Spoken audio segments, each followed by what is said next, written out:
foot. Oh, good Hey. roll. Good shot. It's still going. He's done it. Oh, what a shot! Beautiful Yeah. ball. Need a shoulder, he might just pick the jack up. Look at this! Look at this! Oh, yeah, yes. Oh, what a goal! Look at this. This could Go, be look good. at that is outstanding roll. Oh, and he's tucked it in.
By the gender, and it's the men's today.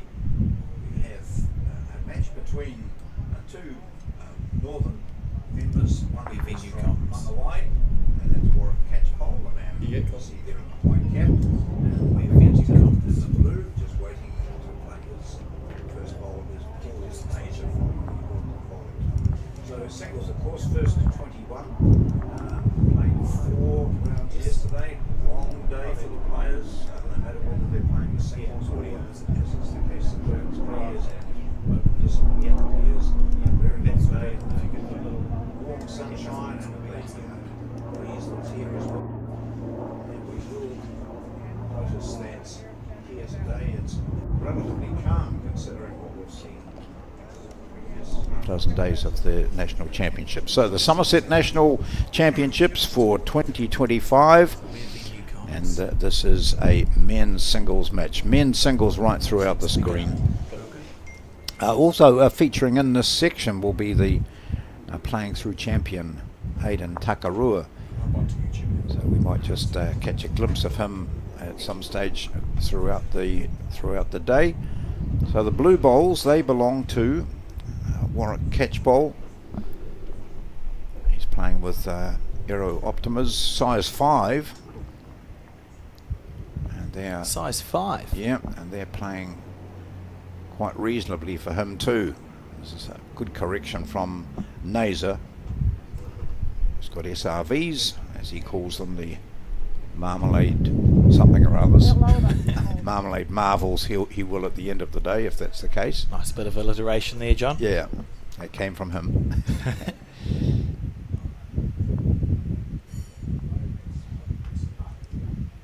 Once again, this bowling club at Browns Bay, as is the case with all the clubs being used for the national championships, looking absolutely fantastic. This green and the other 2 greens here today, there's not been one complaint about them. They're playing absolutely brilliantly.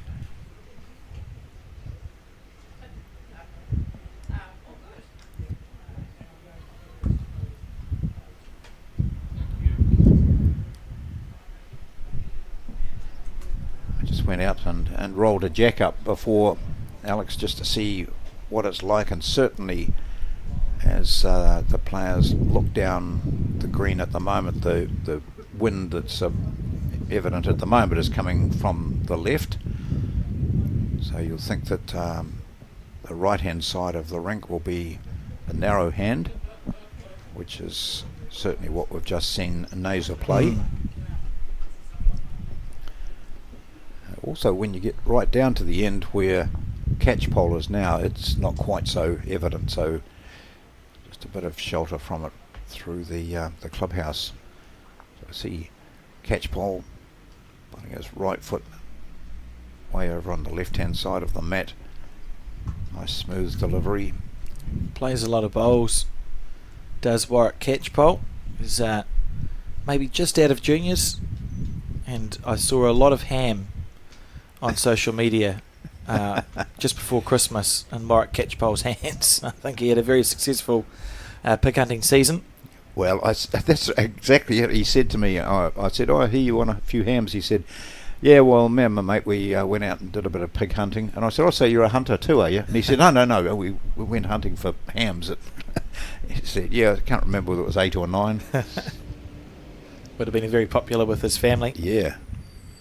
His wife Karina and daughter Stella, they'll be watching, he hopes.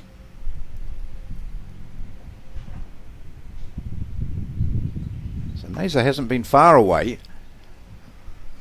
But you've got to be pretty impressed with the weight of both these players. If he gets a wee slide off this, he'll be in with a chance. He does too. Well, that's gone very well. Yeah, it has. So certainly 1, maybe 2 there for Catchpole, the blue bowls. He puts the mat down without any argument. Now they'll have a look at second shot. And it must be, I think, just 1 because Naser said if you want a second you measure it, but he didn't claim one. So our marker today is Gavin Hamlin from the Martinborough Bowling Club. He's was a very good golfer, Gavin, and has made the transition across to bowls well, plays in their inter-centre team, and I believe his son has taken up the game. They finished well, might have finished runners-up, and the bowls wired up triples the other week, John. Yeah, I've fronted up on the green against Gavin a couple of times and stopped smiling late in the he's a handy bowler, that's for sure. Nice starter. So using that, what would be the wider hand, but it didn't appear to have too much impact on the Aero Optima that he's using.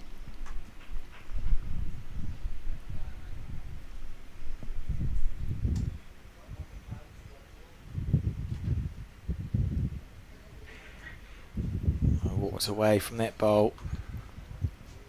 Perfect line though. He must have, when it initially left his hand, he was thinking, yeah, I'm in with a chance here. He practices in the background. These two have played each other a number of times. In fact, they've played together as juniors. They're both out of junior ranks now.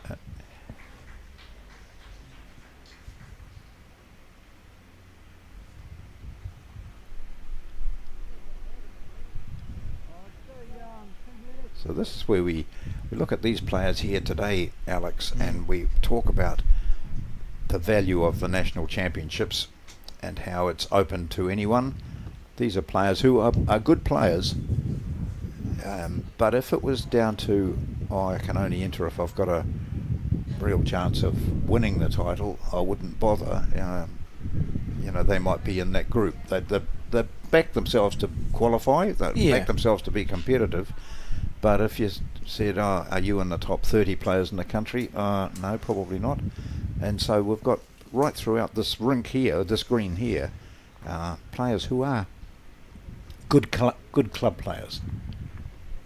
And that's what really the bread and butter of the Summerset Nationals is, John. And I mean, we talk a lot about those that win national titles, but what makes our nationals special in bowls is that anyone and everyone can play, and they have done for 100 years. It's a space where you have a holiday pretty much booked in early January to start the new year off. You catch up with people that you might only see once a year at these national championships. There's lots of dinners. You go and find some sightseeing places if you don't qualify. It's a great event. Yeah, well, I'm staying out at Albany by the Albany Village. Albany Village, and I've been to the pub down there, the village pub, and there's been bowlers there, visiting bowlers. There's a couple of nice restaurants in the area too. So as I've wandered past there, the noise that emanates is normally from people who are here for the bowls. So this is turning into pretty solid end from Warwick Catchpole. He's holding 3, but that's how spread out they are. All a reasonable line. And looking across the green now, that's the other matches which are on.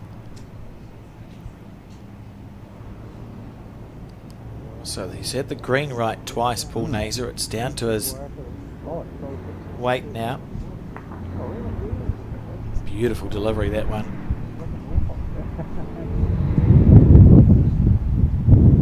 Doesn't play a lot of bowls, Paul. Just plays for enjoyment, he says. Played a lot during his junior years. Needs it to sit down.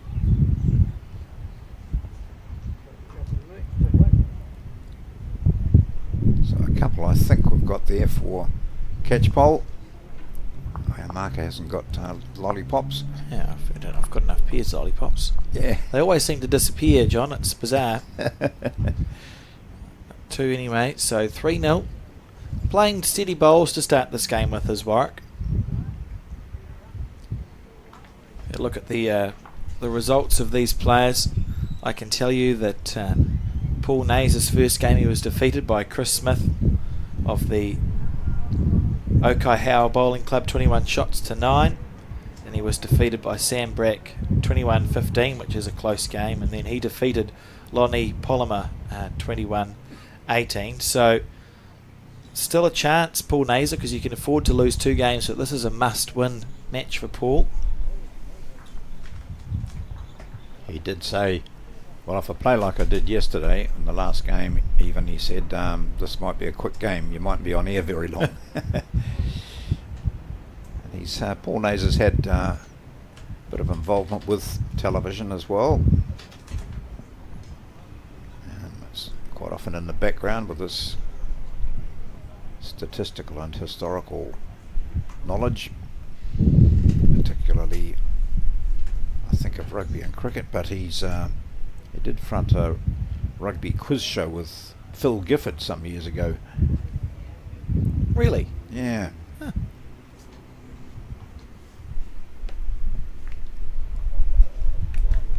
He's heavily involved with the is it the Ponsonby Rugby Club? Yes. Known as their official historian. And a beautiful bowl from Paul Naser, as we were talking about him in his broadcast career.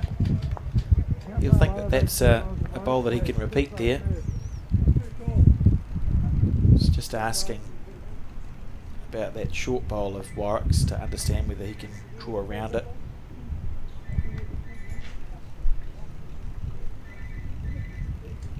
Yes, Phil.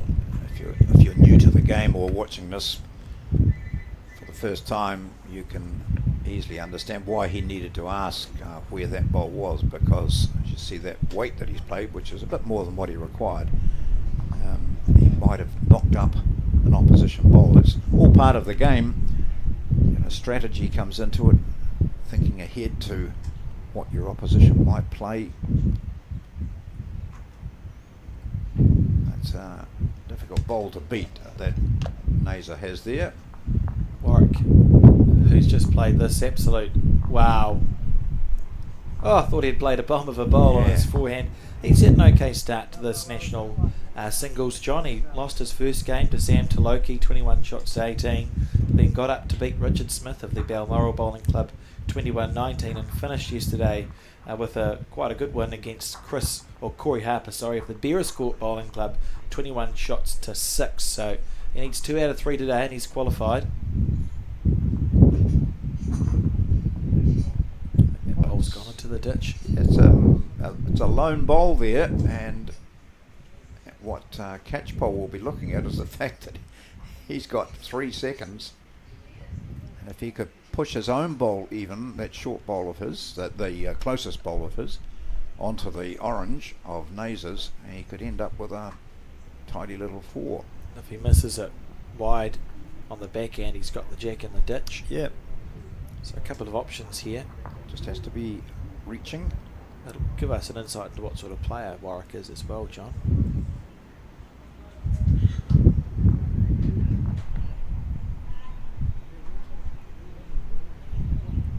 Not Just as looking to aggressive draw as it. some bowlers. Yep. I find it really interesting the different types of player that we find in this game. Warwick, I mean, great bowler, he's just drawn 4 well there. Yeah. But we watched the National Peers final not that long ago, John, where I would suggest that Adam Hayward would have had to be talked down Absolutely. from having a go at the bowl onto bowl. Nothing would have prevented him from playing fiercely onto his own blue bowl, and he might have played it with controlled weight, but seeing the opportunity to pop that orange out, I suppose in the back of Warwick's mind was that his opponent still had one to play. Yeah, it is risk and reward, isn't it? Yeah. In that aggressive style of game, sometimes it can work wonders. There's much better weight coming in from Paul Naser. Oh, very good. Lovely effort. Yeah. So he's on the board now. It's 3-1 after 3 ends.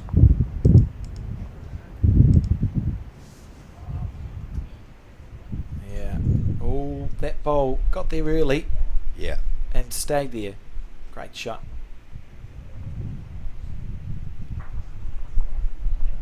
See who the jack has been delivered to.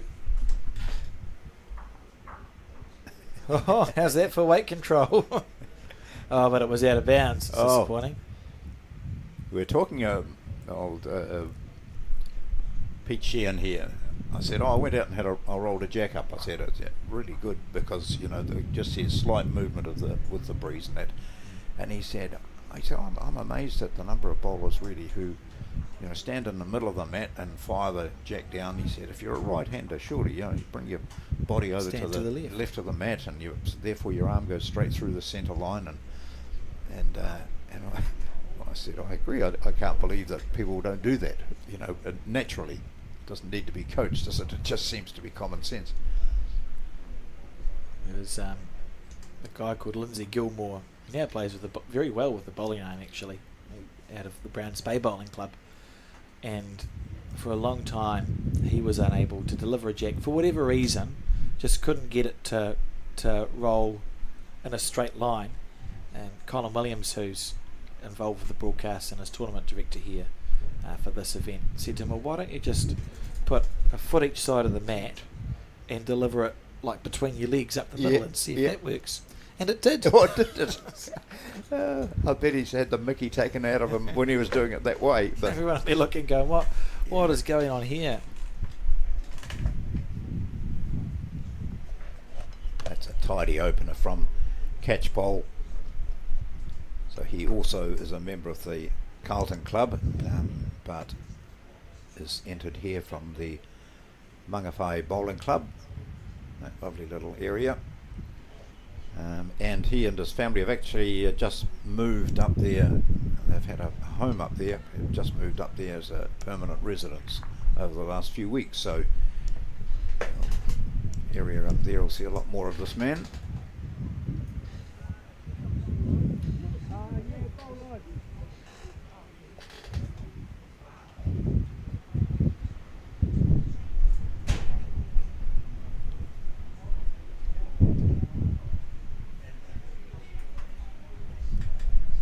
Staying on his backhand.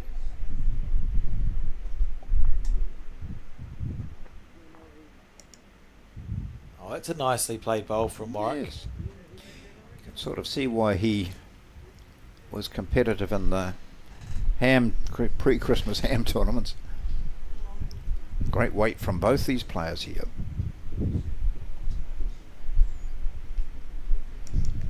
Paul Naser started his bowls at the Kohimarama Bowling Club, which he still has a connection to.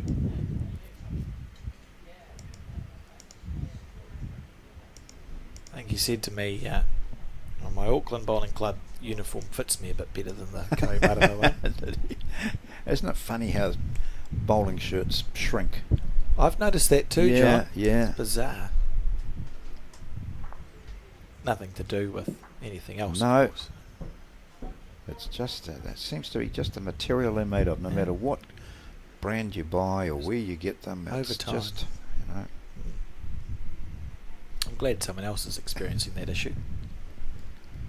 So Naser will have recognised that that is not a wide hand out there. Out of his hand smoothly. Steering it down.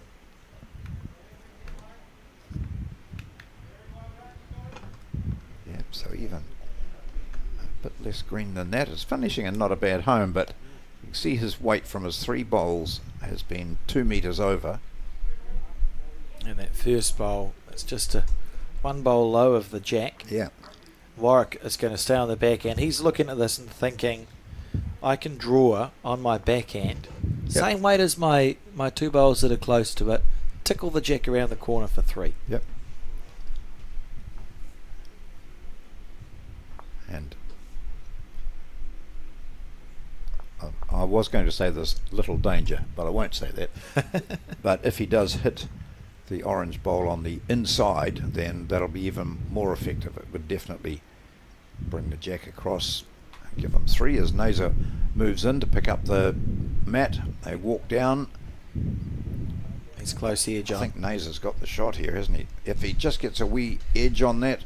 Oh, okay, so there was no danger. I think he was 1 down, so he is still 1 down.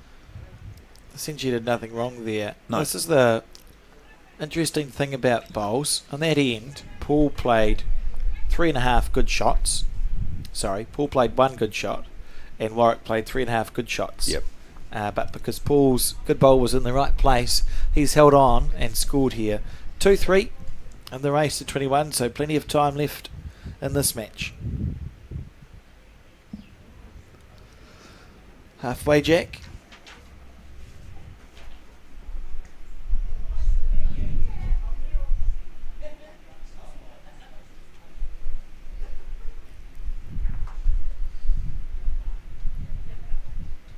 Nice effort here. Yeah.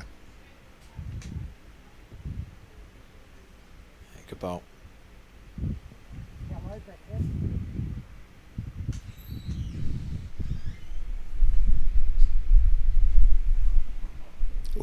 All the players, ones that I spoke to, isn't this great? Pity we couldn't have started an hour and a half earlier, you know, so that we could take advantage of a relatively still day. Beautiful day. Yep.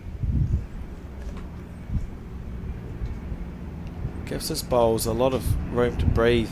Yeah. Warwick. I'm impressed with his green taking. We've seen over this week a lot of bowls on the green that we've been broadcasting finishing quite narrow. People just not trusting that the bowl is going to come back to the centre line if they deliver it out wide. Both of these players don't seem to have that challenge so far. No. See the difference? That's an obvious example of the difference on the sides of the rink. The wind, as I said, coming across, when they're on the mat, it's coming across from their right shoulder. So therefore, catch pole takes a big green out there, allowing the wind to work as well as the green on the bowl, you know, the weight on the bowl. And that's another lovely bowl from him.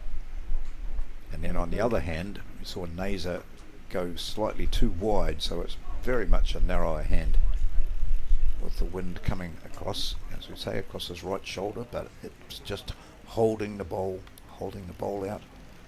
Let's see what change he makes. It's probably quite a good green from here. Just his weight. See what you're talking about, John. Yeah, it's just held it out. Reluctant to turn. Yeah. So it's come back to the centre line, but it was his weight. I think he was just trying to reach that, what looks to be the second shot from this man. The one that's just over the jack.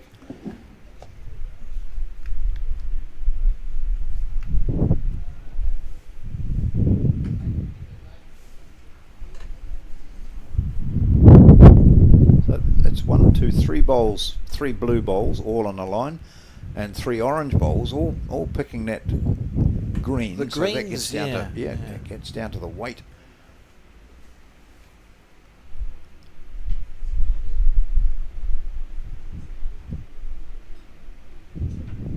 Reasonably important bowl here. It's the difference between dropping a 2, well, potentially a 3, and Yeah. salvaging it on the backhand. Let it go nicely. That's the first ingredient. Oh yeah, that's better, isn't it? Has to be close, John. Yeah. That's it. What a shot there from Paul Naser. That showed the value too of him coming down and having a look at the head, firmly establishing what the situation is. Beautiful bowl. It's a well-worn hat, isn't it? I suspect that's his bowl's hat. Yeah. Good to see him hydrating too, because it's warm out there, it's sunny, and people sometimes just forget the value of drinking while you're playing. Some people do enjoy drinking while they're playing, but we're talking about water. Yeah. Nice line here, and this is the first time I think he's played this hand. Beautiful effort. Yeah. So that's certainly one. Yeah. They've agreed on the way down, I think. I would say so. Yeah. Otherwise, that's real quick. Quick to pick the bowls back. Yeah, this is it. What a lovely bowl under pressure. Yep, Naser watched it all the way down and enjoyed seeing the result of that. Yep, good. With your fist pump. Great stuff. Just watch the delivery from the side on angle. So that's pretty conventional. It's at the front, middle of the mat, upright. And then the step and release. It's both conventional deliveries, aren't they, Jim? Yep.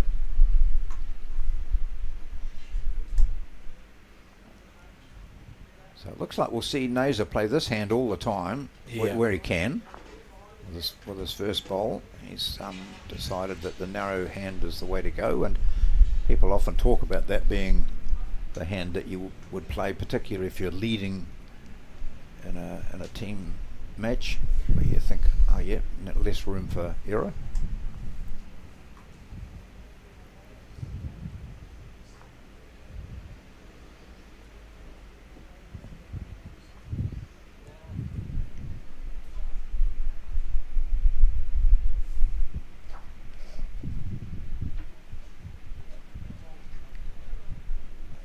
Gavin Hamlin, the marker, being asked how far short was Catchpole's bowl, so that determined whether Naser would continue with this hand or not. Oh, that line was very good, Paul. Just your weight.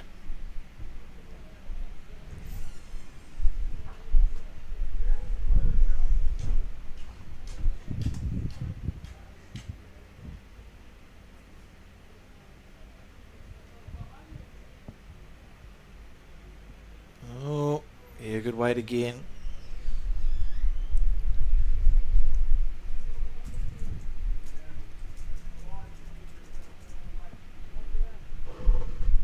So that's the shot, that last ball. Yeah.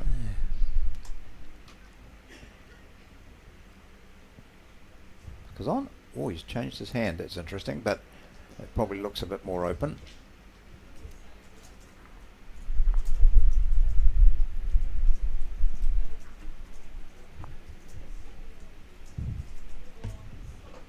Is from the mat, you just can't really tell. But then when you get a bowl that's out to the side, like the shot is here, the bowl that's out to the left at 9 o'clock, and you look at that gap between jack and bowl when you're standing on the mat, you think, oh God, there's tons of room. It means that my short bowl is at least that distance or more. So now we've got 2 blue shots, maybe 3. 2 anyway.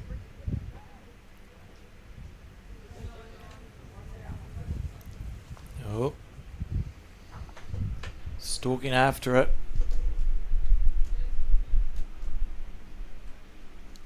Tell you what, John. Yeah. Oh, how good from Paul. What a bowl. Don't you love that? Those games where you're down 3 shots and this is the last one and you nail it and you walk down to that far end and you're bouncing. Your heart's changed its beat. You're smiling. You're thinking, oh well, bit of relief here. I thought I was going to be dropping a 3. And while I might still not win the shot, At least he's not made on Warwick the end. play the ball, hasn't he? yes, yeah. So now Catchpole still has that opportunity. If he plays and takes the Naser bowl out, then it's a pretty good score for him.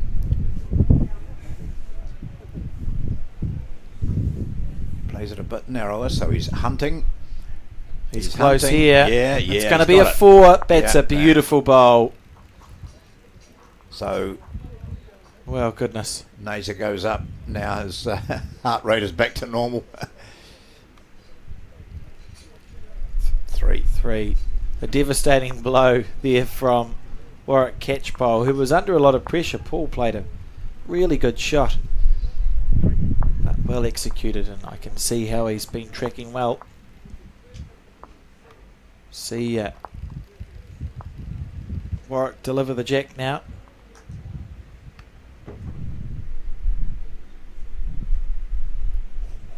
It's a bit what we were an example of what we were talking about with delivery of the mat, whereas foot was. He's a right-hander, so he's taken his feet over to the left side of the mat, his arm then swings through the centre line. That's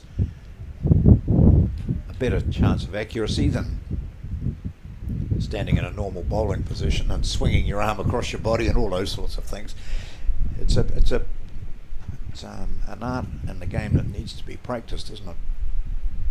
That conventional delivery, I'd say slightly more flowing perhaps than Paul Naser, who takes a step and then his arm's almost on a delay. Yep. Whereas for Warwick, if you watch when he plants his left foot and when the bowl leaves his hand, there's not much of a difference in time, and that's a very good first bowl from Warwick Catchpole, and it's sat down.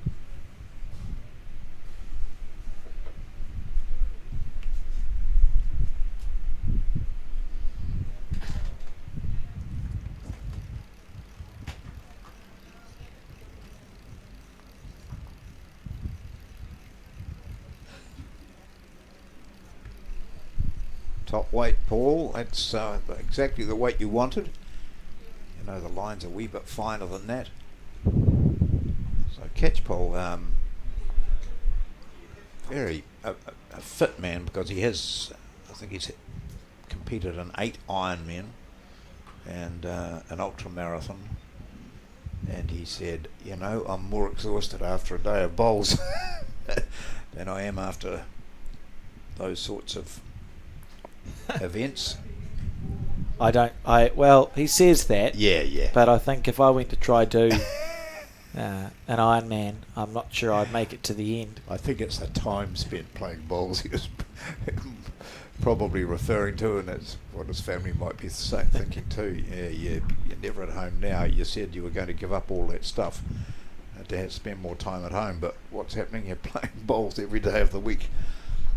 And you're bringing home the bacon, almost literally. That's that only lasts a certain time, though, doesn't it? Oh yeah, it's June and you're still playing bowls. Yeah, but remember those hams I brought home over Christmas?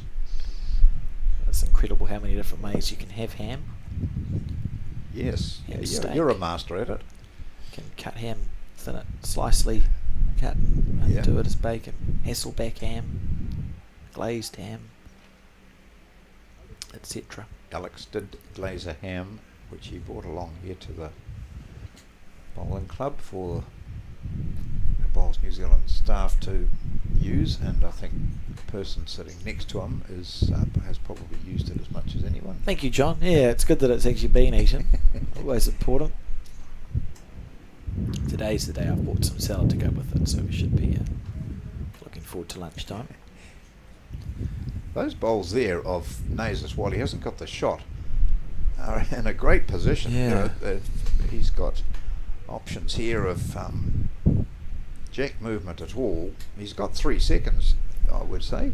Again, depending on the type of bowler, I mean, there are players here who would look at this and go, well, if I drive the bowl and jack target, Yep. I'm either killing it, which is fine, Yep. or I'm chipping out the blue bowl, which Yep. gives me 3. Yeah. And you get those bowlers who say, I just want to get the left-hand half of that bowl. Yes. You what? I just want to get the left-hand half. Okay. Bang, I get the left-hand half of the bowl. Easy. Yeah. Or Well, we'll see what Warwick does here. Needs to be careful. Don't sell the farm, Warwick. Oh, he's underneath the line. It's okay. His heart would have skipped a beat there if he'd squeezed the jack out to the right as we see it. And potentially holding 2 now. I don't think he is, though. I think it is. I think it's still the orange directly behind there that we can see. That's the second shot, but it's quite good seeing a lot of these angled shots. You can take that picture into your mind, and then when we go back you'll be able to work out whether in fact that orange bowl behind is closer than those. I'm not convinced. So here we go. What will we see here from those? I think just trying to draw into the shot. Yeah. Chance to squeeze the jack to the left as we Yeah. see it. Narrowish line which he's taken. Just held there. You notice that. But a yard more weight would have been ideal. So I think it's just one. Taking one out anyway. But when we saw that other angled shot, you'd say, oh, I'm not sure that the ball behind is in fact closer. I'm going to measure this time.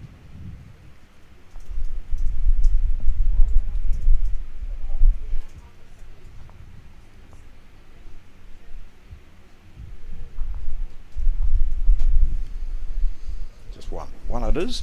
One to Warwick Catchpole in this first to 21 shots, and he leads by 7-3.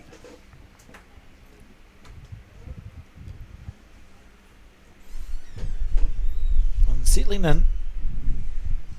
Oh, I'm very impressed with this standard here. These guys have played a lot of bowls, or as you say, Paul's not playing quite as much as he was, but they've both picked the game up at a reasonable age, I suppose, having done lots of other things beforehand. Yeah, it's good to see, you know, which I need to stop saying, that it's good to see with bowls, because one of the things we try and talk about with our sport is that it has a very low barrier to entry. So we have literally 10-year-olds who play competitively, and literally people who are 100 who can play. Yes. And everything in between. And it's a great option if you've been competitive. Warwick played a lot of rugby, did his Ironman thing. Paul with his cricket and rugby. If you've been competitive through your 20s and 30s and you start to perhaps feel like it takes its toll after the weekend of play, you're a bit sore, bowls is a great option because it's low impact and there's a low barrier to entry, and you can still be very competitive, which I think was my point. Yes. So just looking around some of the other, we'll give you an idea of some of the other names and how they've got on. We do know, because he told us, that the CEO of Bowls New Zealand, Mark Cameron, had 3 wins yesterday, which was He did. Yeah, So it's impressive, because is he out of his junior ranks yet? just out of the junior ranks, and has set himself up to qualify for post-section. Wow, that's good stuff. Here yesterday we had at Browns Bay we had a group which included a man who's won a title, Laurie Guy. He was there now at Blockhouse Bay. That was section 1. Section 2, which is now at Birkenhead. Ray Martin, who's always a competitive player there. Dean Stratford. Yeah, so if we have a look at the section 2, Yeah. after yesterday's play, topping that section, Ray Martin and John Gabors, yeah, Yep. that's exactly what I was going to say. Yeah. With 3 wins, Steve Hoft, Michael Burns, James Ballard, Andre Rutenbach and John Mulca are on 2. Yep. With a few others, and if we look at the bottom of the section, there's a couple. Dean Stratford's had better days, but still have a chance. Jerry Belcher needs to have a good day today, win all 3 to get through. Talked about the Hill family quite a bit, and in section 3, and you talked about, literally we've got 10-year-olds playing. Someone who started at a very young age. Liam Hill is in section 3. They're playing at Te Ata 2. Yesterday they played at Howick. Keanu Darby is in that group as well, section 3. Yes, and Keanu leading that section, along with Frankie Lim. So they are the two that have had 3 out of 3. Steve Cox, Hamish Carpe, Andy Ellis, Colin Garworth, names that we know, Nick Thompson, Liam Hill, Dean Reaver, who's an international player, all on 2 out of 3. And then there's a smattering who need to have 3 out of 3 today, reminding viewers that it's 6 games of section play that each player participates in. If you can win 4 games, 5 games or 6, you qualify for post-section, which essentially means you're allowed to lose 2. So there's quite a few people, I would suggest, who've had a bad day yesterday but are still in with a chance today. And the reverse is true too. How many times do we see 3 out of 3 on day 1? Then you lose your first game. Yes. Then you lose your second game. Yeah. And it's panic stations for the third one. Just note in our marker today is Gavin Hamlin wearing a Martinborough shirt, and in section 4 there's a well-known Martinborough bowler, Gary Mirawai, who's playing there. Another man who made a big impact when he was younger, Ewan Wong, is also in that group. Lee Warburton, seen quite a bit of Lee over the years too. So there we are, that's Gavin Hamlin. John Carruthers currently leading that section, section 4.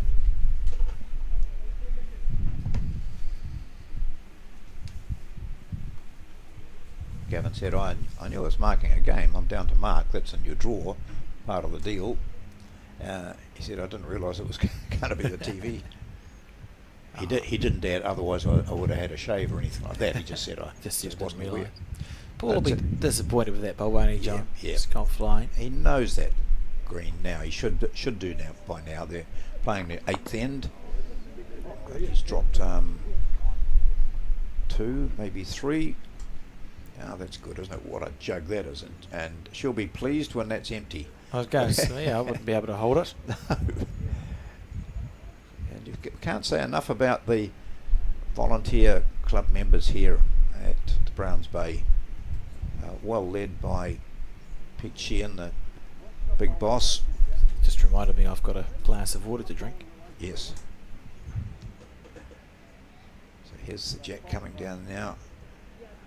I'll check the board soon just to see how many that was. It looked, it was at least a couple. I felt like it was a 2. And it was, so beginning to eke out a lead now. 6 shots the difference. Not able to relax. He's just playing in this direction very well. We've seen that often in the games at these nationals.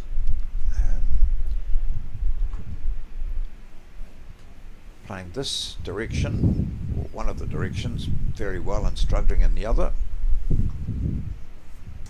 A handy first bowl there from Warwick. So players who we've seen on camera are appearing in section 5 too, such as Finbar McGuigan, who's in section 5 of the men's singles. Richard Corrie was in the Peers match that we had. So Brendan Walton, of course, who is a big admin person within bowls up this way, Auckland, and previously with Bowls New Zealand and Taranaki. Yeah, I can tell you that Finbar, Brendan and Colin Rogan, who holds, I think, 36 North Harbour Centre titles, are leading that section with 3 wins out of 3. Those on 2 out of 3 include Ethan Kelleher, Tim Hook, Calvin Jackson, Richard Corrie, Brian Wilson and Kevin Beasley.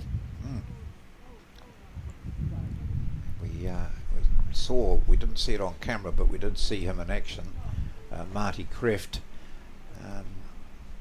We watched a great last bowl from him, which put an end to Gary Lawson, Tony Grantham's chance of making it 3 in a row. They're in section 6, along with the likes of Martin Dixon and Mike Galloway, who know each other pretty well. They both playing in the same section. Section 6 that there from Royal Oak as we watch now. Warwick Catchpole trying to really hammer the nail home here. We can only see blue bowls there. Yeah, interesting.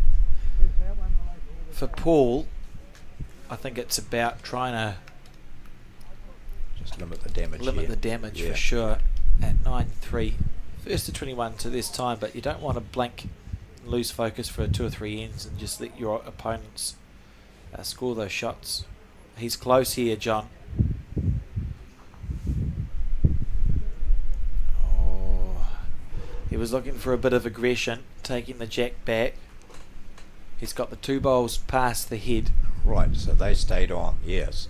The danger now is he's going to be 4 down with his last bowl in hand, and he needs to make a decision as to whether you're drawing to save or do you be brave and try and trail the jack back for 3. 7-shot swing if he gets it. Yes, and really he wasn't far away with that, so unless Catchpole puts one in his line, then you'd think Be a temptation to have another nibble. go. Yeah. See, the risk is he goes 4 down. The reward is he goes 3 up. As you said, a 7-shot swing. So where does this one end?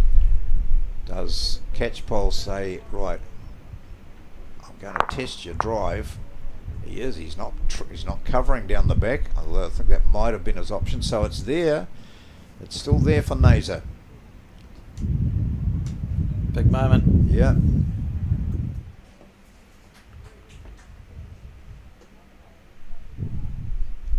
Down that centre line, giving it time to move. Oh, look. Oh, he'll like this. He will very much like this. Oh. Not quite. You're joking. Gee, unlucky. How's the jack still there? Well, because he got a slight bit of the blue bowl, eh? That was desperately unlucky from Paul Naser. He was brave to play that bowl, and he played it well. Perfect weight. Might still be 1, 2. Is it 3 or is it just 2? If it's just 2, it's been a really effective shot. 2. Or is it not? Let's see.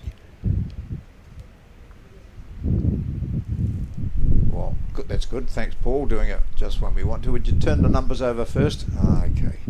I'll do the chalk first. Oh, he was a graphics man. Yeah.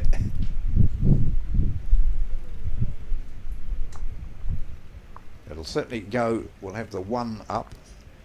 Will it be a 0 with him, a 1 or a 2? It's a 2. So it was a 3, but he was 4 down. So, nothing much changed for him, but it could have been the most perfect shot. There we go. So unlucky. Taken that jack clean, it was back to his own. And let's see. Look, all the way, wasn't it really? Poof. Just not enough of the jack. Hard luck.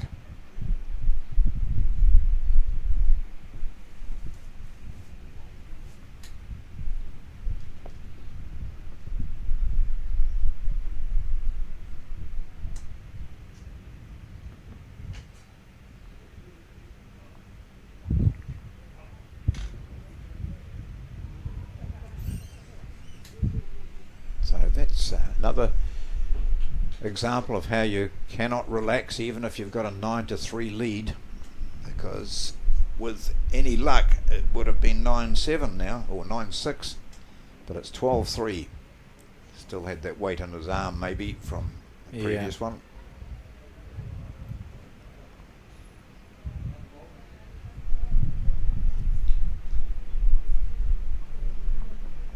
You spoke about Section 6 earlier, John. Yeah, with Mike Galloway in it and Marty Dixon. I can tell you Creft. that leading that section is Peter Blucher, who we saw off the front for his son in post section of the pairs. Mike Galloway, Marty Dixon also 3 out of 3. Alan Stewart 3 out of 3. Those on 2 out of 3 include Marty Creft, Jesse Russell, Andy Campbell, and Taylor Horn probably the one there you look at, thank goodness, he's won the national singles here before. He needs to win 3 out of 3 today to qualify. He lost 2 games yesterday.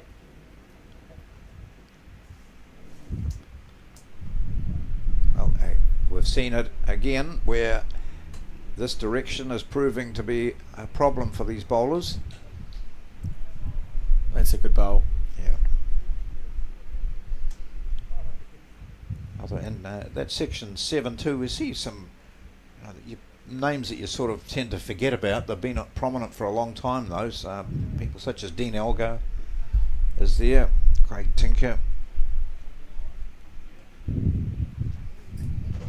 Rob Ashton is in that group in section C. Today they're playing at Pakuranga, so an opportunity for you to, if you're still on holiday, if you've got a bit of free time, to head to several of the clubs around and just see some of the major names in New Zealand bowls in action. This is another round of the men's singles qualifying.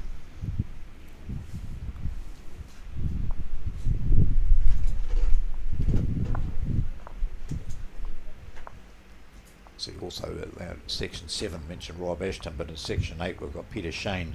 The two of them have combined well over the years. Well, you say well, don't you? Because sometimes the two of them seem to be at loggerheads, hardly talking to each other. I really enjoy watching them play bowls because of that reason. They're quite mercurial players.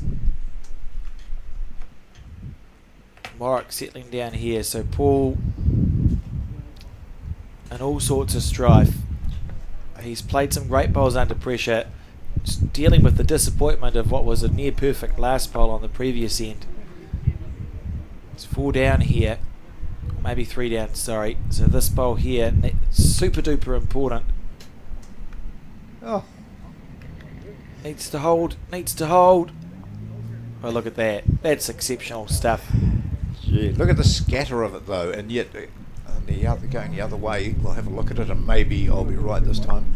They'll be far more of a compact end. So a single there with his last bowl to Paul Naser. He trails by 12-4.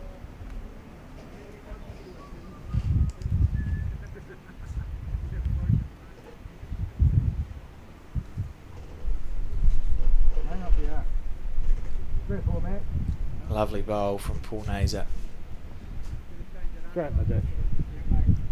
Oh, the jack's been delivered incorrectly. So that means Warwick gets to deliver it to his length.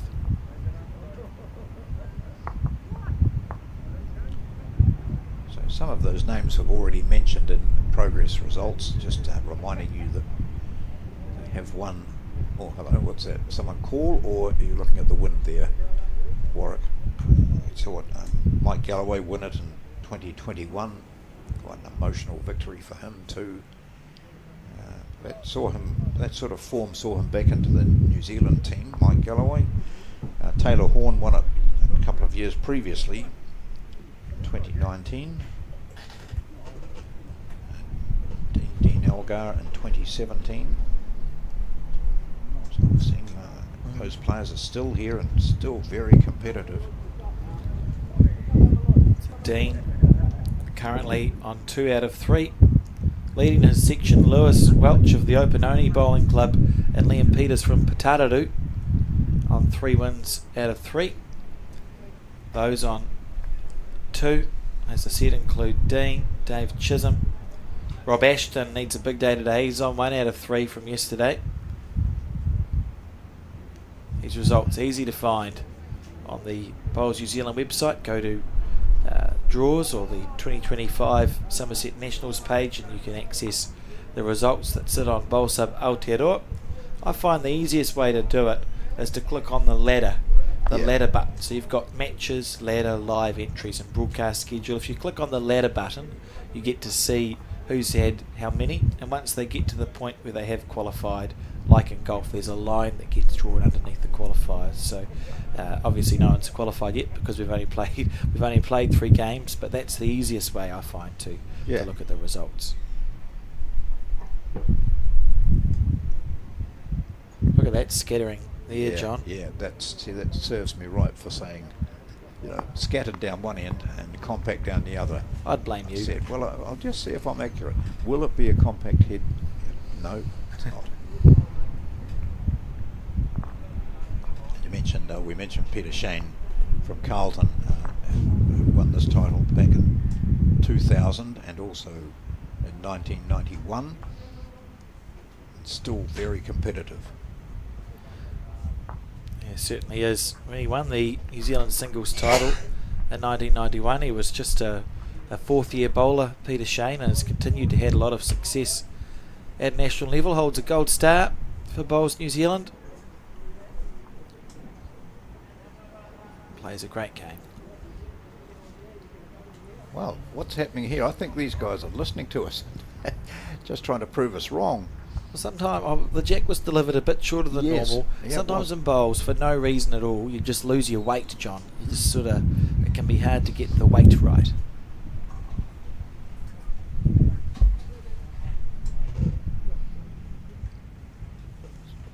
Righto, Paul, you're leaving it late and in most ends. Down 12-4, race to 21.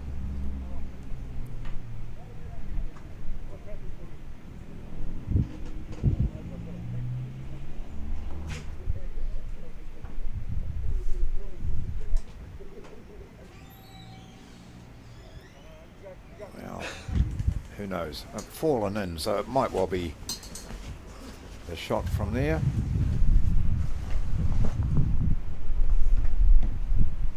We've seen Catchpole with some delightful touch draw bowls. He has one to play.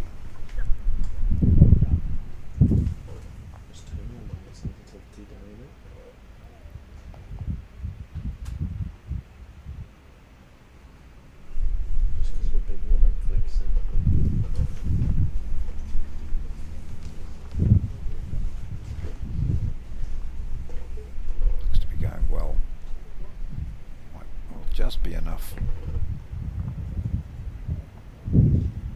That's a good shot. Yeah, that'll do it. And Naser recognises it and hands over the mat, which he was hanging on to in the hope that his last bowl would remain the shot. But it's Catchpole, who had won the previous 4 ends before dropping a single. Now grabs a single here and moves to 13.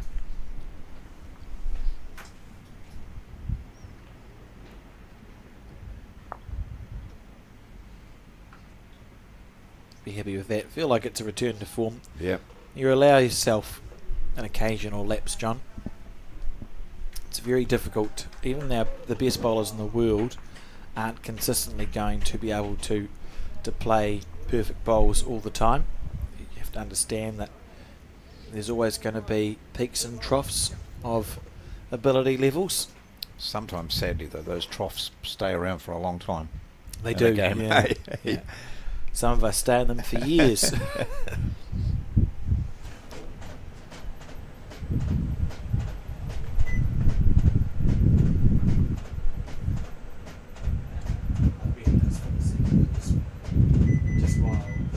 Yeah, that's right.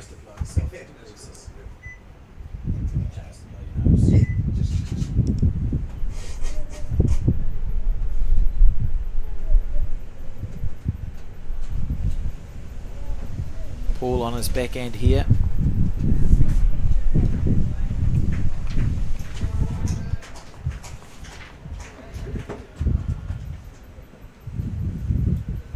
And that's a nicer first bowl. I feel more comfortable with that.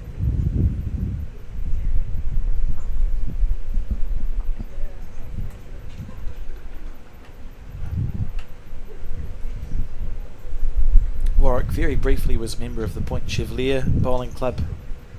John, I think one of his first tournaments might have been, I'm sure I played with him in a club mixed fours. Okay. Maybe 5 years ago or 6 years ago.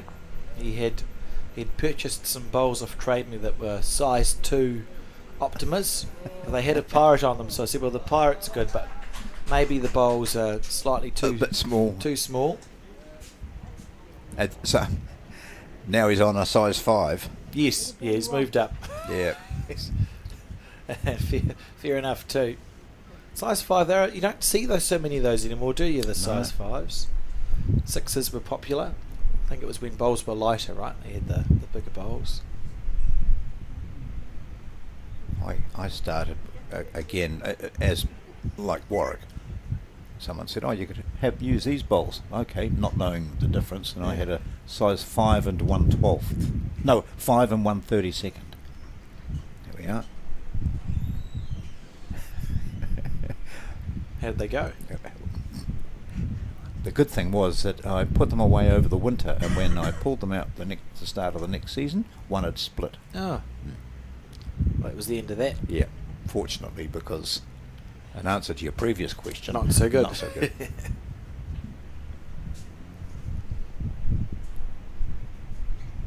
Current bowls you've had for a while, John?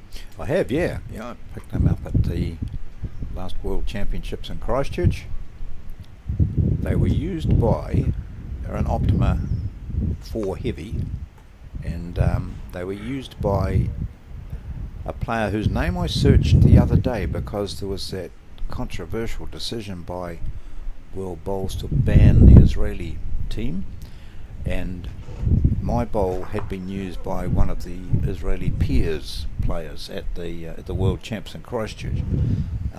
So I went back to find out who that player was, and I recognised his name because I remembered it from when I purchased them. And I had a look at the current Israeli, and he's not on it. He's not on the team, so it's not your bowls. no.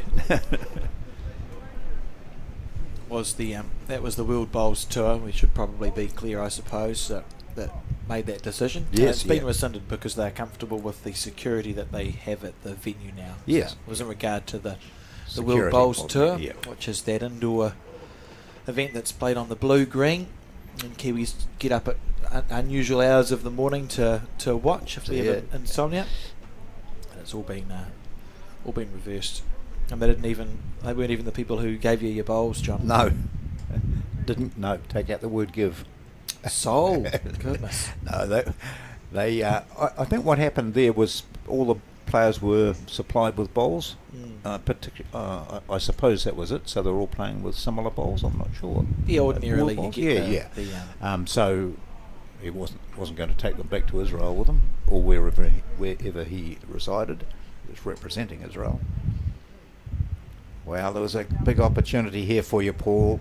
A wee tickle of the jack back would have been lovely, or to sit that shot bowl out would have given you 3, potentially, but unable to do so. And it is Warwick Catchpole who takes another step towards that aim of 21. Looking good in this game. Warwick chipping away. Paul's played some good bowls. He's been a bit unlucky. Certainly not been as consistent as Warwick. But just for half a bowl one way or the other, this game could be a lot closer than what it is at the moment.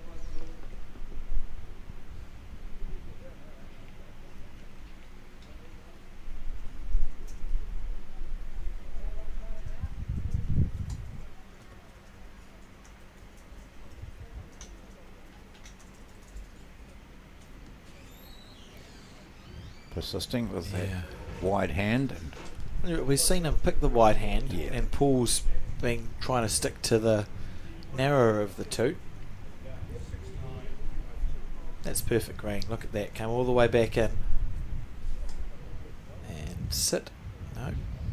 Is he going to change? There we are. I wondered if it'd be just say it's time. I've given that backhand enough chance. I know it's a wide hand.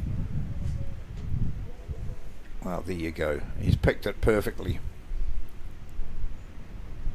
We see this a lot in this game because you persist and persist and persist on one side of the rink. You think, I'll find it, and when you switch, you find it immediately and go, well, Why didn't maybe I should have made earlier? that decision a few ends ago. It's a tough call, isn't it? You know, particularly when you're down like this, and but you're given it plenty of opportunity playing that backhand, and it is a narrow hand, but to be slightly under it, you're whipping across into the other rink.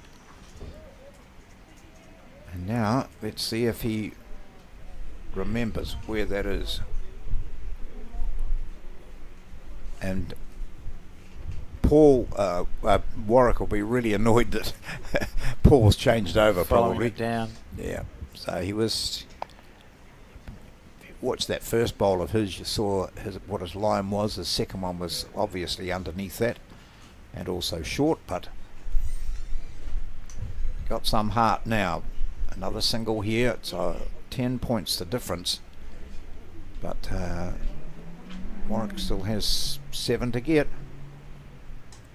There's the line, nice line here, but short again from catch pole.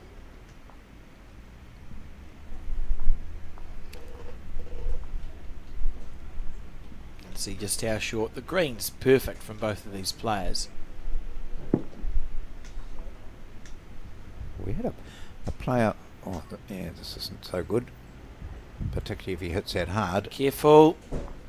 Oh, what are you saying, John? We've had a player come in at late notice, haven't we, today to replace Gary Banks from Takapuna, who pulled out.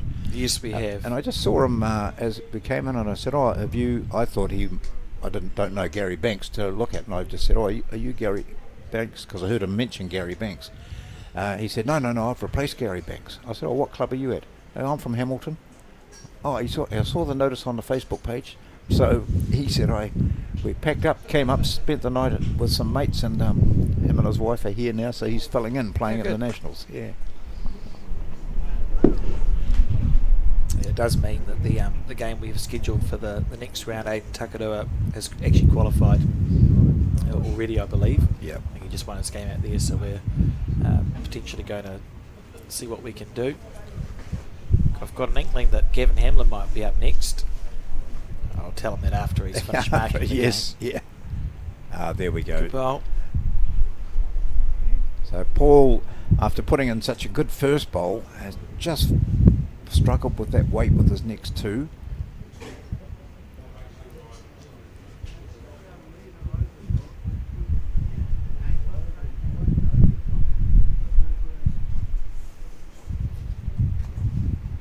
Let's see what he can do here. He's played some nice last bowls.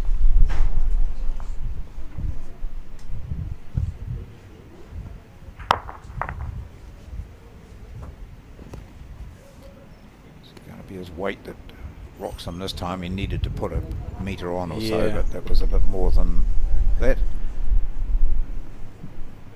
Just you see what would Adam Hayward have done? He would have zipped between that orange and blue that is short, snicked out the jack, would have hit the tickled front. the yeah, would have hit the front orange. All 4 blue bowls would have gone flying. Yeah, that's right.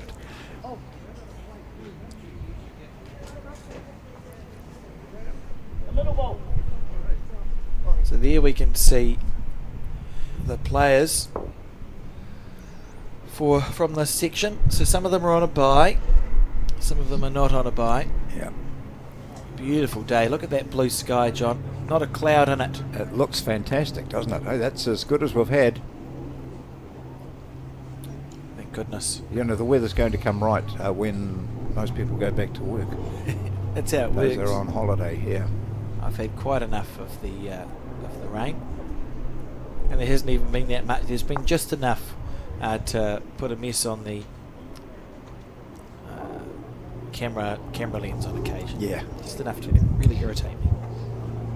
Long end here, so stretched it out has Warwick.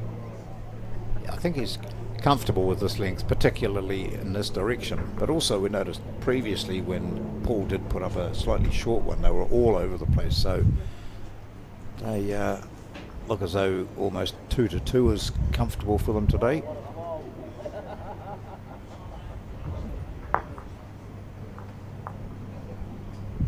Changing hands both ways now. Paul Naser. I think it's a good decision to switch to that side of the rink.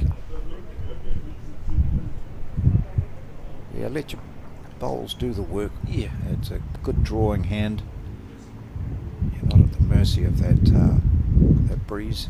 We often have Joe and Dave Edwards on commentary. They share lots of really good advice, and one of the things Joe said that stuck with me when in the wind and I utilised it when in the wind, and it was good advice, Joe, so Yeah. thank you for that. Yeah. Is that if it's blowing, say, from the right to the left on the screen as it is today, you're actually better to throw it out into the wind and let the wind take your bowl back in, because you know it's going to turn, than you are to play the straight hand and have your bowl fight the wind all the way. It's slightly more consistent, even though you have to take more green. And that's a good bowl there from Paul Naser, to deliver it out and let the wind take your bowl back in. Yeah. And it felt counterintuitive to me, because I was always, if there's no wind and you've got a straight hand and a swinging hand, the straight hand's easier to play, Yeah. because you can miss by less and not get punished. So I went in the wind, always tried to play the straight hand, and it turns out that was horrifically wrong. And playing into the wind is a good idea. Because he's playing the narrow hand now because of the Short situation. It's the first time he's played this hand, I think. It's not only belting you from the side, but also it's holding you up. So it takes the speed out. Becomes so inconsistent. Yeah. And Warwick not happy with that bowl. Paul will stay on the backhand here. If he's down, which I think he must be, he'll just go up and over on his own bowl. Yep.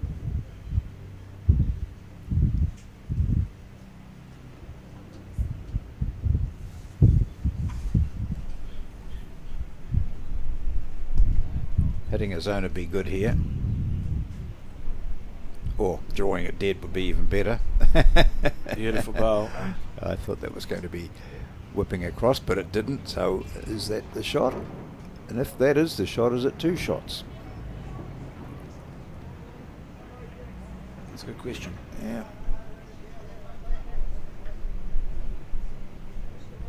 Took me a long time to realise I was getting no other side. Yes, that looks so inviting there, doesn't it? Jack through that gap onto the jack and tickle it in for 3. I do think we'll see But- Warwick on the. I think you just have to be a bit brave. He's Yeah. 15-4 up. It's a chance to Yeah. really make a difference. You've given yourself a marker with your short bowl that sits at 1 o'clock, so you know Warwick will know if he gets around that, he's about right. Yep. Be looking to miss on the narrow side, so he'll go very close to his own bowl. And can use either of the orange bowls. Just has to be up there. He's running, he quite likes that for a start. It looks to be heading for that gap that he looked at. Or is he just going to...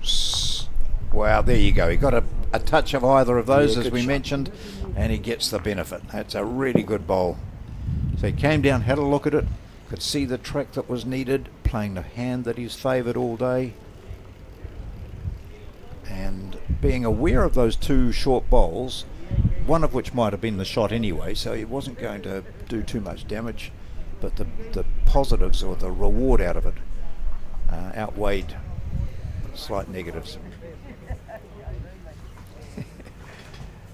I'm not sure. There's not a lot on here for Paul Naser to play. Perhaps just a Yeah, a forehand onto his own there, if he's willing to play with a bit of weight. Just doesn't want to be wide. Or, okay, slightly wider than that. Or he might get a result out of this. Oh, no. goodness. Gosh. Oh, He would have taken that too with a grin. can you imagine? I wonder how many it is.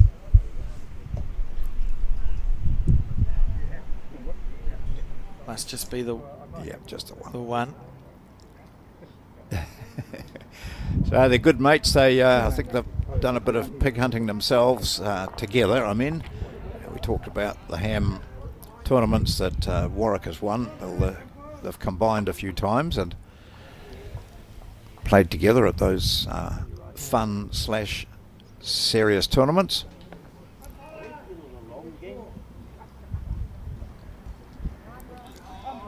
Yep. To hell with any short ends. Let's get them up to the 2 metre mark and leave them there. Very good viewing setup here. Nice shade. And one of those things that clubs, and I know at my club I'm constantly looking at ways of providing shade we've got the temporary take out the umbrellas and that, which aren't totally effective, but you know, the cost involved in providing shade at clubs is really, you know, it's out of reach sometimes, and yet it's such a necessity. Just wait for. So you can see there he's pulled the mat up a little bit. The jack's been delivered to the 2 metre mark. You can see on the far right of your screen, behind Max. Hello. And the Gone back to that narrow hand. interesting. And I think it's probably because down below that blue bowl is what he perceives to be in his line.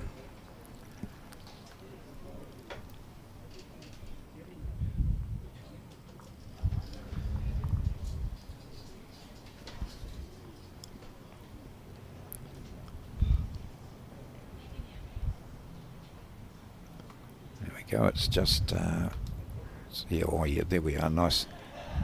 Nicely captured. Oh, and now it's still out of camera shot. Yeah, yeah. But that one's gone into the ditch. He'll be disappointed by it because his first bowl, absolutely perfect. To watch the second one trundle into the ditch is a bit disappointing. See, not turning until very late here.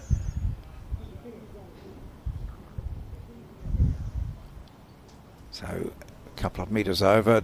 Did that even stay on? He's got 1, 2 over the back. I wonder if we'll see Warwick play any defensive bowl here. Yeah, Paul's building a nice head. He's training 17-4, so you may as well, you're better to go with a bang than a whimper. Yeah. He's building a nice head. He may look to be aggressive. I think this is good because what Naser can see now is, there we are, I want to hit that. Hitting that, either of those blue bowls will probably bring the jack back, so just got to, oh, okay, he's going to change hands. But he's playing with intent. Not bad, He's not close. bad at all. Might get both. Oh. No, just one, and that's a good shot. Well, that's good and brave and played with a firm plan in mind.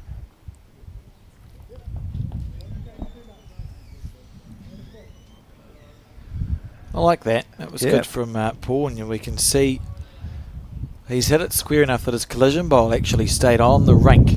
So here's the option, jack in the ditch for 4 if Yeah, Warwick yeah. can't cover it. Jack in the ditch or the shot for 4 as if Warwick's bowl is nowhere to be seen.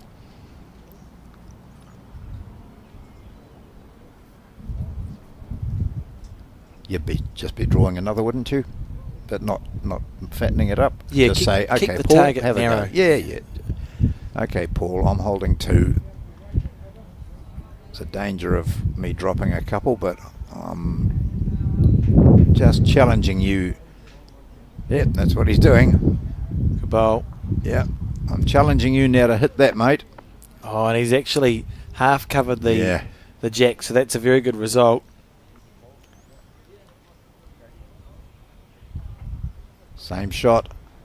Looked to be a bit narrow on the line. Yeah, when it left his hand, but too close to the line there. So, yeah, but as it turns out, a good decision by Warwick. Catch pole, he moves to within 2 of the game.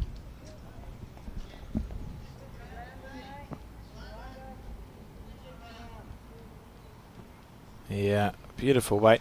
Paul, I think, has been, he's not played as well as he would have liked to have.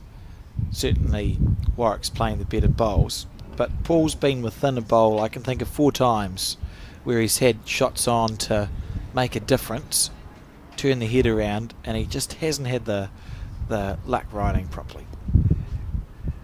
That was an interesting that we caught catch pole from behind delivering the jack, and you see where his arm went right across his body there, and the jack followed accordingly right out into pretty much to the rink marker, but it stayed in.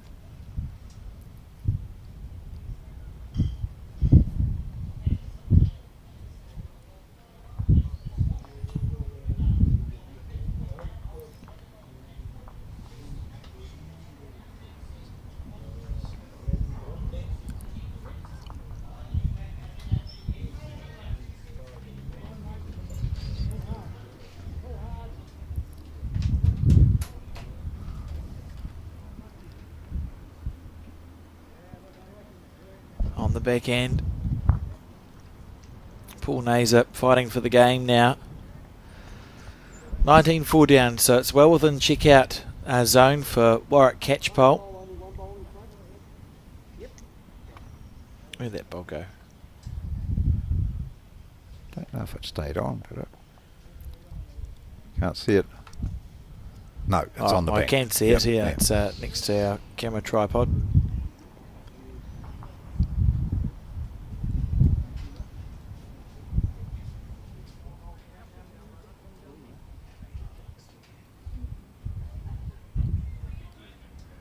Paul Naser, he has played some pretty good shots, and a couple of times under real desperate situations he's saved. But it's the fact that he's won just the 4 ends, and each of those has only been a single.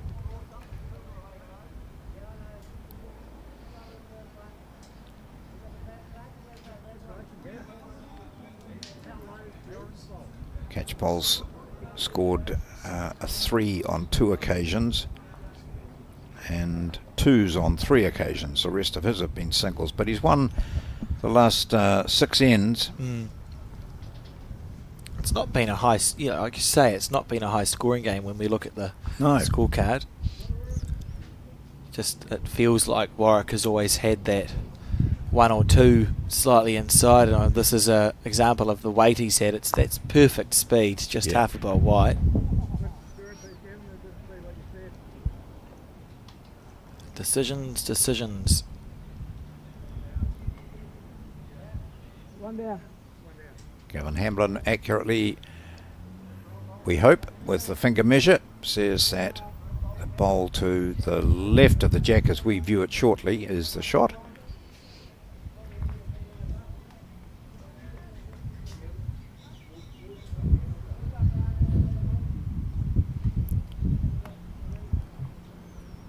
Well, just one orange, or what do we call them, marmalade marvel, or whatever it was that Paul mentioned. He gave it a couple of descriptions.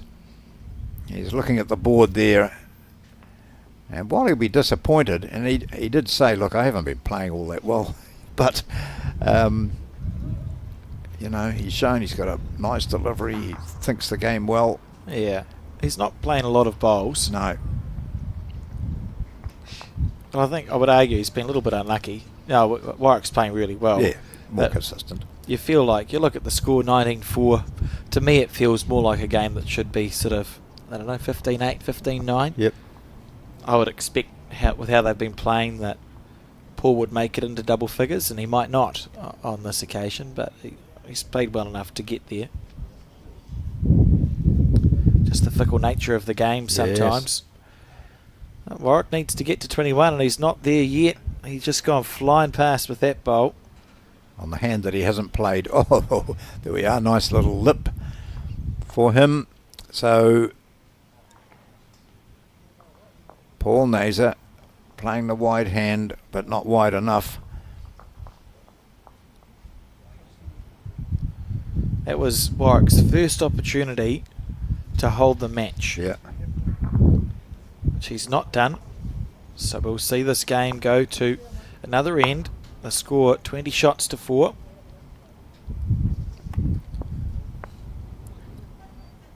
Saw a similar situation on the open disability singles when Adam Bailey got right to the precipice. Look, there's balls flying everywhere. And John Lavelle was able to keep him from winning that game for, I think he extended it for 6 or 7 ends. And it's a similar mindset, I think, for Paul. You know, if you're 4 shots to 20 down, you're not going to think, well, I'll win this game 21-20. But you might think, oh, it'd be good if I could get to 10. Yep. I'll see if I can get to 10 shots before the game is over. And if you get to 10, you can think, cool, I'll see if I can get to insert number here. Warwick won't want any of that to happen. He'll want this to be pinpoint accurate. And he's played plenty of very impressive opening bowls. There we go. Righto. Paul beat that. Yeah, good start.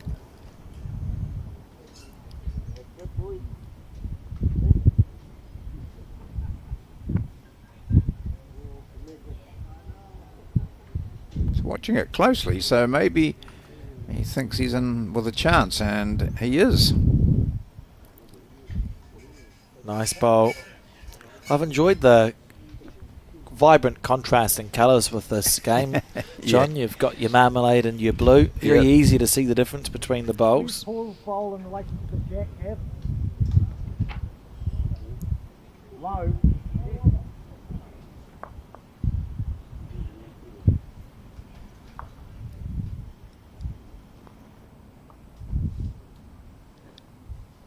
That, as Warwick said when he asked how far away is Paul's bowl, and the marker Gavin Hamlin indicated, and then he said, you mean low? Is it low? So from the mat, be interesting to see actually, Alex, from the mat, what does it look like down there? So you see, so Warwick asked whether that bowl on the right was low or high. And from here, you know, you'd say, oh, that's clearly low. But he just wanted to make sure. Paul turns his back. Yeah, disappointed with that one. He's got 2 bowls to salvage the game now. Warwick's bowl sitting nestled nicely in behind the jack. It's a match-winning bowl at the moment for Warwick. Catch pole from Mangawai. Covering all bases now. He's got, if the shot goes, has he got the second shot there, that blue one that we can see in the picture?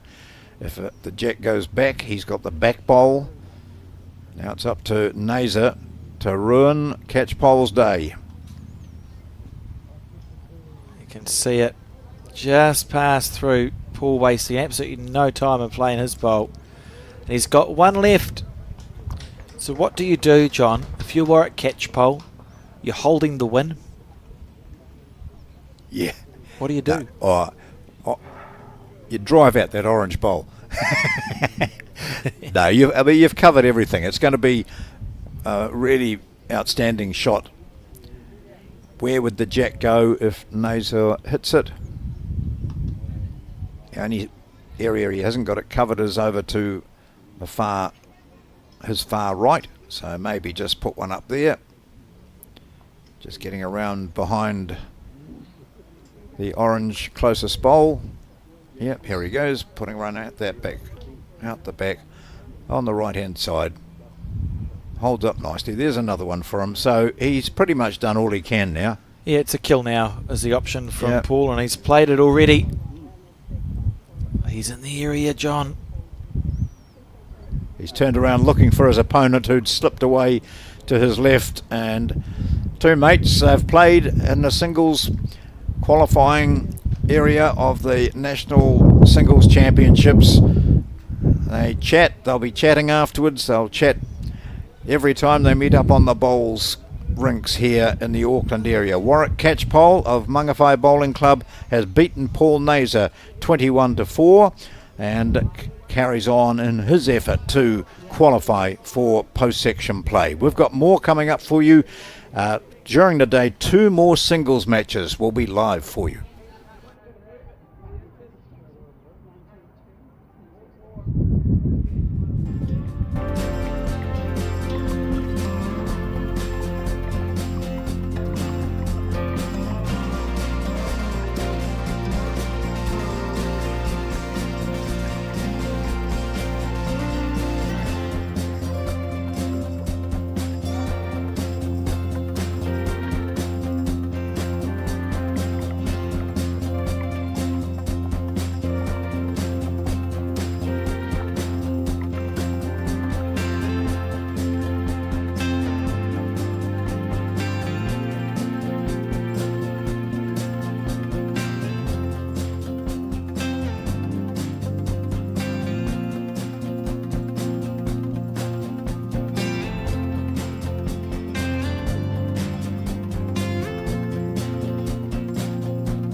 When someone you care about is going through a tough time, it can be hard to know what to do. Here's 10 ways you can help someone who is struggling. Listen. You might want to give advice, but most people just want to feel heard. Be there. You don't have to fix their problems or find the perfect thing to say. Just let them know you'll be there when they need you. Let them know you get it. Let them know you get why they're struggling. Give them what they're going through. Knowing their feelings are normal and okay can make the world of difference. Offer practical support. Ask them what you can do to take some of the pressure off. Maybe you could make them a meal or do something to help around the house. Give time. Sometimes simply being there is enough. Hug it out. When appropriate, a hug can bring so much comfort. Talk it out. Offer to be their sounding board and kōrero with them about what they're going through. Remind them how much they matter. Let them know how much you and others care and how important they are. Remind them of their strength. They might not feel strong right now, so remind them of the strength you know they have. Help find them support. Offer to help them find the right services and support they need. For more information and to try an online therapy course, go to justathought.co.nz.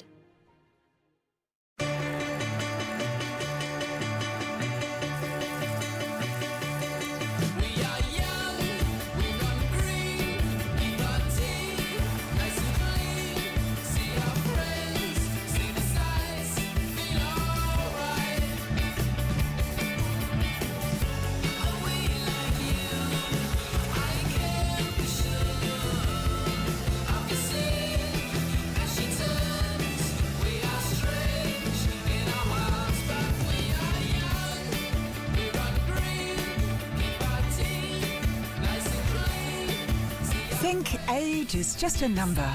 Love the life you choose at Summerset Retirement Villages.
good. Hey. Good shot.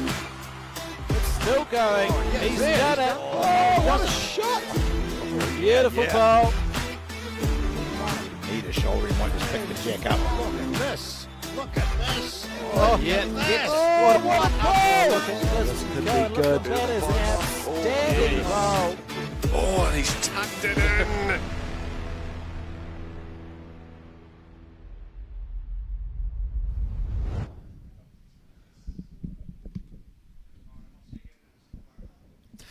Ka tuku mihi mātou a Bowls New Zealand, Aotearoa, kia koutou katoa, kua tai, mai ki tēnei kaupapa hui huinga. Welcome to this, the Bowls New Zealand Aotearoa broadcast of the 2025 Summerset National Singles and Pairs. My name is Alex Reid. I'm joined in commentary by John Macbeth. We're round 2 of the singles, John, and I'll get you to talk us through who we're going to watch in this game. Well, round 2 of today's singles, Alex, anyway, because these players played a few games yesterday, 3 rounds yesterday. We've got Gavin Hamlin. If you were watching the previous match, you would have noticed Gavin there. He was from the Martinborough Bowling Club, and he was the marker for that match. So I cheekily said to him, well, you've got a big advantage. You've seen what's happened. He said, but I didn't know I was playing on this rink. I didn't take much notice. So this is Gavin Hamlin here, well-performed bowler from Martinborough, Wairarapa representative. And against him will be Johan van Granen. Okay, so I did check with Johan. I said, is it Van Granen? He said, not bad. Okay, what is it? Van Granen, he said. I think we'll probably call him Johan throughout.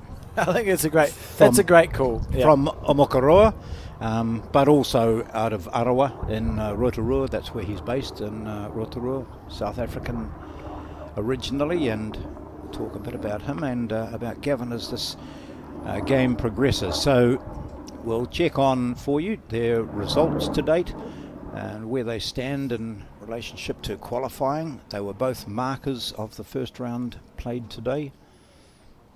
And it is Johan who will send the jack down for the first time. Just watch them warming up with their trial ends, and are pretty much sending it down towards that 2 metre mark, but that will probably change as the match progresses. That's the wind situation for you up high. I wandered around the 3 greens here at Browns Bay, and I went out to the back green where the women's pairs, one of the sections is being played out there, and it's felt really quite still out there. But here we've already noticed that from left to right as we're viewing it now, there's quite a strong wind, and we see that that's already had an effect on the green or the line that Johan has taken. So I can tell you that Gavin was 2 out of 3 yesterday. He defeated Sam Brack 21 shots to 14. Always helps when you switch to the right camera, Alex. Then he defeated Ian Hoskin, who's an international entry, 21 shots to 9, but lost his last game at the East Tamaki Bowling Club to Nick Sturm from the Clark's Beach Club, 21 shots to 16. So if he wins this game, Gavin will have qualified. If he doesn't, he's got some work left to do. He's certainly a handy bowler, as is Johan. And you already noticed that he said, okay, that green wasn't good enough. I need to go a bit wider, and he's gone way out past that. Sort of that dark patch that you can see is almost a breaking point. And it's going to be around that, and he's brought it into a perfect line. They'll take a couple of ends to settle down. People are saying, what dark patch? Well, I'm talking about that dark patch just there. So it's just a bit further, a bit wider than that.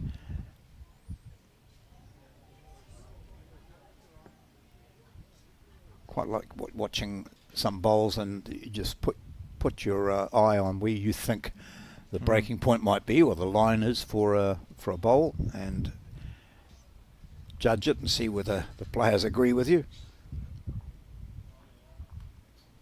He's gone way out past that. That might even hold out there because it's getting way out towards the ditch.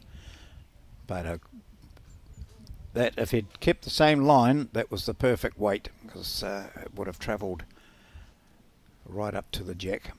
So we spoke about this man here's day yesterday. He was 2 out of 3. Johan had a great day yesterday, won 3 straight matches.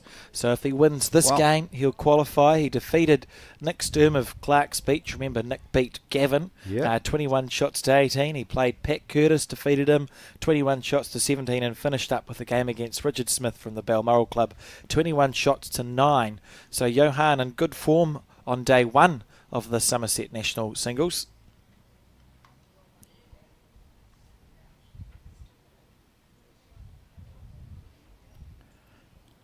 Johan has been in New Zealand for around 8 years. So there's that dark patch. Let's see if this brings it in to about the centre zone, centre line. Well, look at that. Pretty good aim. I wonder how he had 3 wins. Yeah. So from South Africa, been here about 8 years, came directly from South Africa to Rotorua, encouraged by a mate of his in the South Island who said, why don't you come out here? At the time, his wife Jackie was just struggling to find work in South Africa. They were living in a town just out of Port Elizabeth. And so over they came, and he'd played bowls in South Africa previously, but joined the Arawa club when he arrived here, and is a dual member with Omokoroa. He's had quite a lot of success too, hasn't he, at the club and domestic level. First nationals he's played in, he said. He played in the Peers with John Boyd of Browns Bay.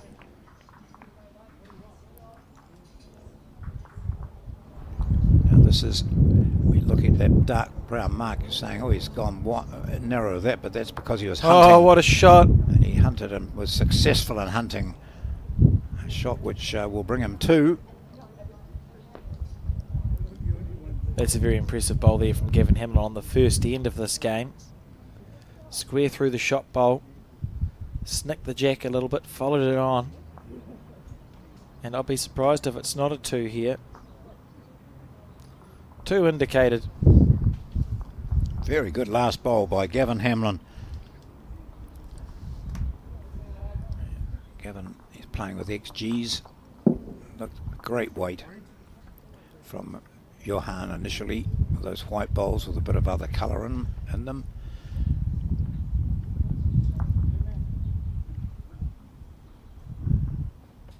So they're both playing with XGs, and the 2-toned ones of Gavin will be the first we see travelling in this direction for the first time. Should make it easy to tell. Even for someone with colour blindness. I back myself to see the difference here. Interesting, Gavin, he delivered a jack back when he was marking the previous game that we broadcast. He delivered that jack left-handed, and I thought, I didn't realise Gavin was a left-handed bowler, and I see watching this game he's playing right-handed. Yep. So maybe, I don't know why he did that. Well, he had the pen and the card in his right hand, and he thought, oh well, I'll just. And he feels coordinated. Yeah, that's right. Hate those people, eh? Yeah. Hard enough to deliver a bowl with your dominant hand.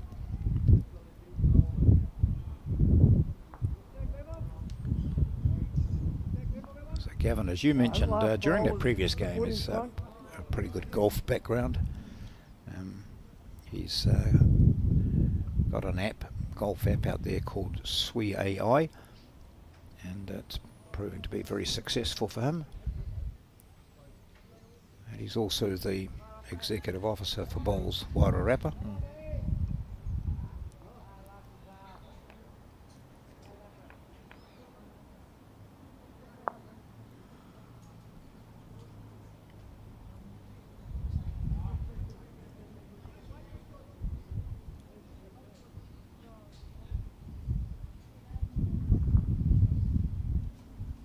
On the back end. This section was at East Tamaki yesterday, Alex, and Aidan Takarua, who's in this group, in this section, was commenting. particularly because we've had a couple of comments about how difficult it must have been yesterday when Taylor Bruce was, world champion, was struggling. A couple of balls being picked up out of the rink and some going into the ditch when she didn't intend them to. And Aidan said it was just so very difficult where they were playing at East Tamaki. The wind, delivering one bowl which is ideal weight and gets in there. Second bowl you do exactly the same and you find you're 3 meters short. It takes a power of concentration, and as he said, at the end of it, all the players sat around having a drink and they were absolutely exhausted. Just that the wind, the sun, the trying to concentration. remember. Yeah.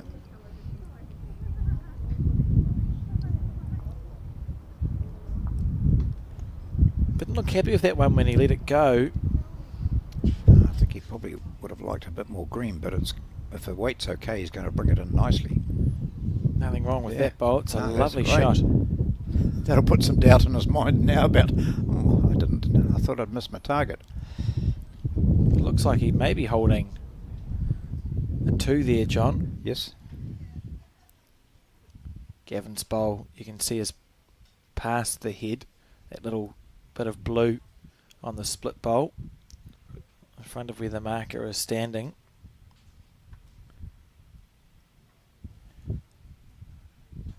Well, his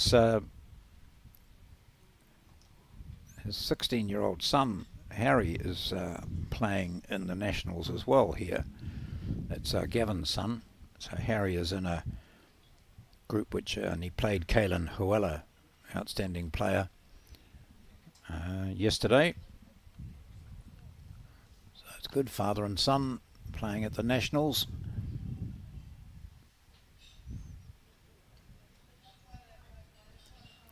Handy bowl. Would have cut it down to 1 there. Can tell you that Harry had a close game in his first one. Harry Hamlin to Michael Carmody of the Newland Bowling Club. Lost that 17-21. Then he defeated Patrick Higginbotham of Open Only Bowling Club 21 shots to 7. And then was reversed in that game against Kaylin Huela, losing 8-21. 16 years of age, taking part in his first Nationals.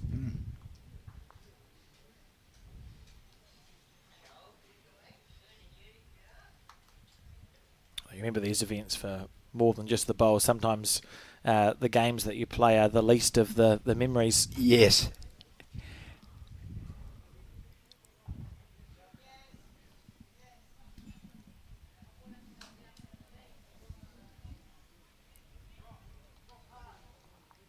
Indicated a 1 there to John.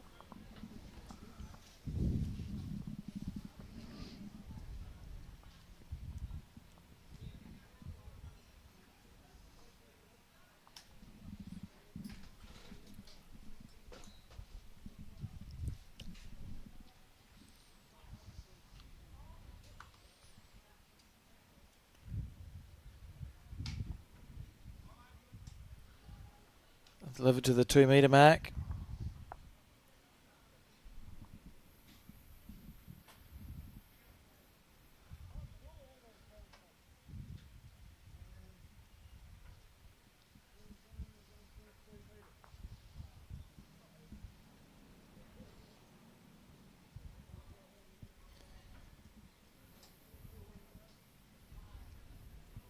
And this bowl, that takes it, there's an extreme green. And look, it's coming back. Yeah, fair effort.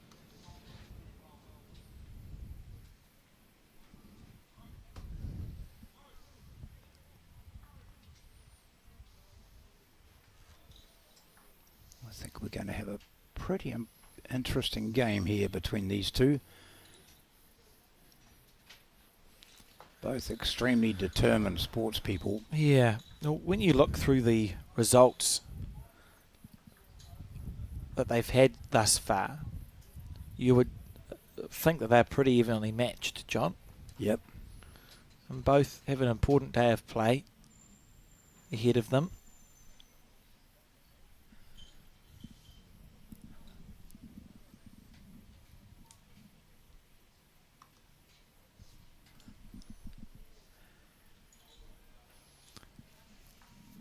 close here.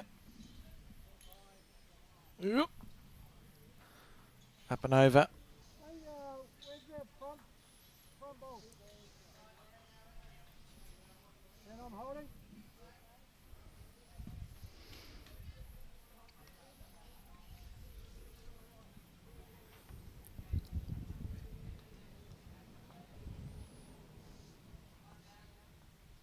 Nice and smooth.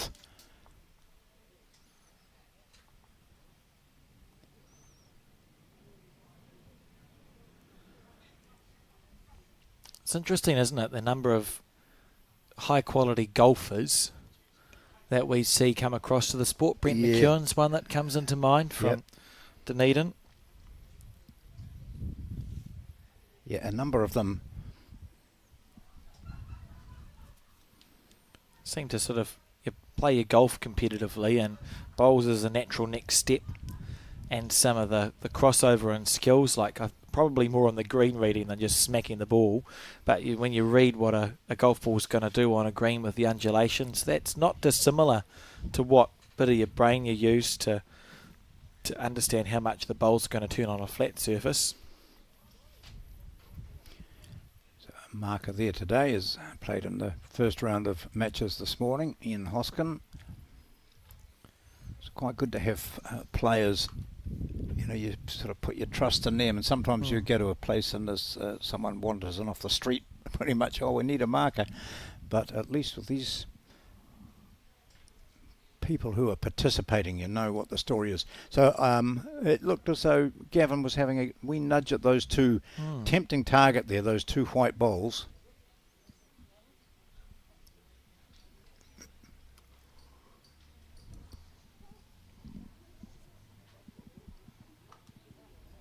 On the backhand.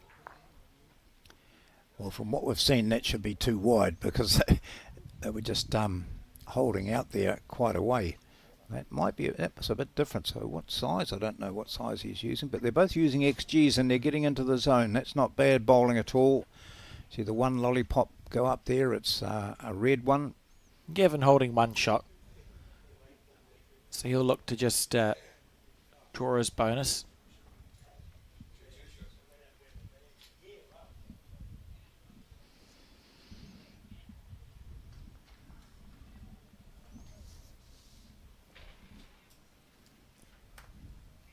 On his forehand.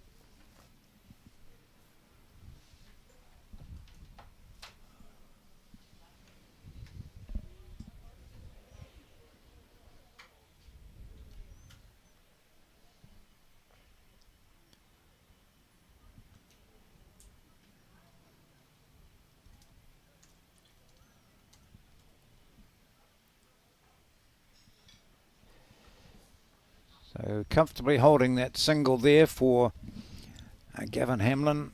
Carries the mat up, retains the mat, just drops it down.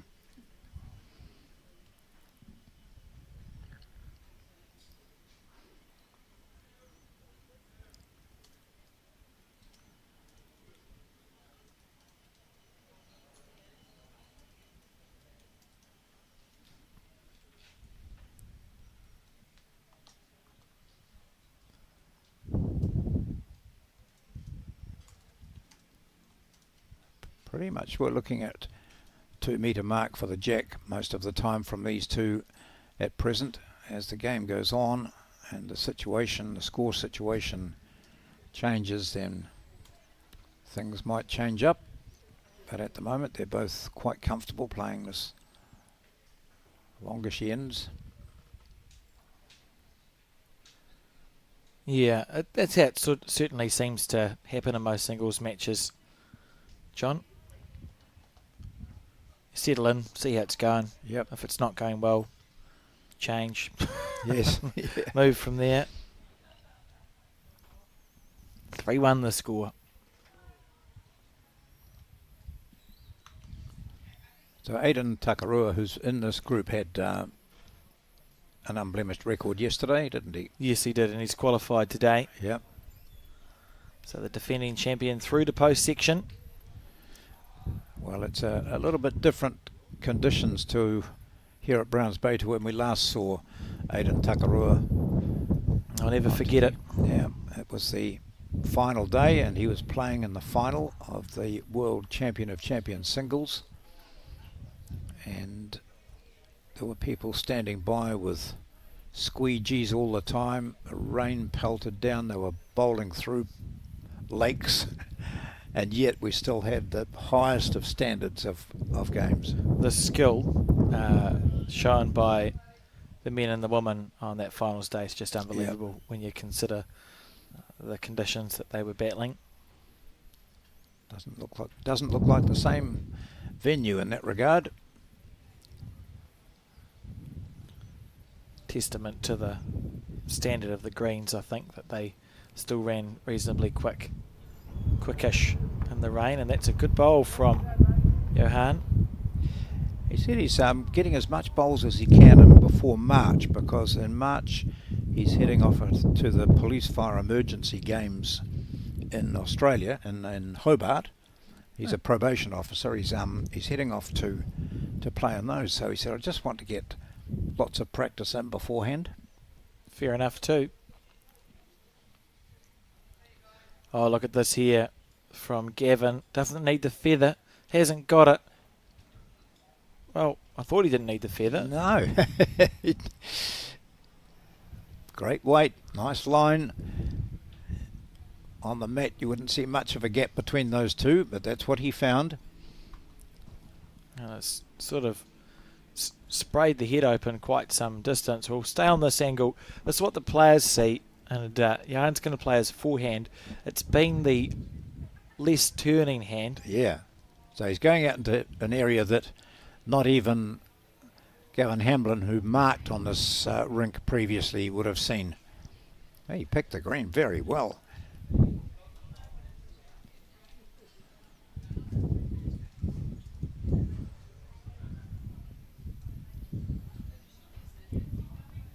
I think what we've already seen is both these players are quite happy to use forceful shots. Well-rounded bowlers, aren't they? Yeah. So plenty of room here. And Gavin just thinking, forehand or backhand? I'd suggest the backhand's probably easier, which is to the right of your screen. You've got a bowl of yours to roll up, but forehand works just as well. I always feel like I should wait just 5 more seconds before I make my suggestions. Honestly, though, that's what I was thinking. He'd played through on the forehand. But he's probably drawn the shot here. Yeah, he's played a good bowl. That's if it's in, is it? Yep. That's the danger of playing a narrow hand like that, is that you just toss it out a bit wide and it doesn't actually come into the rink, because you don't know what it's doing out there really. You do know what it's like. I mean, the line to the 2 metre would be underneath that left-hand white bowl. Yes. So when the jacks move so far across, it's a big correction to be made, and you're not certain of what it will do out there. They're both staying on that hand. Here's Johan van Kranen. Needs it to turn just a smidgen. Yeah, turn it over. Oh, good try. Yeah. That was a lovely effort. Not to be, though. And Looks it will to be 1. Yep. 1 to Hamlin. So go down and just check with the marker, Ian Hoskin, who holds the 1 red lollipop, which is the colour which Gavin Hamlin has been allocated for this game. He leads by 3-2.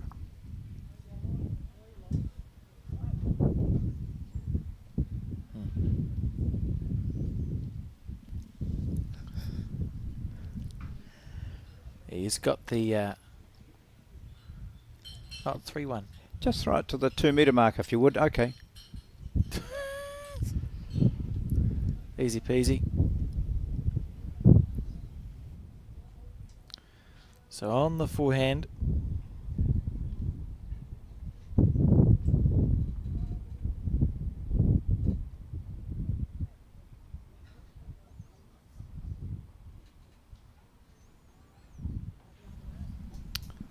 Apologies to the viewers. That's apparently the score. Oh, okay. Not entirely sure how that's happened. Well, I keep a scorecard and you keep a scorecard. Yeah, yeah. No, I've been giving the points to the wrong side. Oh, okay. So that's it, eh? Entirely your fault, Yeah. not the person. So it was 2-1, and then it's for those two. 1 for there. That makes it 3. Well, at least the 1 to mistakes there, come that early makes on. It 4. You know? Better than if we thought it was like 2019. And you know, that's why I Shaking hate hands. marking. I'm quite happy to mark, but I hate having to keep the score. If I'm playing in a match and there's a scorecard required, I'll always be quite happy to give it to someone else. Can I'll do do it. the board. Yeah. Yeah. I'm on board. Yeah, I agree. Good line from Gavin. Nice shot.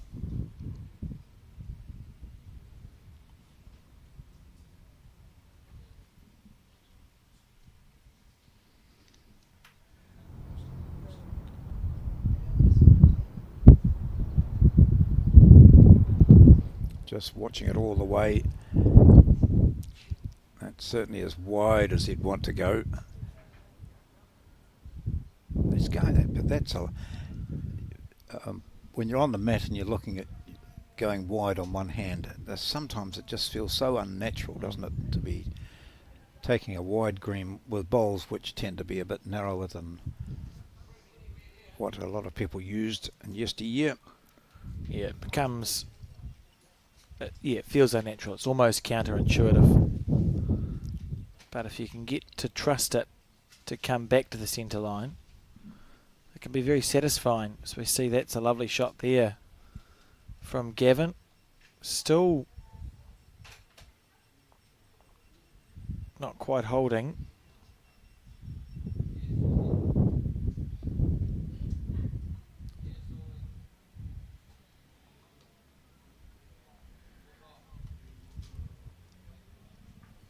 Similar line to what he took previously, but it might just come in off that. That's a top shot, eh? Nice correction. Gets the shot out of it. Has 2. Yeah, pretty to watch.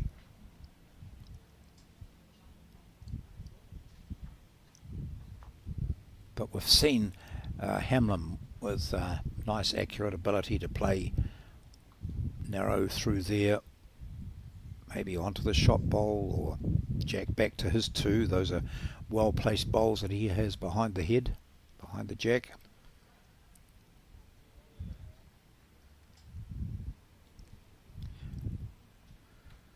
Certainly think he'll be trying. Yeah.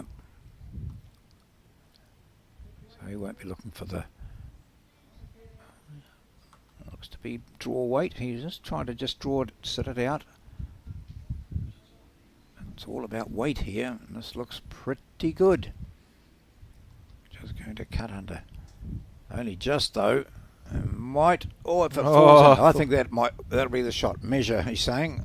I'm only telling that because of the shadow I can see. Convenient shadow. Yeah.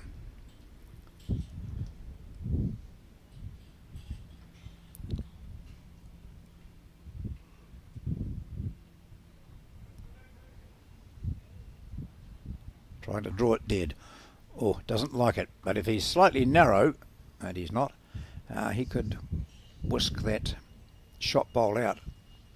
It's tracking well. Is it going to finish well enough for him? Oh, very good bowls we're seeing from these two players, Johan van Kroonen of Omokoroa and Gavin Hamlin of Martinborough.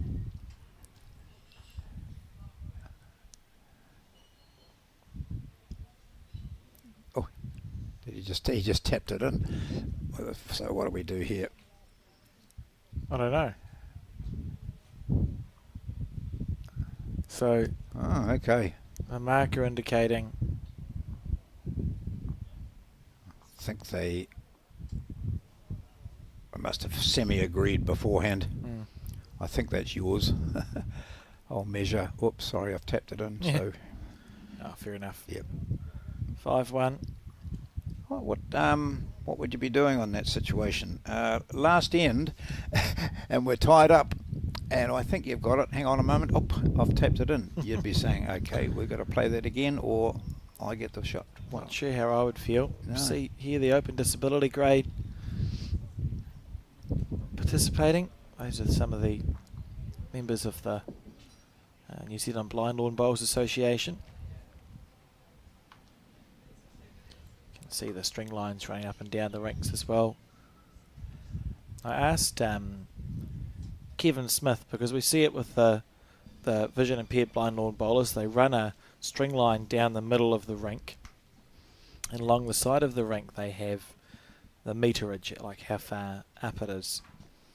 I thought, why can't they get a string line that has, like your builder's string line with the chalk on it, run it, and then just pluck it, and you'd put a line down the middle. And Kevin said, well, that's all well and good, Alex, but some of our bowlers can't see it all, and the string line's there for tactile stuff, so they'll feel in front of them, Right. and that tells them where the middle of the rink is, which I hadn't considered and found very interesting. So it's there not only for some of the sight, because some partially sighted players can see where the middle of the rink is, but for those that are unable to do so, it's a tactile thing to have your string running down the middle of the rink so you can feel for it.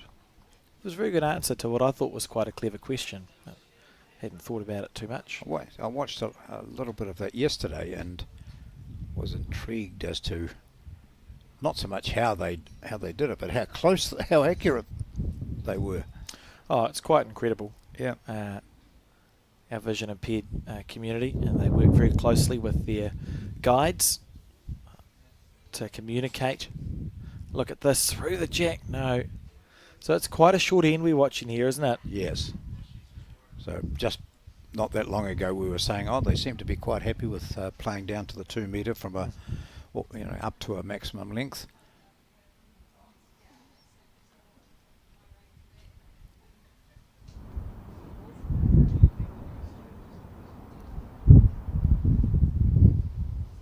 How's the weight?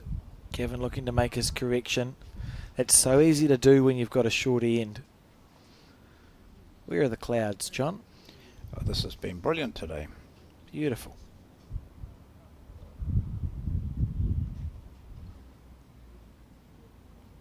Johan on his backhand. Holding one to that bowl that sits at 4 o'clock to the jack.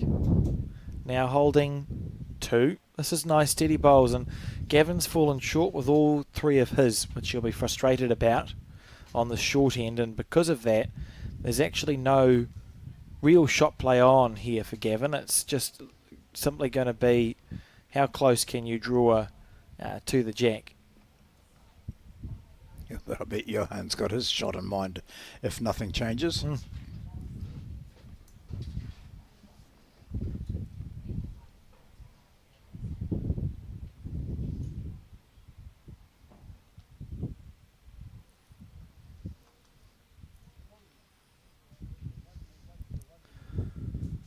Just saw Colin Williams out of the corner of my eye go to nail down one of those centre line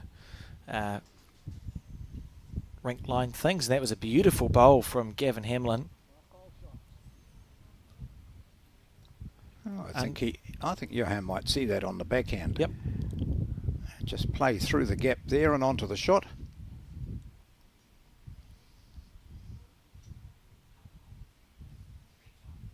Certainly on, isn't it?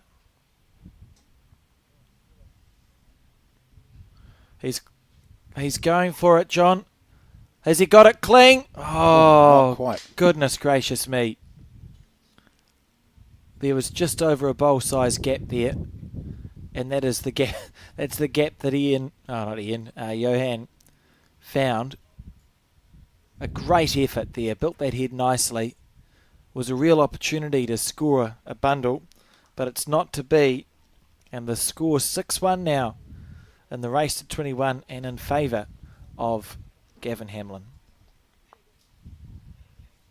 Look at this, just millimetres away. A little bit wider, you've killed it. A little bit more on the tight side, you've chipped the bowl out. Not to be. We've got a consistent flow of visitors down here watching the bowls, John. Yep. Very Well shaded up. Very warm. Yeah.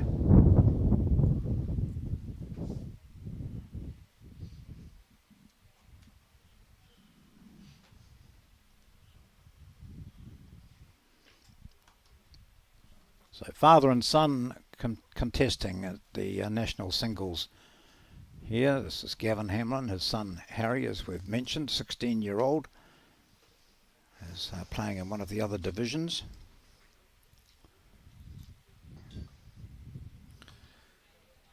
Of course, the Hamlins, another bowls family. We had and it's going back there actually, we had the New Zealand Open fours at Mount Maunganui, or it was headquarters at Mount Maunganui, and the event was played at Bay of Plenty, John, 5 years ago. Mm-hmm. And on that occasion, our liaison with the Bowls Mount Maunganui Club was Garrick Hamlin, who is, I believe, father of, of Gavin. Yep. So a generational thing. Garrick has been a very good bowler in his time as well. A number of centre titles and results from Wellington originally, I believe, and then moved up to the Bay of Plenty area and is a life member of Bowls Mount Maunganui. Well, and was a great help at that event. Bowl certainly runs in the blood, because as I mentioned, Gavin and his wife Cheryl, they have 3 children, and Harry is playing here as well, so the Hamlin name will hang around for a while. Just going back to that finger measure that we saw on the previous end, where Gavin Hamlin was standing above the 2 bowls that were involved and doing a finger measure, which the players do, but he accidentally pushed or tapped one of the bowls in the measure. Yep. I just had Steve Sargent. I asked Steve Sargent just via a text, what's the story? Because our understanding was that the offending player then has to say, look, sorry, you put that back where it was, where you think it was. And as Steve says, if a player displaces a bowl, the opponent puts it back to its former position where he thinks it was. So the offending player has no say in where that was.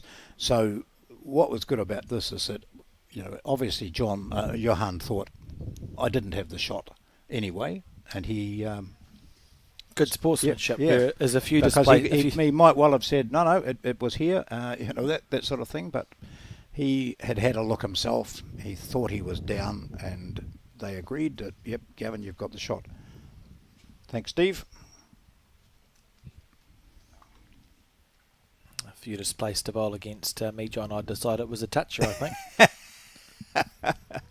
Well, I think the hardest one is when the jack moves. You can move the jack ever so slightly, and that's why it is important that when a measure is being done, that the 2 teams or 2 players are monitoring it. They're watching it closely. In general, the bowls aren't as close as you think they should be. And often what you see with players when they're measuring is they just make sure that the end point of their measure isn't quite touching the jack, and that reduces any risk of movement, and you get an indication, and if it's close enough to require an umpire, you can trust them to do a proper job. That was a great effort and a great bowl from Gavin Hamlin. Back on the long end now, we seem to be seesawing on length. And it's not that easy for Johan to get. He's got 3 seconds. He's going to be aggressive again here. I think he might be, yeah.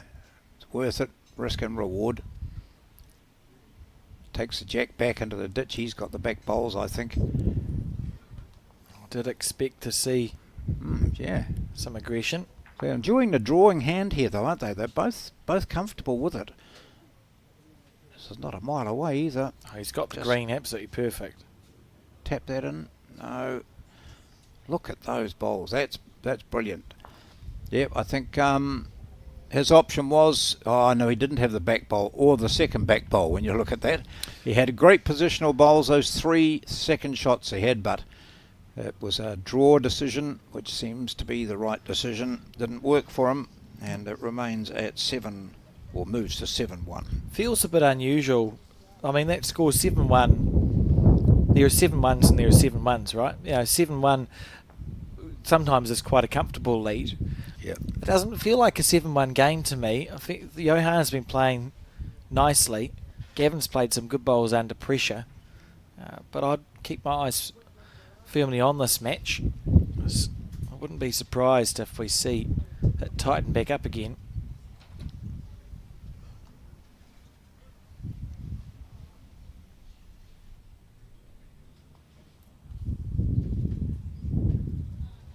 Good opener here from Hamlin.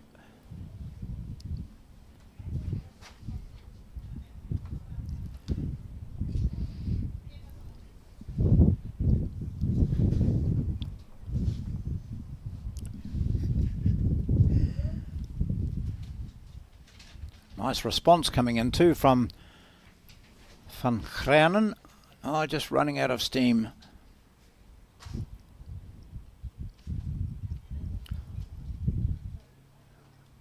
There's no doubt the club he belongs to. Big letters, Omokoroa across the back, and the big fern as well.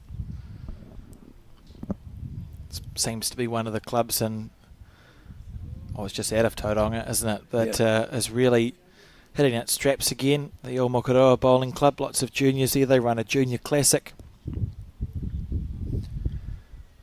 Keen group. When I was in Tauranga, it was considered to be a club with very nice greens and quite picturesque. Yep. If you've ever been out there, it's a little township just removed from Tauranga. My great aunt was a member at the Omokoroa Bowling Club, Gwen Prophet. 2 F's and 2 T's, John. Oh, yes. That's a good one to remember. Someone once asked my grandmother how to spell her last name, and she said, Julie Prophet. You spell it Loss. That's quite funny.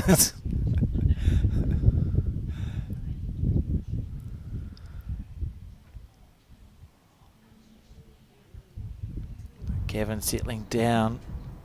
Just as I said, it felt like a game that was really close. We see Gavin build a good head here. He's holding the 3. He's played some pressure bowls up until this point. Now it's Johan who's going to need to find the magic. So Johan, as I mentioned, is also a dual member with Arawa. But talking about Omokoroa, he said Omokoroa is a bit more competitive now, and so he's playing both clubs, but enjoys the competitive element. Possibly, I'm sure that's what he was referring to, but more competitive at Omokoroa. Oh, that's a well played bowl. Yeah. Deserves to be the second shot at least. You can see there his weight was reasonable. Ian, the marker, is going to give us an indication. Indicates that it's 1 to Gavin Hamlin. Brilliant from the lollipop. Yeah, good communication between the two. Yeah. Flagpole doing a good job there.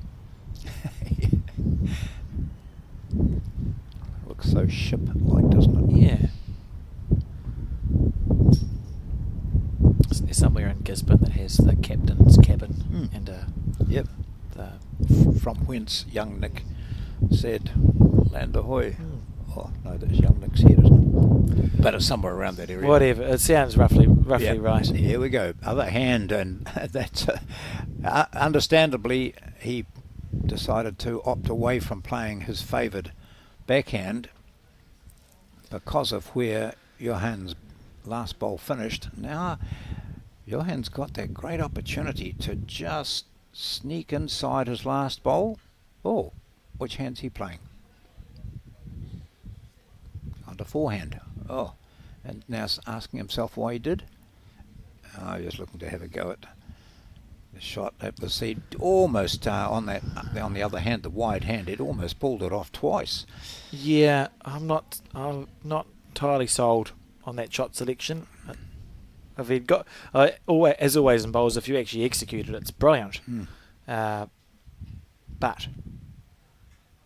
I think that was a very challenging bowl to play, and the reward was only ever going to be 1. You may as well just go up and over on your own bowl on the backhand, and if it's 2 here, he'll be really ruining that decision. 1 it is. So we've had 6 ends in a row for Gavin Hamlin. But he's only leading by 8-1. So Van Kroonen has certainly held him in check anyway, just dropping singles,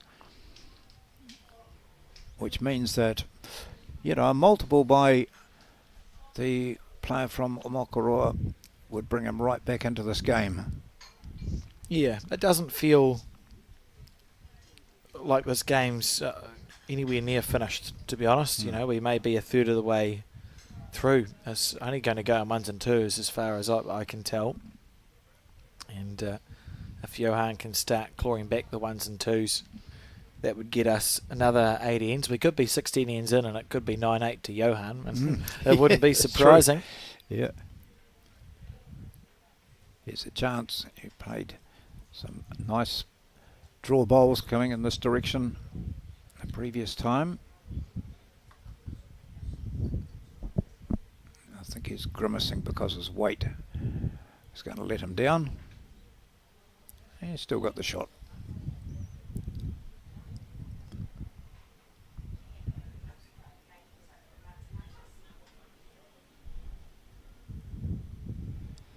Well, from our commentary position, we can gaze right down to the big lounge area that the players, umpires, markers all use. And it looks like it's lunchtime for many of them. It's been a very nice atmosphere here, hasn't it, at the Browns Bay Bowling Club? Fantastic clubhouse. There we are, just, gosh, someone's really on the ball, aren't they? Is that you, Max? Wave you, put the camera up and down if it is. Yep, that's good. So Max on the camera, listens to what we're saying and more often than not God, I reacts feel to sorry it. for him. You know, Yeah. most other people get the opportunity to watch us and they just put the commentary on mute and watch the bowls. Oh.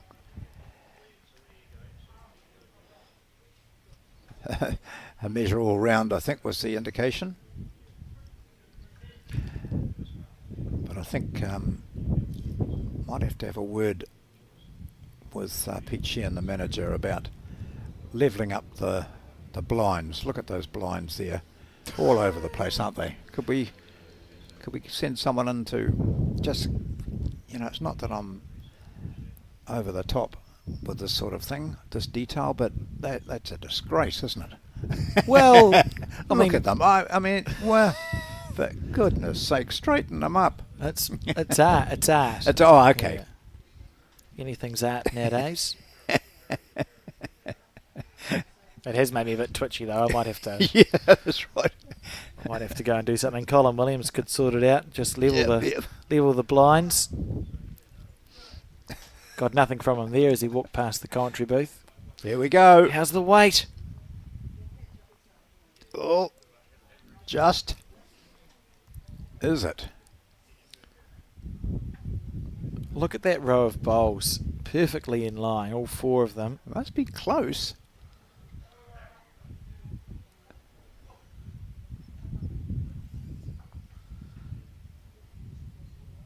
Don't you want to bring out the measure and can I just measure these? Not sure. I don't think he's sure. Well, let's see what Ian Hoskin says. He's going to have a look for himself. Is he going to indicate anything? He's going to not indicate anything. Fair enough. Oh, maybe he will this time. Clayton Cobras.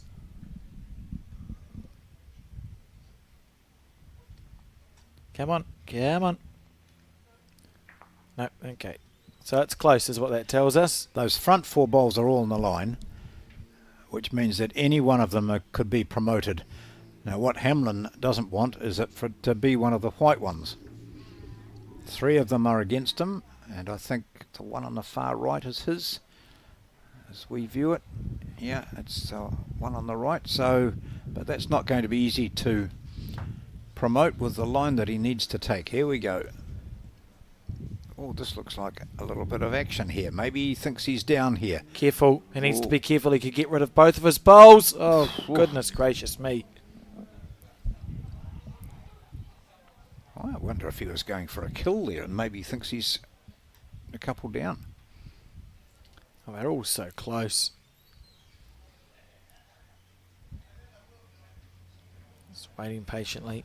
Yep. I think if he'd been that little bit more on the narrow side, so just in a smidgen, there's chances to cannon off 2 or 3 bowls worth. You could have got a kill of the jack.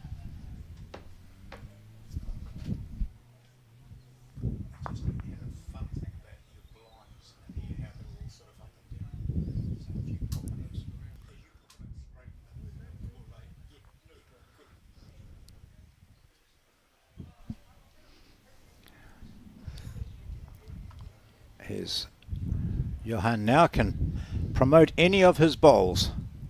Any of his bowls, or draw it dead, or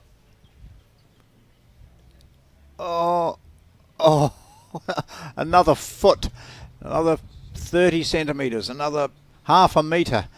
Right, here's this will be a very interesting measure. So believe that this is the closest one.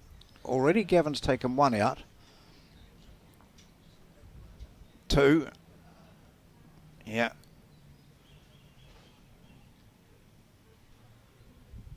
Ooh. That was a quick measure, so it's only the 1. Oh, 2, it is 2. Well, very good. 1. No, it's 1. 1, oh, okay. So, I don't know if those blinds were annoying anyone else viewing us here today, but I do believe there might have been some action taken to look at that. Beautiful. Absolutely beautiful. Oh, perfect. I think... oh, no, that one's a bit... That's not quite so level. He's not done such a good job. But pretty good. Thank you, Peter. He's half an inch off on the one to the left of your screen, but what can you do? It's an improvement. Yeah, very good. Yeah. What about the ones in the lounge? No? Okay. So that was 2 shots to Johan van Kroonen, and he has closed the gap now, 8-3. Oh, was it 1 or 2? 1. It was 1. It was 1. It was 1. It was 2. 1 shot 2. And I'll go through it again. It was 2 initially, and then the marker changed his mind. And Johan off the 1. He'll be disappointed with that as a start. He's been playing well.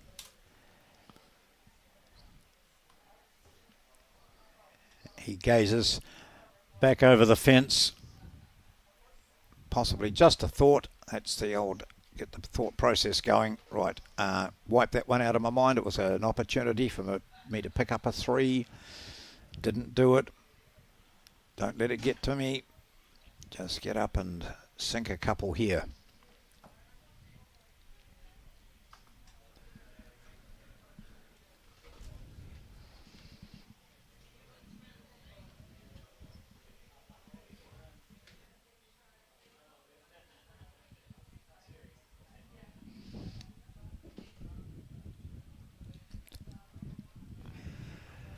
Oh, nice correction. That's a really good, exactly what you said he would do, John.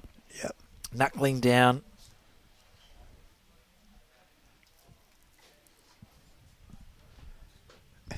We've already had 2 or 3 messages about those blinds. I think we've pleased the general public. Yep. And those who are, those sorts of things they care about.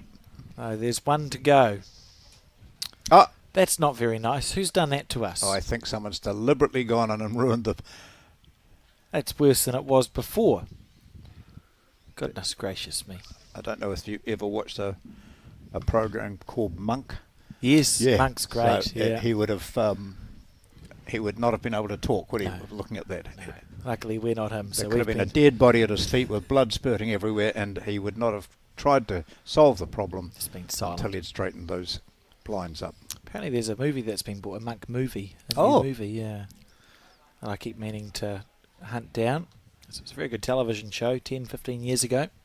Well, we were late to find it. In fact, we're still watching, I think we're up to the last episode of it, yeah. It's very good. Oh, it is a lot of fun. Anyway, On this end, we've seen Johan play a poor bowl and then correct. And look at that. That gives you an indication of the green, the beautiful conditions of the I think greens that, here. Yeah. That finished so truly. That's a story here. Yeah, almost don't need to worry about whether you've got the shot or not here. You would just want to reach that last bowl of Hamlin's. Inside that is 2 shots. Move it back by a nudge and you might have 3.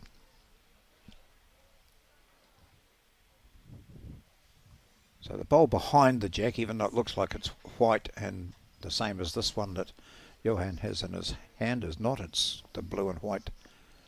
Is that a wasp hovering around? I think it might be. It could be. Dead one. It's a dangerous place to be. Right, let's see this. Can he get inside? Oh, Max. Wow. Oh, goodness. A cameraman in danger, but that is also a sign of how far they think the green might be. It was a bit too far out, but it is taking a nice wide green out there. And now I think we'll see Hamlin bowl or jack. Draw the shot and grab 2. Oh, yeah, that's probably more exciting. Just looking at that, though, I can see 4 white bowls of Johans that are short. Yep. And we know that Gavin's got a bowl pretty much on the end of the rink. He's got what we think his second shot. He's been aggressive before for less, I think. Would he have a nibble? But you'd have to play it on your forehand, because if you play it on your backhand, you could chip yourself out and drop it. That's right. I think when we saw that previous shot, it looked like maybe Van Kroonen has the shot. Yes, doesn't he? So the short bowl is the shot. Who knows? Yep, he's just going to have a wee nibble at this. He's very close. That's the safe hand to play it on. Oh, whistled through. Yeah, I agree, Gavin. That even down this end, it looked even closer. He was very unlucky there, but that was the smart play there. He played it on the forehand so that he couldn't chip out his bowl that sits at 5 o'clock to the jack, which means that the worst case scenario was dropping a 1, which he was down anyway. So 3-8 the score now in this race to 21, and believe me, I believe there is plenty of time left in this match. The sun shining, birds singing in the trees. Don't get too romantic in it. Here we go. Hey, he would have thought, I've got it. Even if I get an edge of that, yeah. And he did get the edge of it, and it whistled by. Oh, look, yeah. Wouldn't have happened at Martinborough. The jack has been misdelivered. No changing of the mat placement, just wants to put it down on that 2 metre.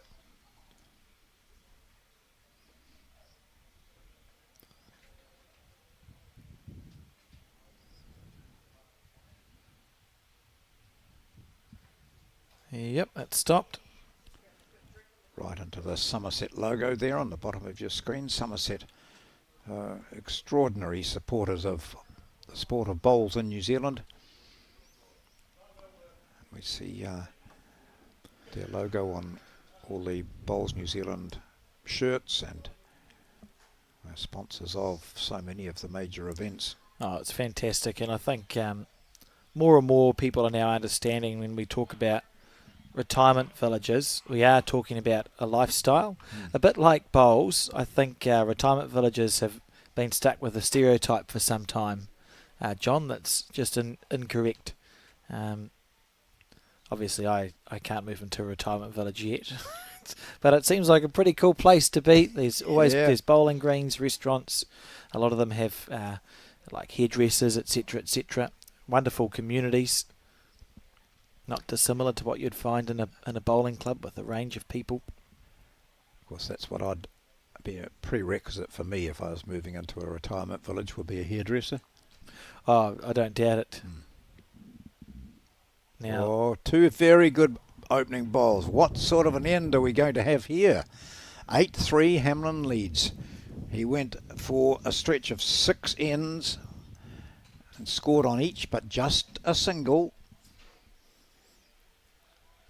And Van Groenen knows that he's well in this game. Is there a bug on our... Looks like it on the lens, is there? Who does it think it is? Oh, that's not acceptable. Oh, nice little hold on that. Oh, gee. what a shot. That is Yeah. outstanding. I think, if you were watching closely, it looked as though it was going to be zipping under the jack, but it just held about 1.5 meters out. It looked as though it just held its line nicely. Here we go. So, what a head this is building up to be. Yeah, it's alive. It's not squashed. It's moving off now. He needs to beat it.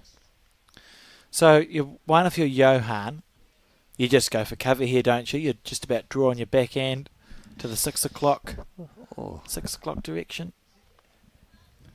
I don't think you can get more than one here, John. It's a big ask. Well, he knows what Gavin's capable of. Oh, look, he's pounding after this because I think he likes this. It's going to be over the jack and in the right position. Well, you probably didn't need it to go quite that far, but if it stays on there, it's good. Has done so. That's a good shot. Mm-hmm. It's a nice option. It means that Gavin can't, or there's no point in Gavin hitting this now. I reckon He's looking to, though. sit his own bowl down. Yeah. This could be the best bowl you've seen all day. Yeah, see, that just there was that wee part where it looked as though the bowl didn't quite hold its true course, just fractionally. And that's what's helped Johan with his with his shot. Now what do you do? He could even, just think of options here, playing forehand again and just popping his wider bowl in behind. But he's going to stay with the backhand.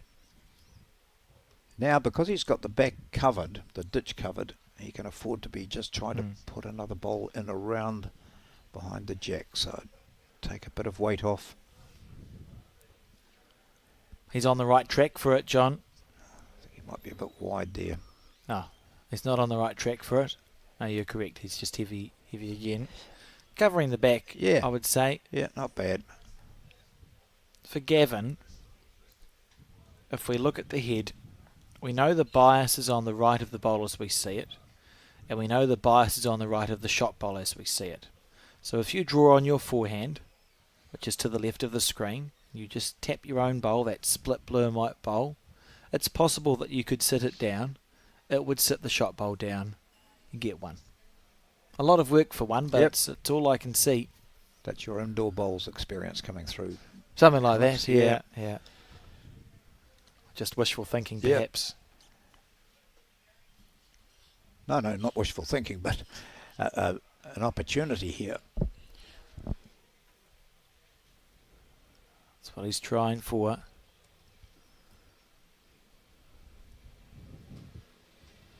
Come on. I'd love to see this bowl played, John. Oh, well, he What a played shot. that beautifully.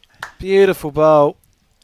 And that really is where Johan wanted that last bowl to end up. He wanted it in just behind the jack so that if Hamlin did play a remarkably accurate shot, then he would be there in cover. But he was a bit deep, and so from a pressure of being 1-0 down and looking like the gap closing to 8-4, it isn't that at all. It's 9-3. It's a great little end of bowls that we got to witness there. This next one was the one I quite liked, the next bowl that, see, just there, that little wee break, and it brought the jack into the perfect home, or the bowl into the perfect home. And now, one down, what option have I got? I might just get the outside of that. And that's where the position of his bowl, because it was slightly advanced, meant that any tap would push it through cleanly. Very good. Yeah, really well played. And an enjoyable game to watch here. Yeah. 9-3, so it's 6 the difference. Johan won't be too worried, but he'll probably... I would expect him to be thinking this is as far behind as I'd like to get. You don't mind there being a gap, but you wouldn't want it to be extended much more than 6 shots.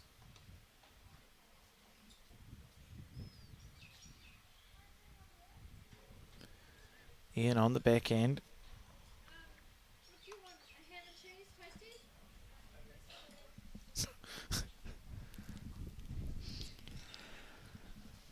Sometimes you might hear extraneous noises, conversations coming in through our microphones. It's because we've got the door open. We're in the office here at Browns Bay, and alongside us is the kitchen area, and also the bar and an area where players and others are having lunch, because it must be about lunchtime, is it? I don't know, no idea what the time is. Well, second great bowl here. Move the jack and you've played a honey, or even without moving it. Yeah, well played. Good stuff.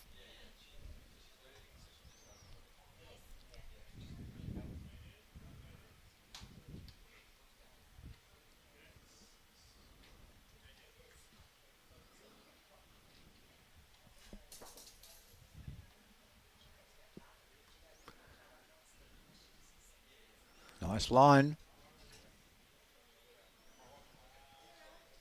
Oh. This is another one of those ends, John.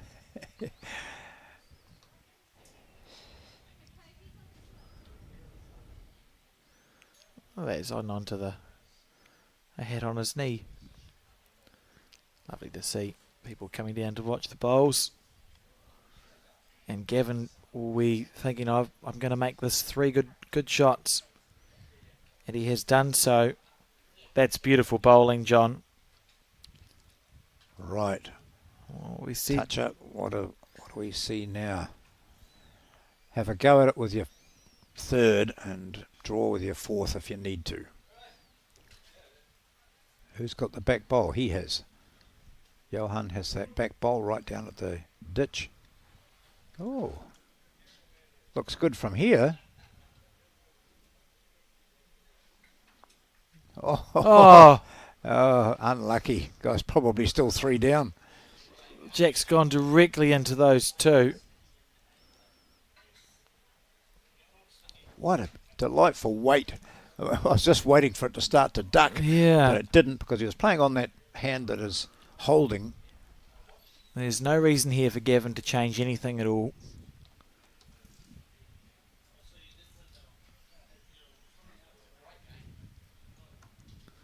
So there are bowls behind here. Yeah, he's just going to draw another one. Not going to be concerned about what a bit of weight from his opponent might do. Almost a block. It's almost a block, isn't it? No, I think the bowl to the left of the screen as we see it. Oh, I don't think so. You've probably been paying more attention than me. No, I'm just looking at the colour. I mean, it looks white, doesn't it? But he needs us to hold, John. Oh, and it's going to come in well for him. He's done it. What sort of result does he get? Oh, He takes it over to the ditch, and it might well have stayed. And it is. Yep, so as the players go down and Gavin Hamlin carries the mat and looks wistfully off to his right, thinking to himself, oh, this was the break I needed. Yeah, we'll get a replay of that from a better angle than the one I gave the viewers there. It was a great shot of John So Johans, and he was 3 down, I think, yeah, John. he was. Yeah, he might have been 4 down. Well, it's a... And he's now had 2 kicked out, so from a position of desperation, really, here it comes. Perfect line. Into the bottom right. Boom. That collision bowl followed on as well, didn't it? Yep. To count. So I think that gave him the 2. Very impressive. No end is over until that last bowl is played. Really impressive weight that Johan opted to play that with, John. A lot of players would have gone quicker, because on these quick greens, when you play a run shot, sometimes it holds, sometimes it hooks. It can feel really hard to sort of pick that line, but twice we saw Johan very comfortable with that running weight. He was unlucky with his first bowl and successful with his second. He'll be feeling a lot better as he delivers the first bowl in this end. He was in danger of being 13-5 down, 13-4, 13-3 down, 10 shot advantage or disadvantage, but now he's up to within 4. Long way to go in this match, not even halfway towards the 21.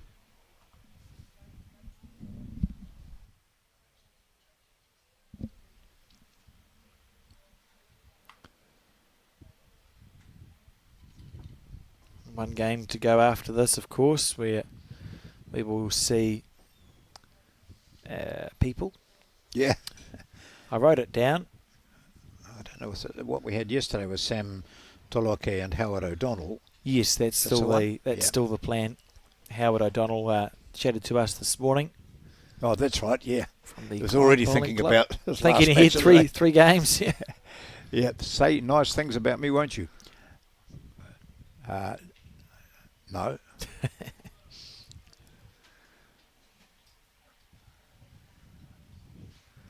Good bowl, lovely bowl. Well played.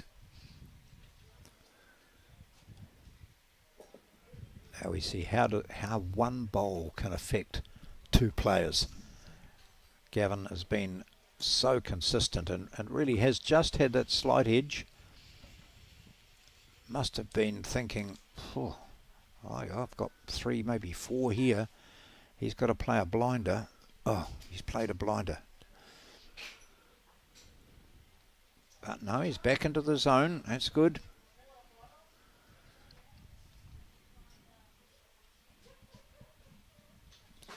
He's holding up a red, so it's Hamlin with the shot.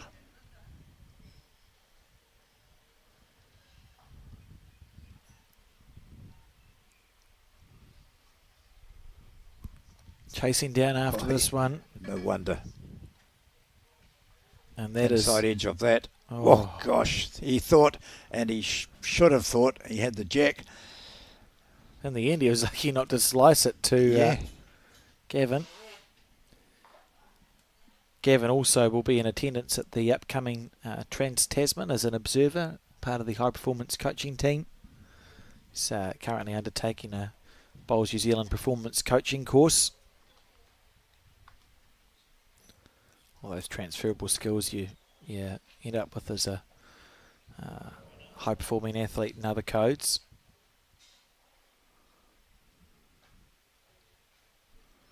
Gavin hasn't utilised that side of the rink at all, really, so it was a good read from him.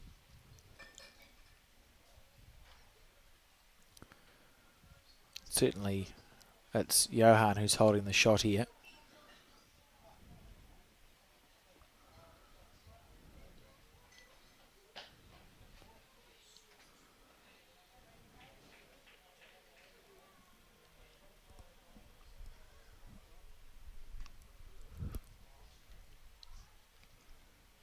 Be looking to give this bowl a little bit more breathing space.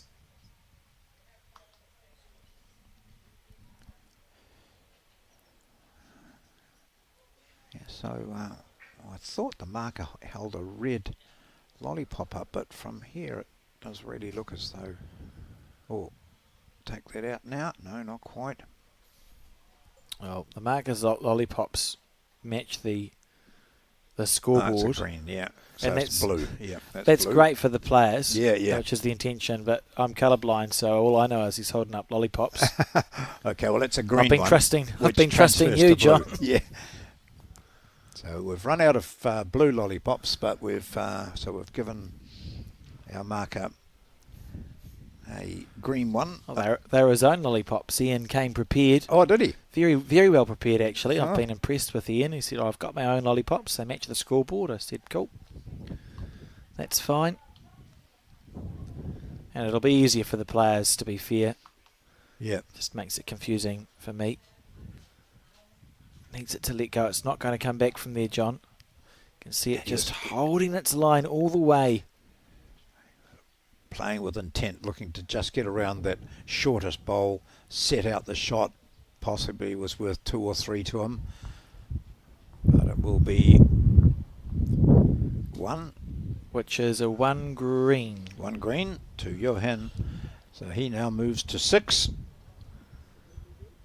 6 shots to 9. 15 shots scored and 13 ends, so they're barely. It's closer to 1 than 2 per end. Yeah, only there's been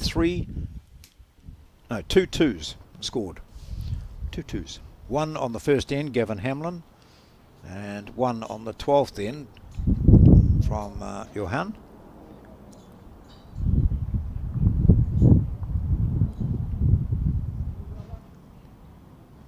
And I think earlier on you said Gavin won 2 of his yesterday, or 2 yesterday, and so they both need these wins for this game, just to further promote their chances of going through. Yeah, for Gavin it would qualify him for post-section, whereas Johan has dropped a game on the way, or maybe it's the other way around. I think it's the other way around actually.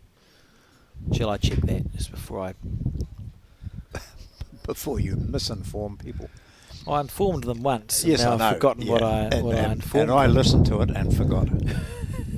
Well, I'll look for one of them, and we know the other one's the opposite of the one that I've looked at.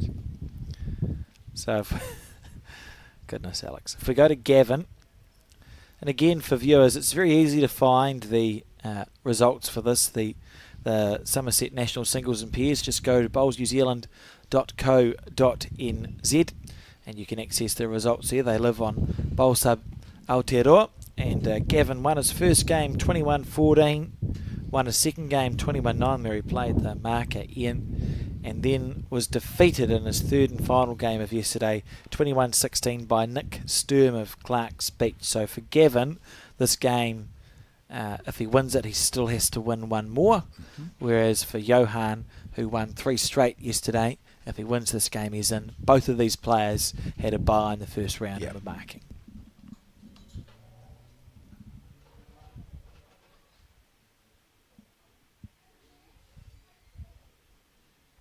Really tight battle.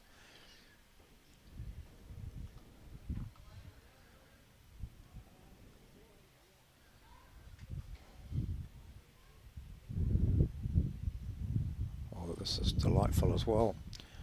He's setting it up brilliantly again, Gavin Hamlin, in this direction. He's been quite dominant. Took a butte run shot by his opponent to ruin a probable 4 last time. He's playing that same line again. I think he was also looking to bring that jack back, and if that bowl stays on, it might come into play later. I think the way the marker has marched across, he's going to pick it up.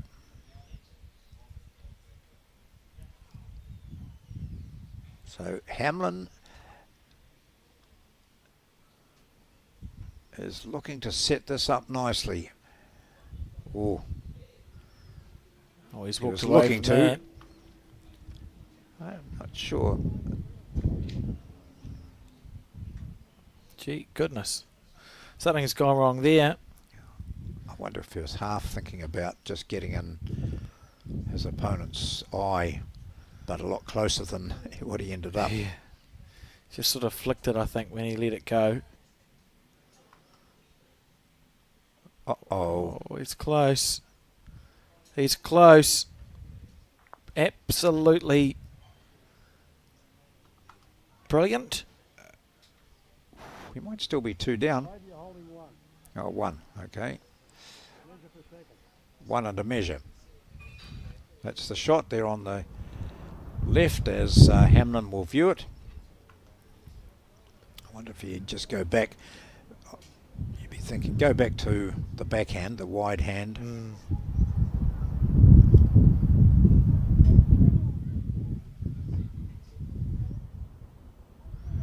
Just measuring to make sure.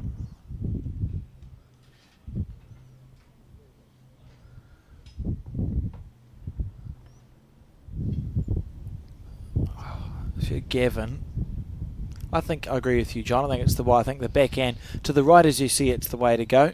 Yep. It's not going to make it worse. You'd have to miss by a margin to be narrow enough to go up and over on Johann's bowl and give the shot away. If you aim to go just inside of that white bowl of Johann's that sits at 2 o'clock to the jack on the far right of your screen, Gavin would be very close to adding another shot here. Johann can't even watch the bowls.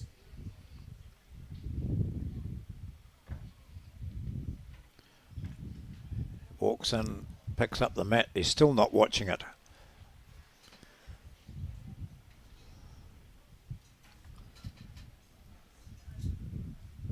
Well, he has come inside that one, as you mentioned, but not quite enough. Just took a wee bit much green. But as you indicated, Alex, better to be missing on the high side rather than being narrow and risk pushing up your opponent's bowl. So is that 1 or is it 2? It's 1 under measure. 2. It is 2. So well played by Gavin Hamlin. It was starting to just get a bit uneasy for him. He dropped a 3 over the previous 2 ends. He'd only won 1 of the previous 5. But that's back to a 5-point advantage. He leads by 11 to 6. 10 shots away for him.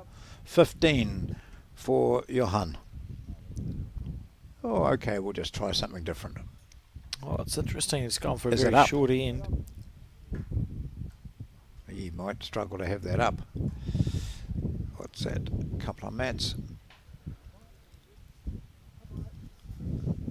Get some of the measure. It's easier. We're going to all got. It's interesting. You see players stepping it out. It's 3 paces. It's 5 paces. How long are your legs? 5 of my paces. Oh well, it must be up. No, hang on. Give Margaret something to do. There you go. So Gavin standing there, hand on hip. There's the hat that was on his knee before. Yeah. Lovely. Lovely to see. Did you straighten the tape up? Oh, Not up. good check delivery there by Ian. And Gavin assisting with the removal of the... Oh, careful for the cameras. See, Can't be that's, having people trip over camera 5. If it was that they held up like a couple of millimetres, probably centimetre maybe short. If the tape had been pulled really taut straight, and it possibly was up. Well, you often see that, don't you? Where you pull the tape, but there's such an awkward thing anyway. Going over 30 metres or 20 metres. So the little wee bend on the tape there might well have been enough to make that illegal. So 11-6 Hamlin from Martinborough. Very strong club in the Wairarapa region. A few Wellington area players are either dual members or full members just of Martinborough. They travel over the hill. Well, Bowls Wairarapa, their centre championships are open, aren't they? Yep. They run as open events, so anyone can enter them. Yes. Quite like that.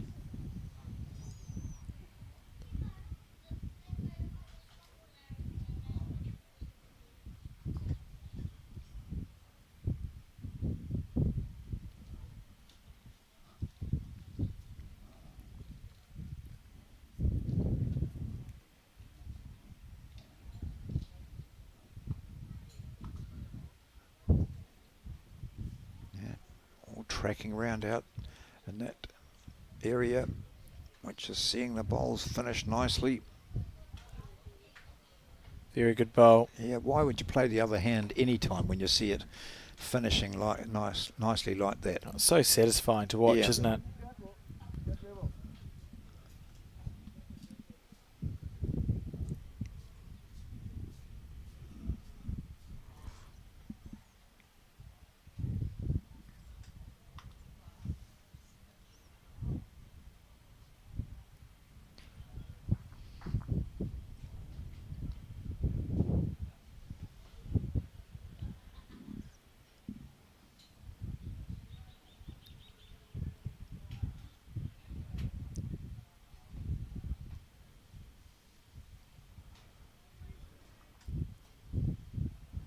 two-toned bowl sitting exactly jack level.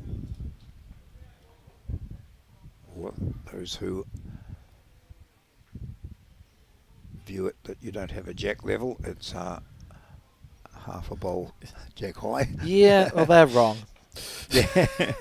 The challenge is that there's no, in the laws of the game, it only talks about jack high bowl, jack high, and jack high is what we would call jack level, but they don't say jack low, John, which is stupid. We're right, they're wrong. Yep. That was just the sort of weight required to push up his own bowl. So 3-second shots here.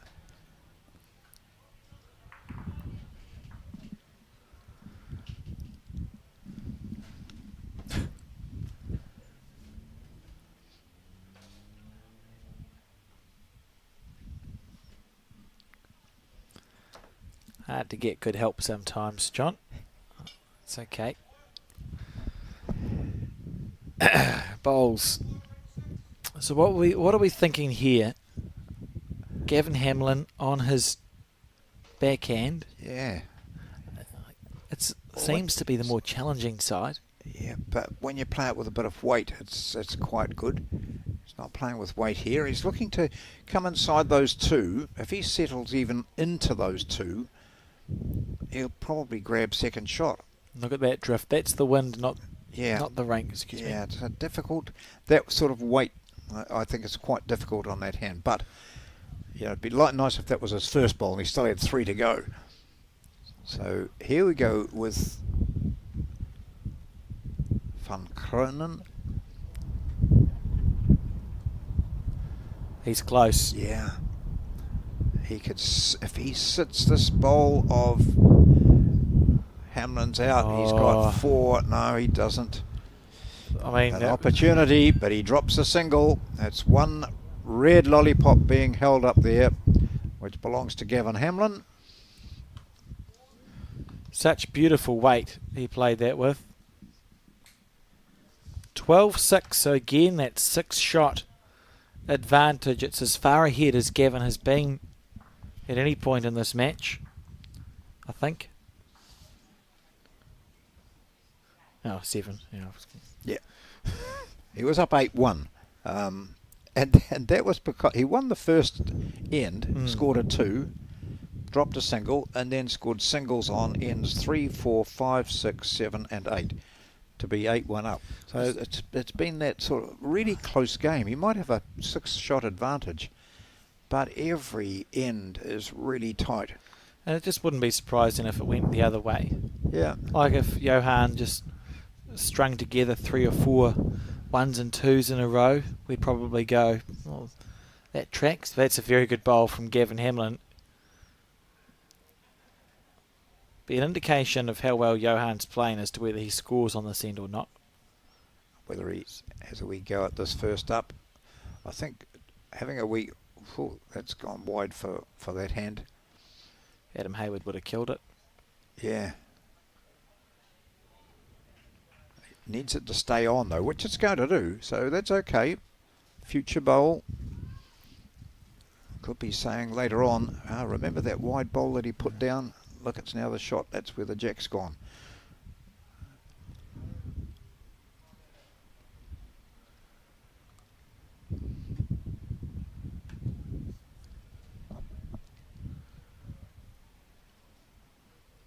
I've seen this before where Hamlin has sat there with 2 shots. He's had 3 shots. He's had 4 shots. And he's put pressure back on this man, this South African born, but New Zealander for 8 years. And he in general has responded pretty well.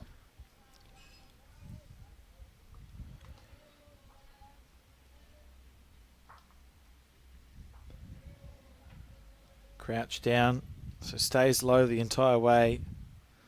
Good. Johan transfers that weight forward nicely, and he knows he's got enough. There's a room here to draw this just around that. Oh, and he might well have done it. Yeah, so he just had that. Oh. Gosh, unlucky. I actually thought he had there. Yeah. So we saw Johan stayed quite low on release and stayed crouching. Let's just watch Gavin's delivery on this nice side camera we have. Hurry up, Gavin. Thank you. So at the start of his delivery, he's more upright, isn't he? Yeah. And if you watch, then down into the crouch and let it go. So stays, the shoulders are higher up than what they are on Johan. But the point of release for both players is very good. Overplayed that bowl. Into the ditch it goes.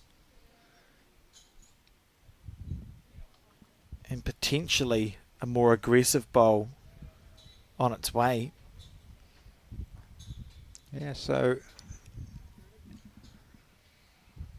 if he picks that same line and hits his own, it needs a bit more weight to push it up, and that's what he was looking at.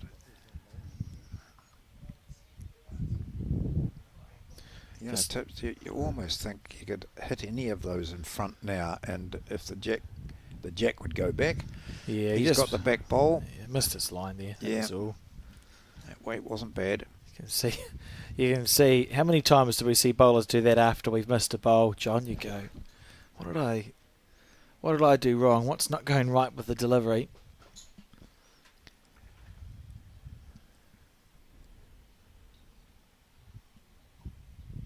This one won't be in the ditch.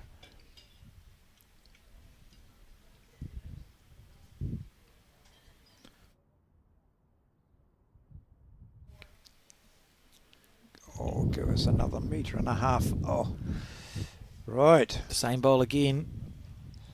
I don't know. I wonder if he might be a bit aggressive. Oh, more aggressive, yeah. Yeah. As long as you're on the tight side, you wouldn't Remember, want he's to chip got, your own he's bowl got out. a bowl that's out of shot here on the left. Yep, so there he goes, having a wee run at this. Oh, he's going to find the hole, is he? Oh, square through Gavin's bowl. That was beautiful weight. Yeah, so he's got one. Cut it down. And 13-6 the score. As we now enter the 17th end of this game, and the score rate, we've had 16 ends, and it's 20. How many points? Well, it's only 3 twos 19 there. points, yeah. And 19 points. So probably 1.2 or something, 1.1 something per end. More. A single on every end apart from 3 where there's been twos. That makes more sense, yeah. Well, I don't know. What we're trying to say is that the average Math score... has never been my forte. I totally understand. Here we go. Seeing it from this end.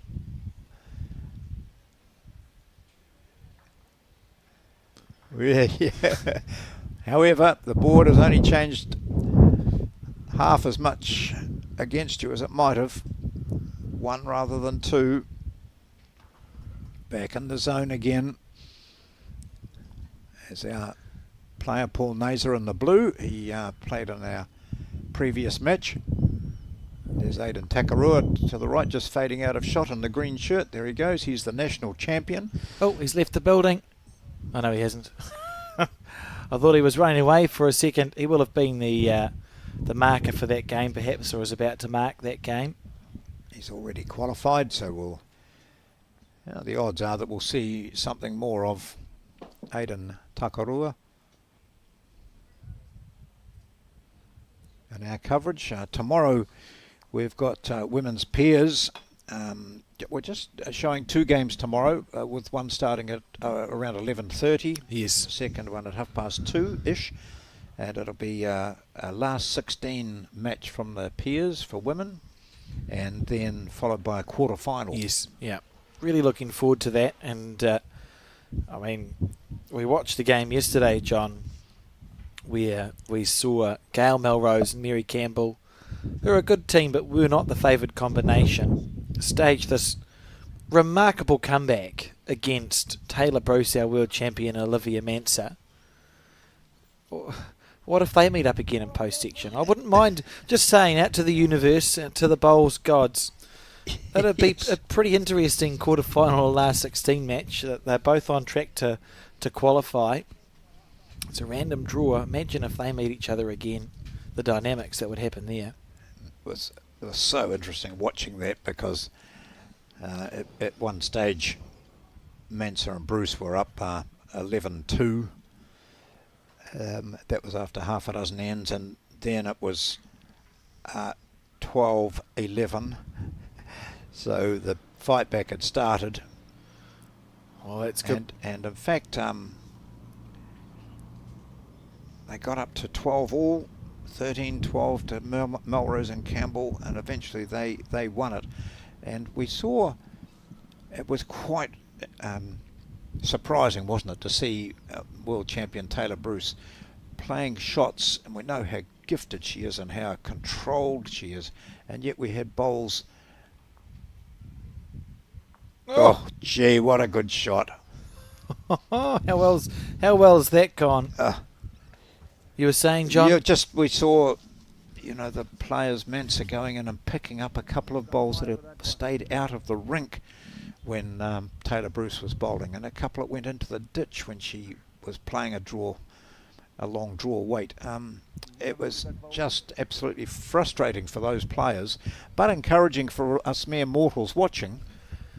Look, it's not an easy game. No, and in those, it really was the wind that was making the difference. And we've got a sight line out to see.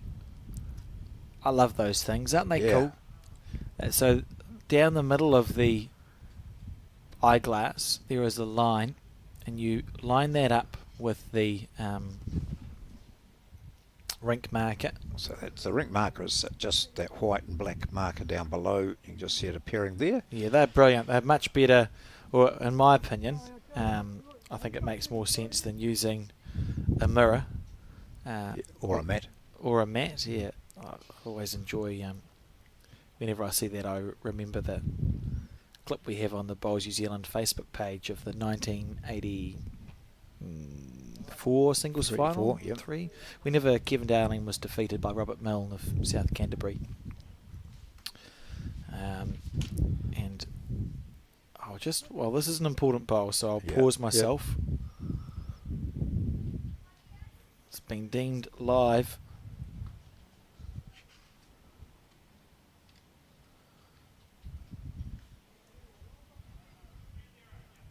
Willing it to come back in. I think it's overcooked anyway. And such a long way out. So that jack is right on the rink line, the edge of the rink. So to play it on the forehand, that big wide forehand, is very difficult because you're taking a green that's pretty much out to the camera tripod. Whereas here, he's just got to make sure he doesn't knock Hamlin's bowl in. And he hasn't. And has he gone? No, he doesn't. He hasn't. You're joking. Gee. What was I saying, John? You're talking about Kevin Darling and Robert Milne. Yeah, Robert Milne won the New Zealand singles in the mid-80s. And on that occasion, early on in the game, and we have the video, Kevin drove at a single bowl and jack target, and the jack was put into the ditch, and it was near the rink peg marker in the ditch. So an umpire was called for to decide whether it was in or out, and to do that he used what he thought was a mirror. And it's in the old days, and he's dressed in his blazer, so 300,000 people watching. He has to walk all the way from the clubhouse down to the other end of the rink with what he thought was a mirror, and it turned out that he'd bought the drinks tray. One of my favourite. It's just such a great clip. It exists on the Bowls New Zealand Facebook page, and it was 1984 for those train spotters who want to know the exact date. I mean, Robert Milne, who's South Canterbury's most successful bowler, defeated Kevin Darling. It's a good final, actually. The Greens ran very quickly, and they're playing with the old bowls that sort of come back up to meet you. Yes. And a masterclass from Robert. Sorry for those for whom I've spoiled the winner. If you didn't, We're better correct. if you didn't know, Robin.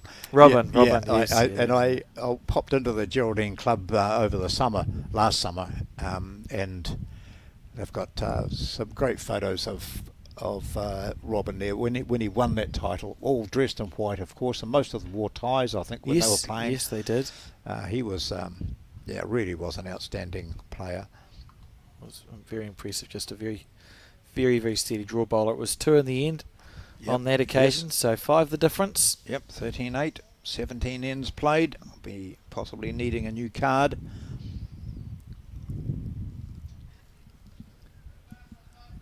No chance to relax at all. Neither of these players can even let their minds start drifting. Got to stay totally focused. It's almost the one that does let themselves start drifting will be the player that loses this game. Although, you know, Gavin has consistently been able to hold on to that slightly more than one end's worth of scoring lead.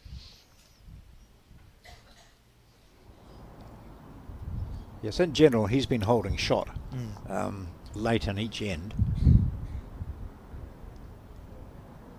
Remember, they're both playing with the same bowls XGs.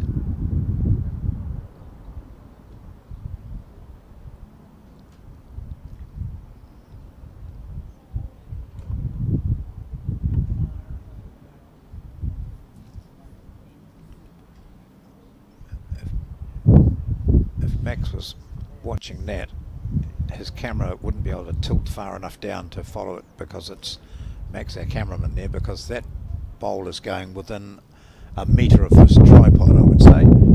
So that's how far out they're going. And don't move your tripod, Max, because you'll go into the ditch and we'll have no coverage. Need a camera person. Harry'd fill on. Why don't you can follow it for us, Max? Can you, coming down on this hand? How close it goes? Or is he playing the other hand? He's on the forehand. Oh gosh! But next Don't worry time, about it. next time they play the backhand, we'll stick with this camera angle. Just test out his skills as a camera operator. Well, also how flexible the camera is. We're testing multiple things. Needs it to hold. I wonder if Gavin will play his backhand. Oh, here we go.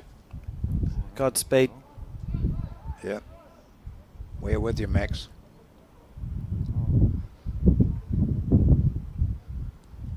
Look at that. Oh, that's right amazing. out. Well done. Yeah, gee. And big turn still required. There it goes. That's in a good position too from Hamlin. Bravo. That's right on the 2 metre mark for him. That's 3 shots he's holding, and not for the first time in this game. Johan van Kruinen will go down to the mat. Just in danger of dropping a number. Just very quickly before we talk about that, just applaud the camera person, because our it's fair to say that the tripod he uses is a Frankenstein's monster, and he's made that work really well. Yes. We won't put you through it again. Forehand. Under huge pressure. Big effort. Can't be with weight this time. It's got to be to try and draw and save here. Try and draw the shot.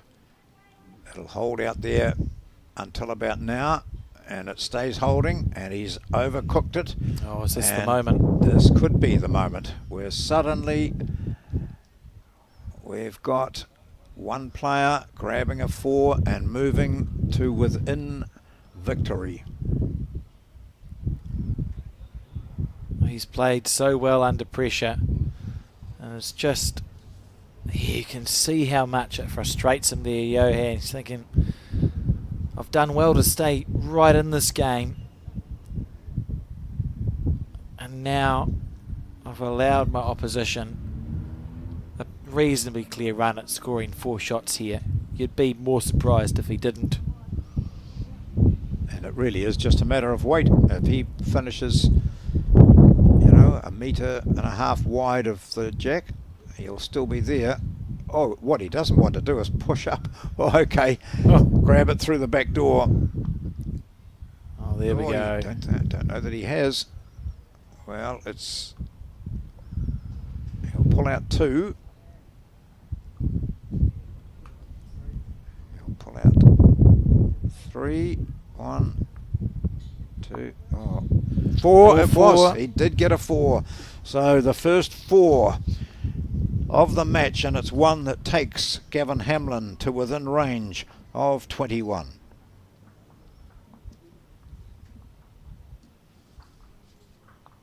Totally out of the blue, really, that.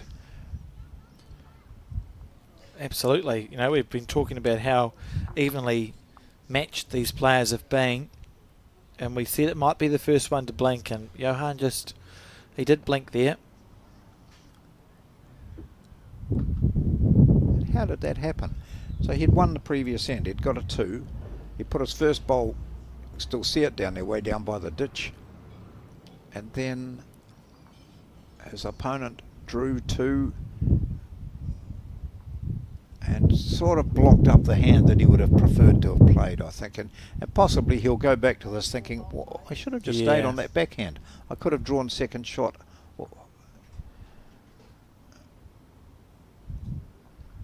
Now he's got to play. He plays that forehand well. He's been able to sit the jack a couple of times. Here we go again. Get that last end out of your head.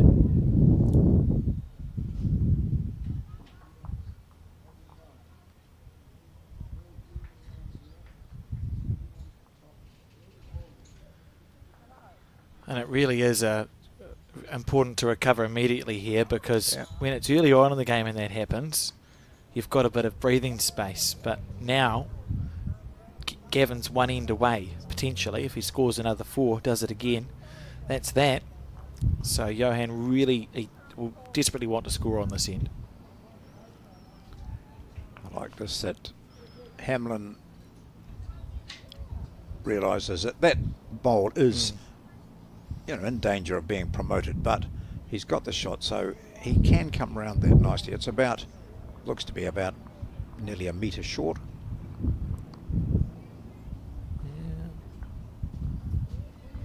Here we go.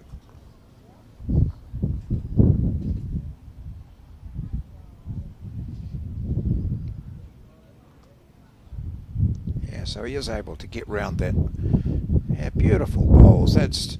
He stood on the mat and then stepped back again to just reassess, maybe let the wind blow out, which it won't do for the rest of the day, and then played a perfect bowl. Of course, too, Johan will have recognised that he could get around it. I don't need to. I can hit my own bowl and get up for the shot. Oh, look, here we go. Great stuff. That's brilliant. Yeah. Whoa. Kept going. Measure. Yep. Might see Hamlin change hands now and then. Perhaps just push his own ball onto the shot that's there for measure. Nice smooth delivery, as we've commented on before. Stays down a long time. Oh, look at this. Needs it to Going hold. to just go under. But still in a top position.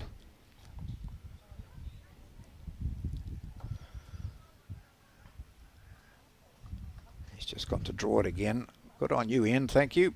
Just asking Gavin to move out of that. It's been an exceptional zone. marker, I must say. Oscar. Absolutely. Be quite happy for him to do all the big matches. Yeah. Oh, I can give him some lollipops. Oh, tracking well. Tracking very well. Well, he's given himself a chance here. Who's got it?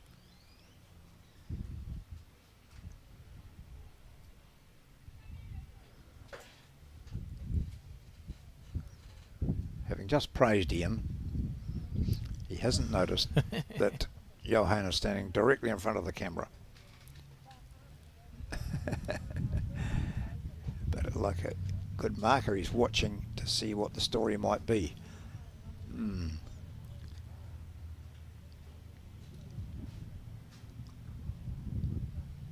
Can't see. Oh, your hands realised it. That's good. So we can go back to this shot. Can't see a 4 coming out of this for Gavin, but Morris Symes will be sitting here watching this saying, John, for goodness sake, if he plays this shot here, moves it, he'd get 4. Sounds easy. Yep.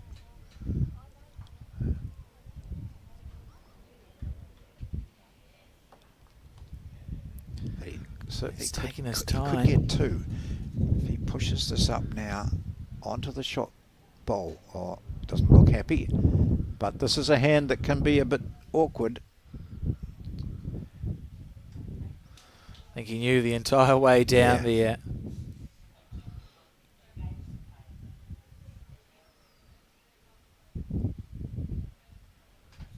Any the wiser, Johan? Right. Well, his last bowl, his third bowl, is the one that's just sitting back there in front of the blue and white one. So to the right of the jack as we look at it. And so he's shown that he has got the perfect green to maybe just sit on that for 2. I don't think this...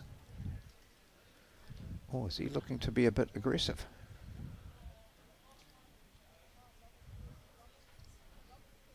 I think he might be. Looking to come under. Squirt the jack.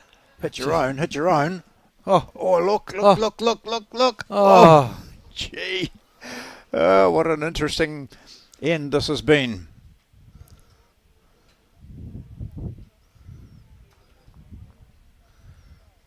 He had the shot.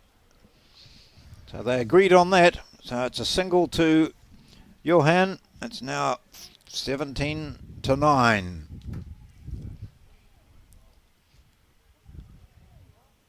Here's this lovely bowl from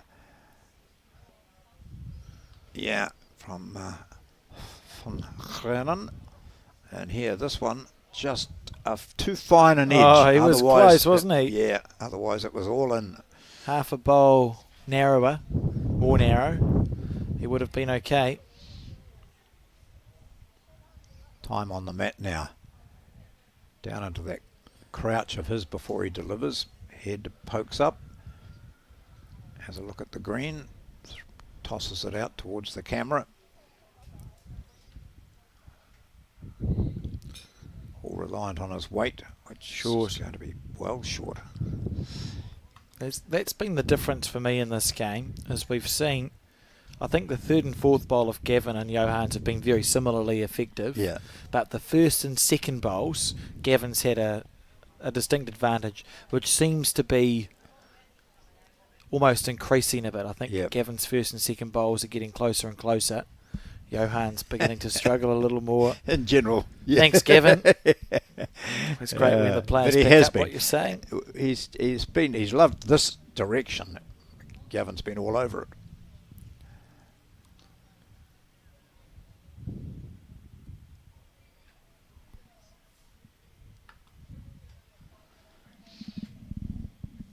Oh, Johan's wife Jackie and son Egan and daughter Erin. I'll be parked up watching, hoping that Dad can haul this one back, playing in his first nationals.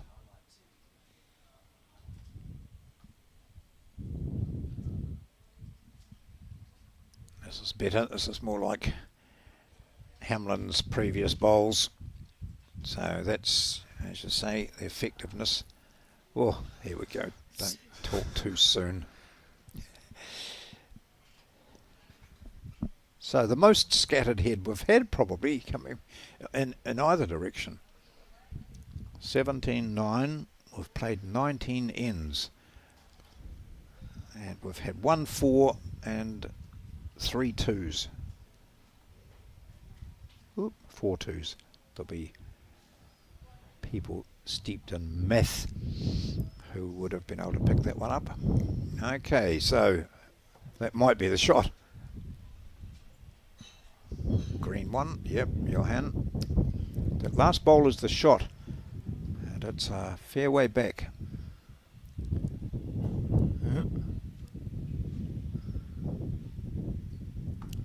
Stalking after it.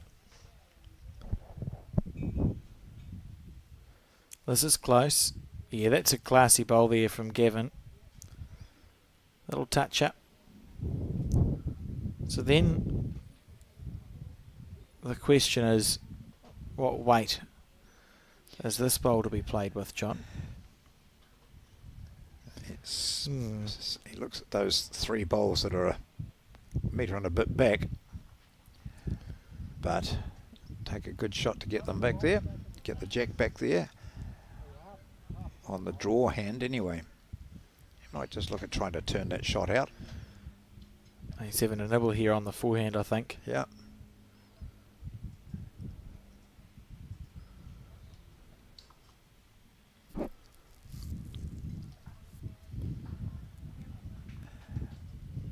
If he misses that, he might have drawn second shot. In fact, had second shot anyway, didn't he, with that one on the left. So this is going to be the chance for Gavin to put himself into a good position. If he can go 19-9 up, he should be able to defend that. You would expect him to be able to defend that lead. Remembering that Johan was 3 from 3 yesterday. Gavin dropped a game.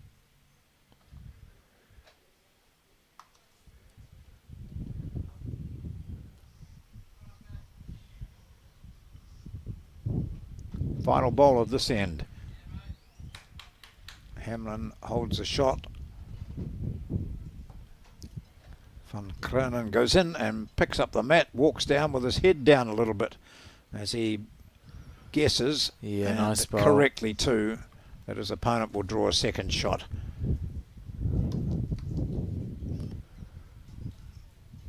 Nice applause there from the man from Omokoroa, from that club there, as he congratulates his opponent on scoring a couple to take him to within 2 of victory.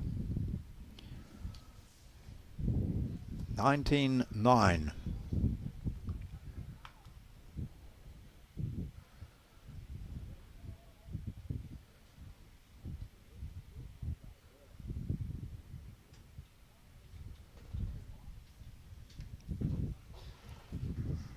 It's been a good game. It's been an absorbing game to watch. Gavin better in the second half than the first half, or perhaps it's that Johan's faded more in the second half than in the first, John.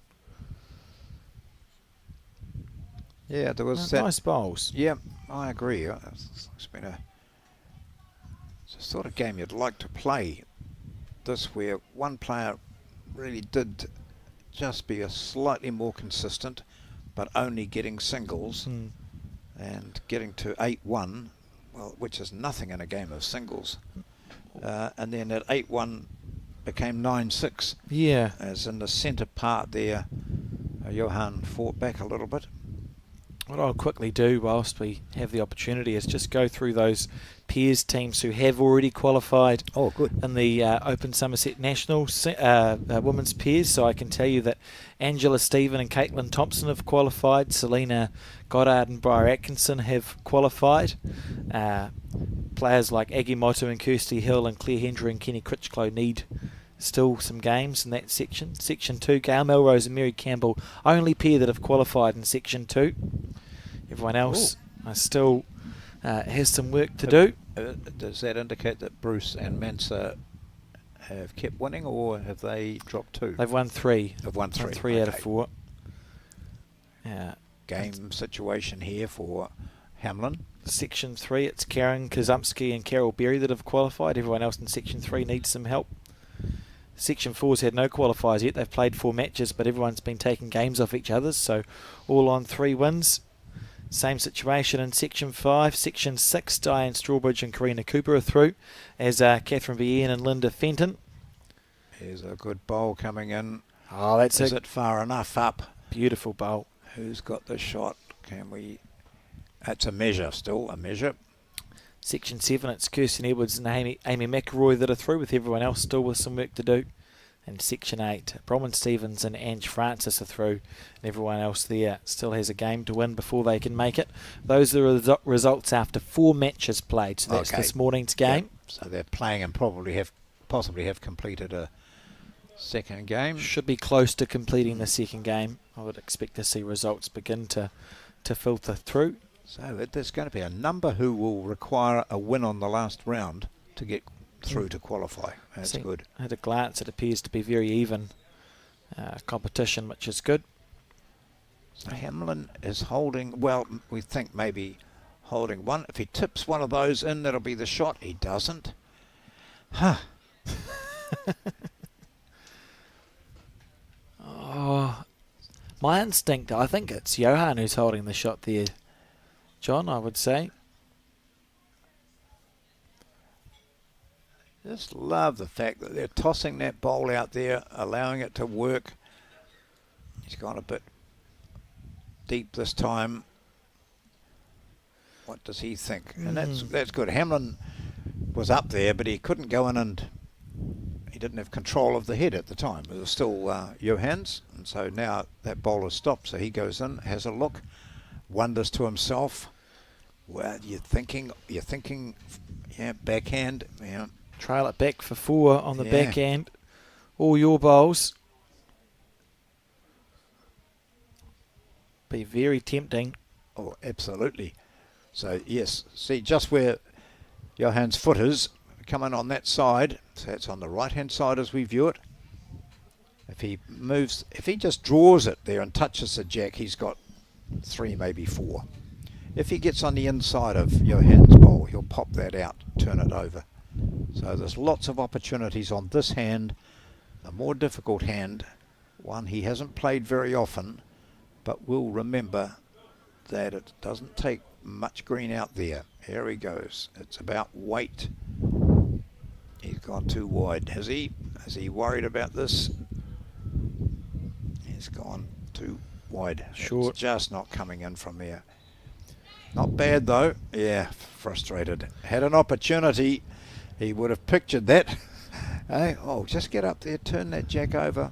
Isn't it funny when you see that was the pressure, as weird as it sounds, that was the pressure of Gavin being like, this is my first opportunity to hold the game. He'd drawn the jack a foot back, he's holding 4, he's won the game. Yep.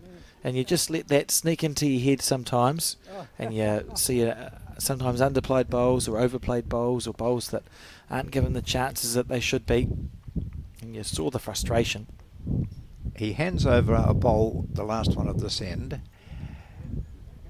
and he'll also, in the back of his mind, be thinking, it's a tight situation up there. If he moves the jack, I could still end up winning this. And Johan knows that as well. He's got to be very careful. Does he think he's got it? That's the question. Look at it work. Look at this work now. In you go. In you go. Oh. Right, now out comes the tape, I think.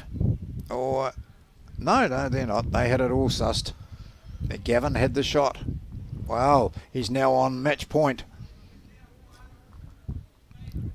How badly do you want the first bowl to be close here if you're Gavin Hamlin? Well, if we look at the last end in this direction, they were all over the place, weren't they, initially? Started to see some of the more flamboyant players, if they were in the situation, would walk the mat up to the front edge of the 2 metre mark, deliver the jack to the 2 metre and just put the jack in the, try and bin the jack. Yep. Some of the younger players tend to do that now. I think it's what seeped into the game, not unlike what 2020 cricket did to cricket. The BPL, Bowls 3-5, Ultimate Bowls style quick fire formats encourage this quite flamboyant game where we see the mats taken right up to the tee and people being very aggressive. It's seeped it a little bit into our traditional game. You see the younger players or the very good players coming through. I've seen it happen enough that I think it's there where you get to the last end or a situation like this where you're 20 shots to 9 up and it's worth a go. Yep. Pull the mat up, put the jack in the ditch, shake hands, thank you for coming. And then if you miss 4 times, and you've got 4 on the bank, and the other person That is stays on. You go, okay, well, I'm 20. You've got to get it first time, I'm, don't you? I'm 2013 up Yeah. now, and I'll just go back to being a bit to more losing this controlled. match because of that stupid decision I made to haul the mat out and drive the jack into the ditch. Right. We've seen players sit on 20 for long periods. But Gavin Hamlin is a very experienced competitor, not just in bowls but in other sports as well. So he'll be calm inside. He wanders over and is that calm? Certainly calm on the outside.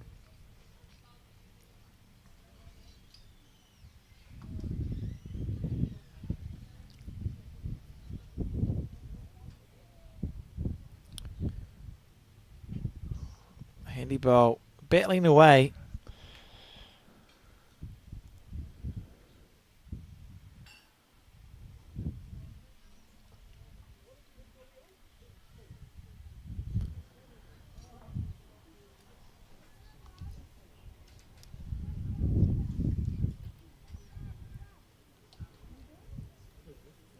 This is tracking nicely, but has he got the weight?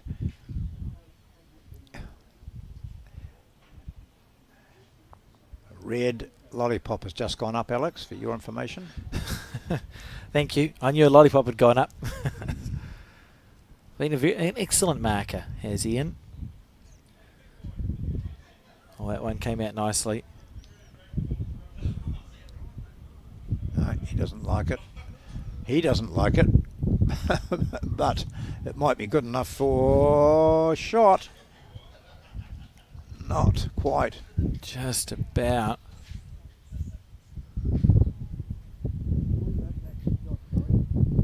Oh, he's saying one down now. Interesting. So maybe that wing ball, do we think? I would say it is the wing bowl Yeah. that's holding there.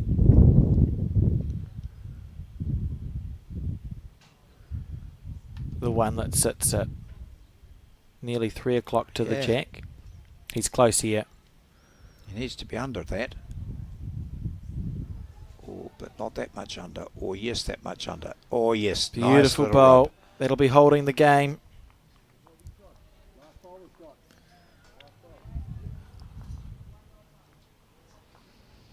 Shall we challenge Max to follow the last bowl of this end all the way down again, John, or do we leave it? I think we could do that. We could. Be exciting if it's a good bowl. Yeah. And he have to play his backhand. Max looks down there now. See what Johan is looking at. So there's a lovely gap there. He's just checked though to see if who's got the shot. Yeah, and he's definitely down to that short bowl.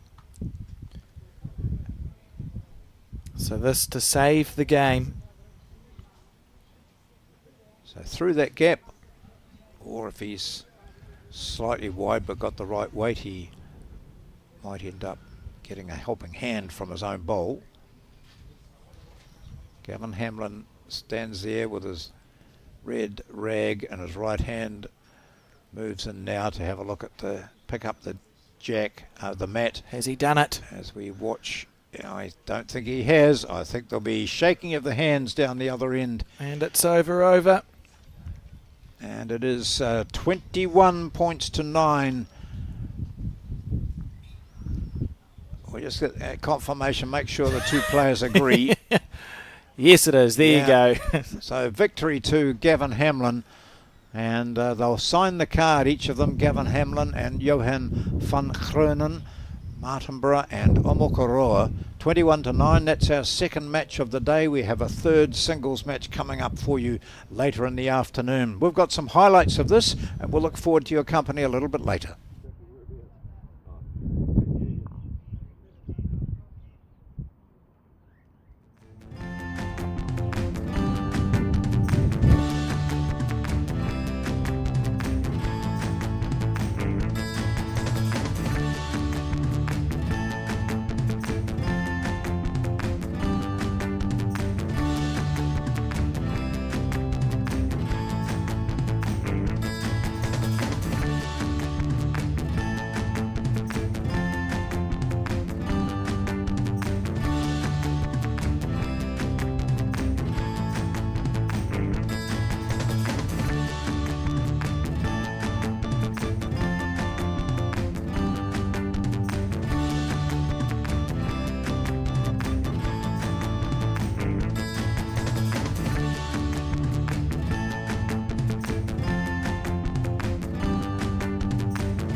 someone you care about is going through a tough time, it can be hard to know what to do.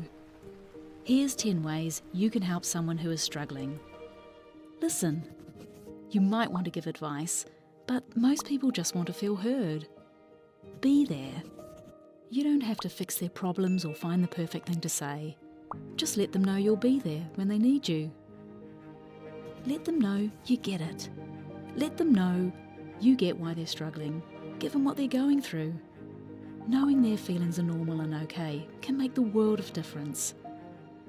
Offer practical support. Ask them what you can do to take some of the pressure off. Maybe you could make them a meal or do something to help around the house. Give time. Sometimes simply being there is enough. Hug it out. When appropriate, a hug can bring so much comfort. Talk it out. Offer to be their sounding board and kōrero with them about what they're going through. Remind them how much they matter. Let them know how much you and others care and how important they are. Remind them of their strength. They might not feel strong right now, so remind them of the strength you know they have. Help find them support. Offer to help them find the right services and support they need. For more information and to try an online therapy course, go to justathought.co.nz.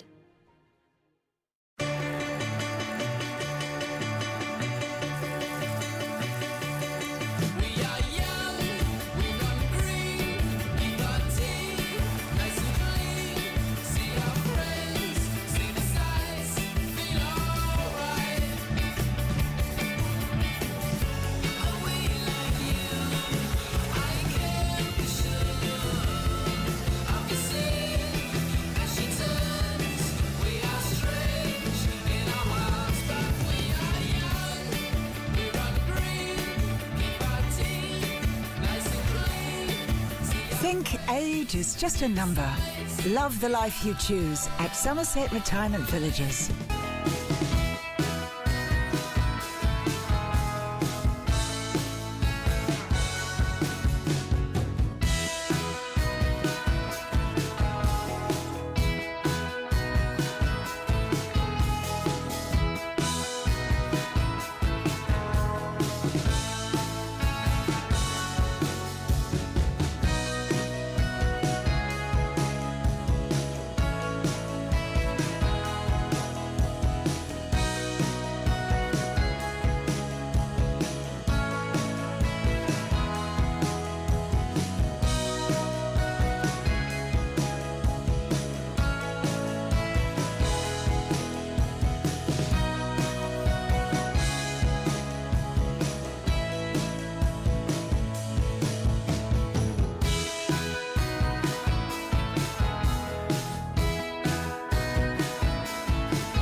That's pretty damn good. Oh, good Hey. roll. Good shot.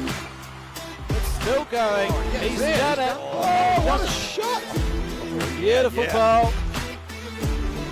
Need a shoulder. He might just pick the jack up. Look at this. Look at this. Oh, yeah. Yes. Oh, what a ball. Look at this. This could Go, be look good. at that is an outstanding ball. Oh, and he's tucked it in.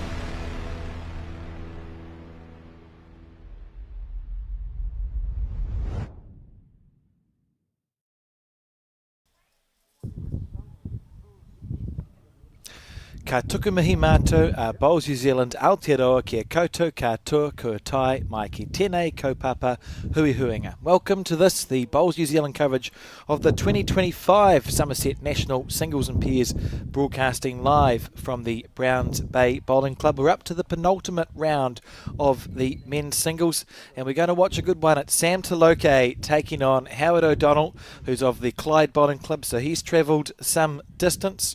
The rules are that it goes first to 21 shots, and we are about to begin.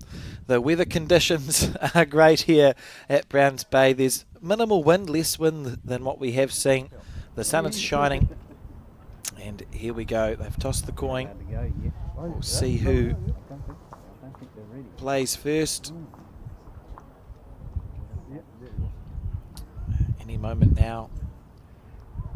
Just await the beginning. I did say that Max, the cameraman, would wave at them. Ah, we're fine. It's happy days. And so it's Howard O'Donnell who delivers the jack. He's had quite a lot of success in the last 3 to 5 years. They were bronze medalists in the Summerset National Fours. He was part of that team with Pat Houlihan.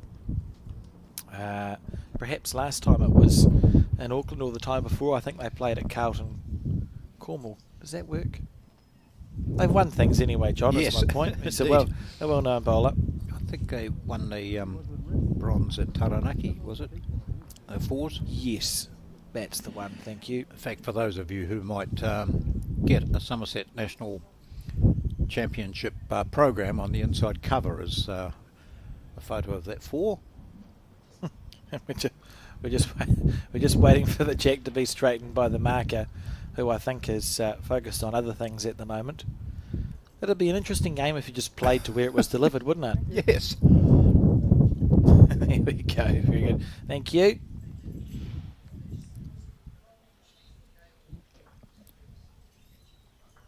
How was your lunch, John? Very good, and I didn't join the commentary for a moment or two because I was finishing a lovely ham and salad sandwich. There's not too much time between games for us to build up our energy and enthusiasm as well, Alex. So we'll see the blue bowl here, Red Line SR, from Howard O'Donnell, who stands in the background now with his second bowl ready to go. This is Sam Taloke, plays with Aero Optimas, 4 heavies.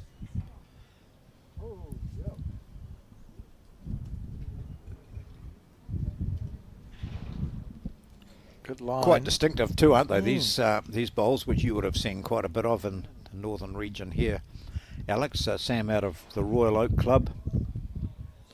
Yeah, it's a Tongan international too, isn't he? He is, yeah. It's a type of bowl that Aero brought out. So you've got your split bowls that go like layers, and you've got the ones that have a different colour on the outside and the inside. The Aero bowls that Sam plays with are like someone's dipped a paintbrush in the paint and sort of Yes. flicked it. Yeah. Flicked it at the bowls, so it's like a smattering of colour. I said, Sam, that looks like it was white once, and you've just taken chips of paint out of it. You know. He looked at me as if to say, "What do you mean? I like these balls."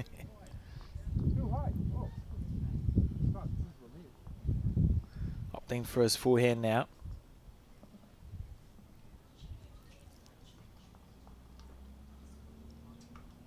He's always been a dangerous bowler. Yeah. You know, and this is the sort of, you know, that was narrow, and I think he was looking to be aggressive and play onto the shot. And that's what we'll see a fair bit of from Sam. Out of the these days, of course, very famous Royal Oak Club with national titles alongside their name, possibly the most recently being Mike Galloway in this particular event. But Royal Oak also, with its wonderful indoor facility, hosts a lot of major events. Great start there from Howard. Yes, Royal Oak's an amalgamated club. It's Hillsborough and Onehunga. Yep. Both clubs with a long history, and they acknowledge that in the club rooms, which I think is nice. You know, they're Royal Oak Bowls now, but they certainly do have an acknowledgement of the two clubs that made up Royal Oak.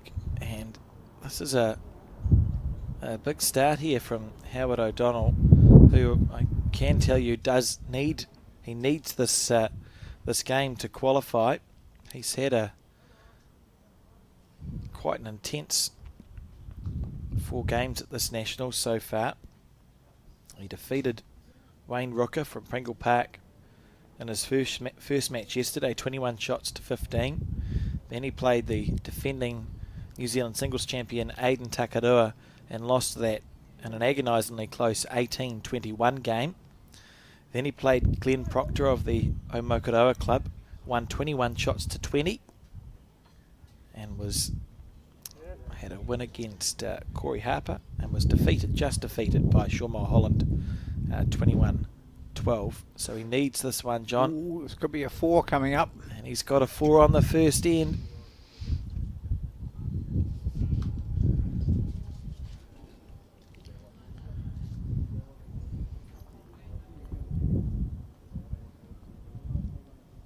Oh, it's the best way you could start a game that you need. Will this be the only 4 of the game? Howard O'Donnell of the Clyde Bowling Club, the club that quite a few players who are here now and who are watching will have possibly played at Clyde when the national championships were headquartered at Alexandra a couple of years back. And Clyde was one of those clubs that everyone wanted to go to and play at. Certainly I didn't get to play. Oh yes, we did. We played I think our first day was at Clyde, down there in the Fours, and 2 top live greens, natural greens they've got there. Clyde, of course, is one of those Central Otago towns that has grown rapidly over the years, and it was a case of, I recall travelling from Dunedin through to Queenstown, for example. You go through Clyde and you'd sort of think, oh, why would you live here? There's about 3 streets and 19 houses. Now, of course, it's just huge place, well, a massive increase in population and building. I think even, am I right in saying that Peter Keane, who was a New Zealand manager and was on the board of Bowls New Zealand some time ago, is based in Clyde these days, and I think even former New Zealand cricketer Warren Lees has ended up in that area. We've got a lot of well-known bowlers in Cromwell, so that sort of area is highly. You've said it so influenced. confidently, John, that I'll believe you. Yeah, I think that you are correct. Yep. Soon find out, won't we? Well, yeah, we'll be people told. let you know. Sam, why do you keep that Macbeth guy on? He gets it wrong every time. Yeah, so Sam has come back after having dropped a 4. and also looking to play the role of a spoiler here in this game. Just looking at Sam's results on Bowls Hub Aotearoa. He played Warwick Catchpole first up, who we saw in the previous game. He defeated him 21 shots to 18. It was a good win for Sam. Then he played Craig McDonnell of the Riverside Bowling Club, lost 21-20, so one agonising loss. Then he defeated Lonnie Polymer of Carlton Cornwall. And then he lost to Aidan Takarua, the good bowl, defending New Zealand singles champion, 21 shots to 4 first thing this morning. and was defeated in a second game today by Glenn Proctor of the Omokoroa Bowling Club, 21 shots to 12. So that's 3 losses for Sam, which means he can't qualify, but he can stop Howard from qualifying. Yeah. And that is the most dangerous sort of player to come across on a bowling green. He'll be trying. Good bowl.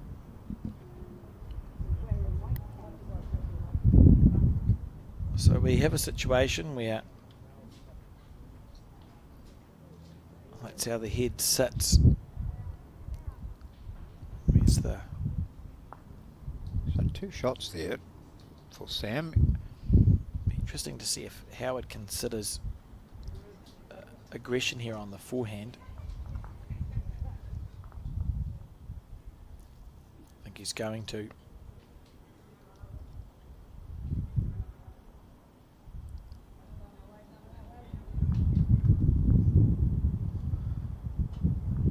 Tell you what.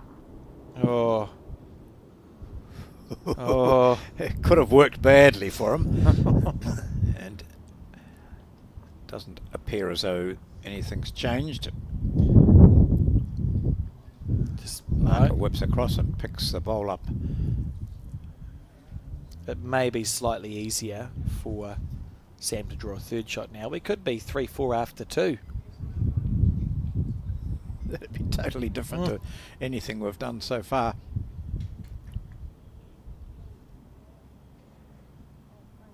He's always had that delivery. Yeah, there we kick of the foot afterwards as well. And if you watch the bowling arm, it doesn't go square through. It sort of whips across. But he's also always been about this accurate. That's 3 really good bowls. So drop a 4, John. pick up a 3 next. Pretty good. Yep. Look at this, he's just half a bowl wide, really. Yeah.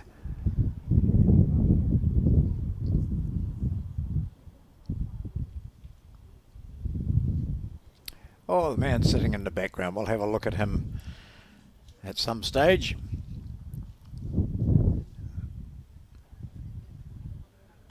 Sam, are you going to keep the jack on the rink? Oh yes, that breeze that's coming across from left to right here helps him out. So this man is, I found out, is Dennis Borden. We've nicknamed him previously the Flying Nun because occasionally his hair goes up for those ancient people who used to watch that black and white program called the Flying Nun. But Dennis is a pretty good bowler here. He's been a bowler for a long time, and he's got a house up on the hill that looks out over the water. And he's a very enthusiastic bowls supporter here, a member. And we've seen him regularly down watching these big events. So yeah, he's easy to spot. Yeah, yes. None of the barbers around here know him. Or hairdressers. We haven't known him for some time. No, that's true. That's good. He's a character and a well-liked member here too. He has a nickname which I declined discovering what it was, because the premise to this was he's got a nickname that you probably wouldn't want to use on television, and I said, don't tell me, cool, because I will use it.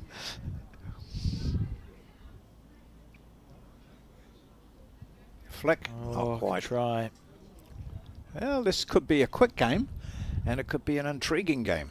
4-3 already after 2 ends. Sam Toloke of Royal Oak is the man holding the shot. He has those white paint smeared Aero 4s that he's got, Aero Optimas. This is Howard O'Donnell. There's red line SRs, the blue. He's grabbed the shot back.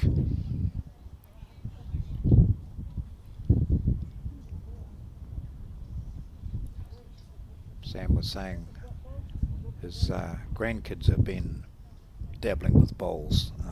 He's Colin Williams, who's the tournament director here. His, part of his Bowls New Zealand role is to sort of get out and encourage Oh, I presume it's secondary school kids that been going to, and you've been involved with that too, Alex. So Sam said, "Yep, my grandkids are having a go at it. They're quite enjoying it." Even if it's just young people experiencing the game and knowing that we exist as a sport, that's a win as far as I'm concerned.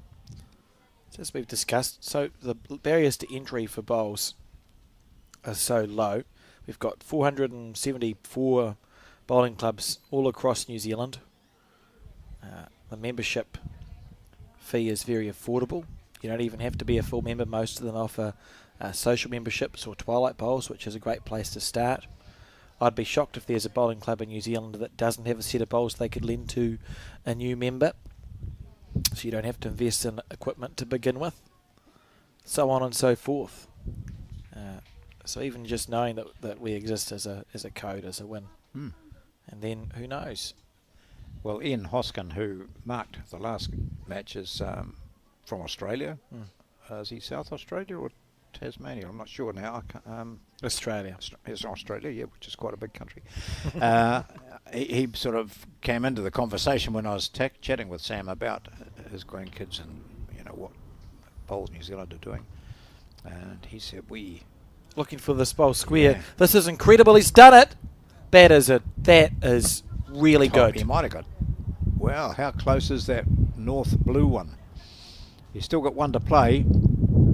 Sorry for interrupting you. Yeah, no. Incredible shot. I stopped talking because I could sense that this was going to be a shot with impact. Played for us. So hard to play those bowls because the bowl he hit was quite some distance from the bowl he needed it to hit off. And whether he's got the shot or 3 out of it or whether... Oh, well, there you go. That's the situation as we view from side on. So Sam goes down and views his handiwork.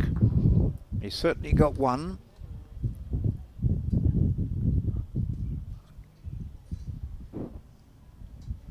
That's a sign of I'm short or I'm heavy here.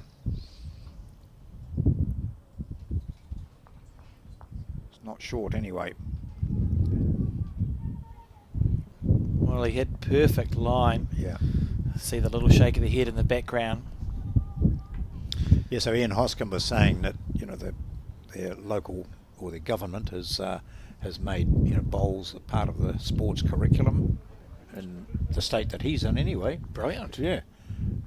So he said it's all there, it's all there to use. So I must ask him more about that. Well, because we've found, as you and I have chatted about this before, and other people too, about how overtaxed sports masters are at colleges. There's so many sports on the curriculum, and getting another one in, such as bowls, is hard. So, but some areas are doing it really well. Yeah, it's quite interesting, and countries that have the government involvement. I think I've said this before. It's one of the Scandinavian countries, and it's at the other end of the spectrum. It's for older people. That's counting Sam. Already taken one out. I think it was Norway. Yep. The government decided that their retirees should have something, a gentle sport, a gentle code that they could do to stay social and active, and deemed that the answer to that question was carpet bowls, which is essentially what indoor bowls is in New Zealand, but up north. And the government, as we watch this, look at this, square, beautiful bowl. And unlucky not to get more. Well, he would have had 4 there, so it was quite a bit of pressure on Howard O'Donnell to draw something in close. What's our marker showing us? He's got no lollipops. So it was certainly a couple, I think. The government of Norway purchased a whole lot of indoor bowls mats and equipment and put it into their community recreational facilities, and now they have thousands of people playing indoor bowls in Norway because they decided that it would be something that's beneficial to their older people. They participated in a Tri-Nations with New Zealand and the UK just before COVID, and they had no bowls of any sort in that country 3 years prior to that. So if there's a will and if there's a bit of enthusiasm, any version of our sport is so easily taken up. That jack was thrown with quite a bias. Yeah. That might be that delivery style that you were talking about from Sam. He used it on the jack. So the board hasn't been changed, and we've got no lollipops. It's getting Yeah. it's getting late, is what it's getting. Yeah. Yeah.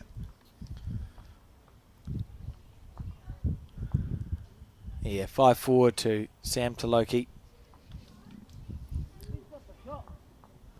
Good game. Sam's absolutely there to spoil Howard's day. He's been well beaten in both of his games today, but he's playing good bowls.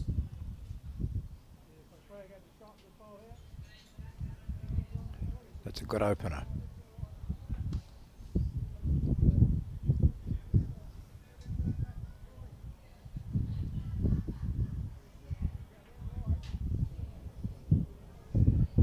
Smooth, eh?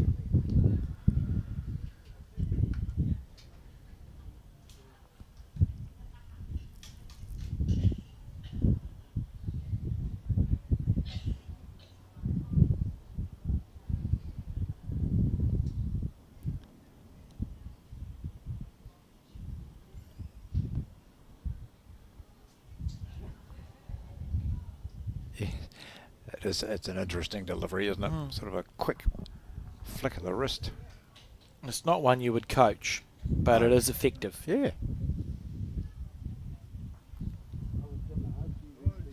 Relies a lot on timing, I think. Sam, if you watch his delivery, it's about when he lets go of the bolt.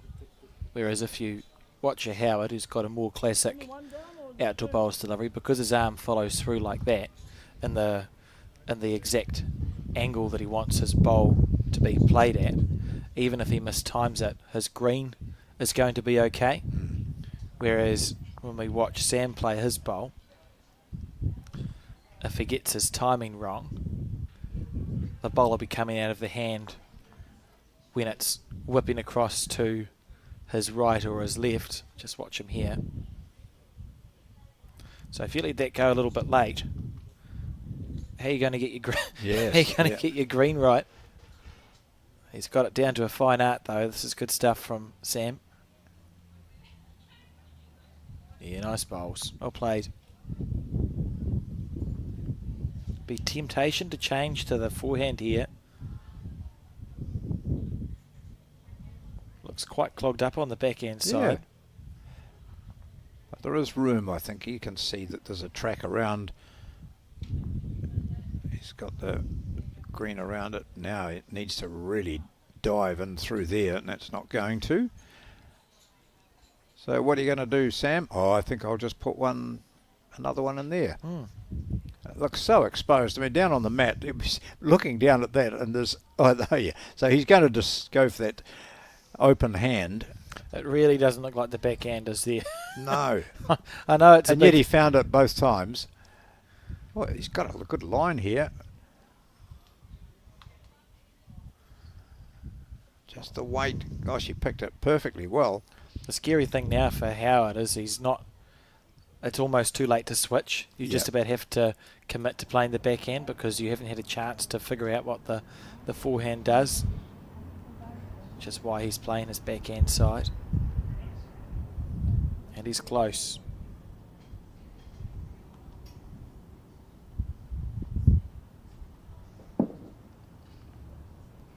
But no cigar.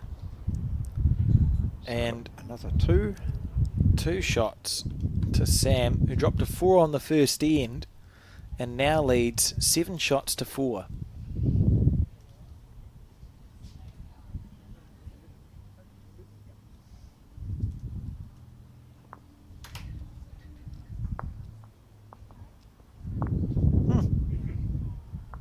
Close but no cigar comes from the 1920s when carnivals would hand out cigars as prizes. Ah, there you go.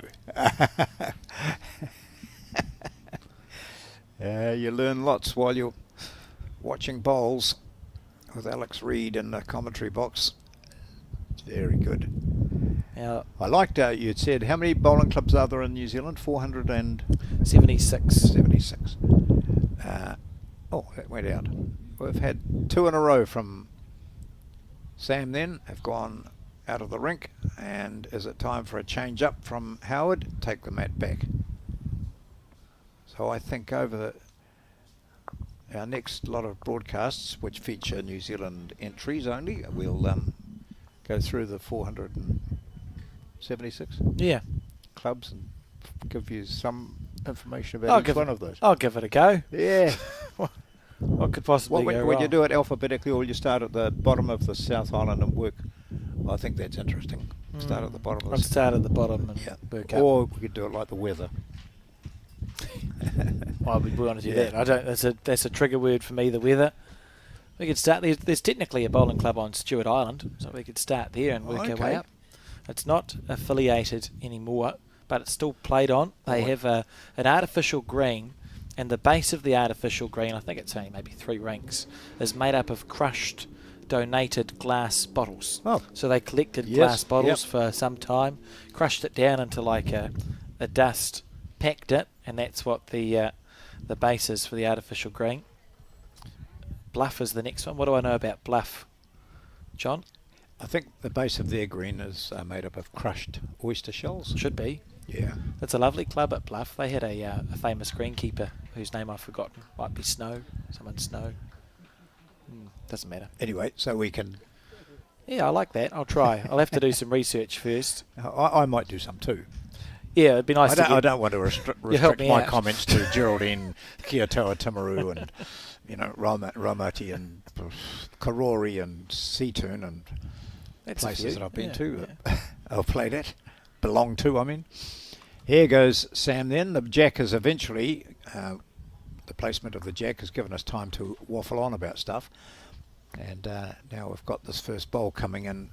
Oh, Worth the right, wait. you might not be able to throw the jack down, Sam, but you can certainly put something close to it.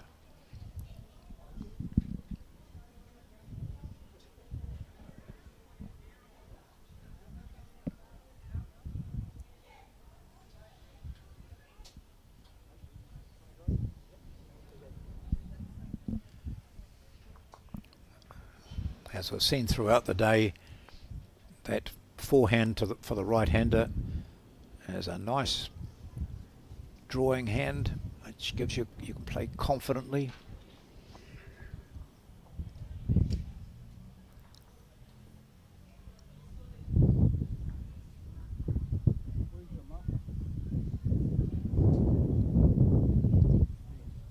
That ball is hit.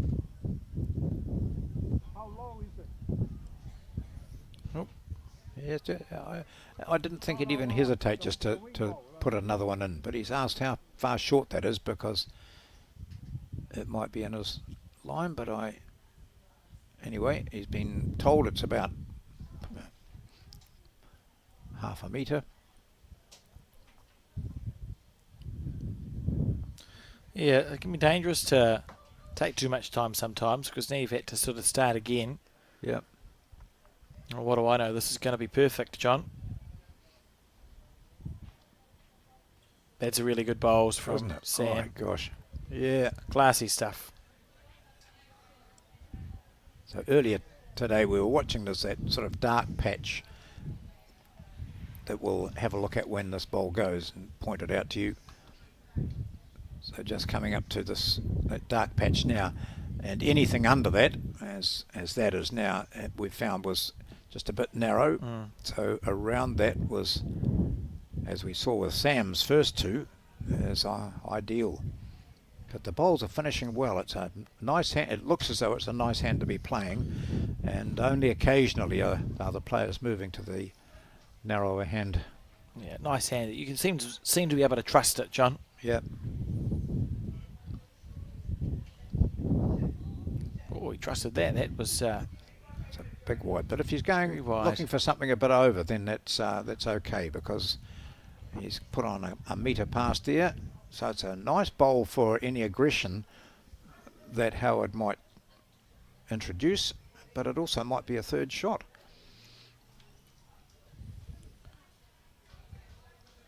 just trying to draw still.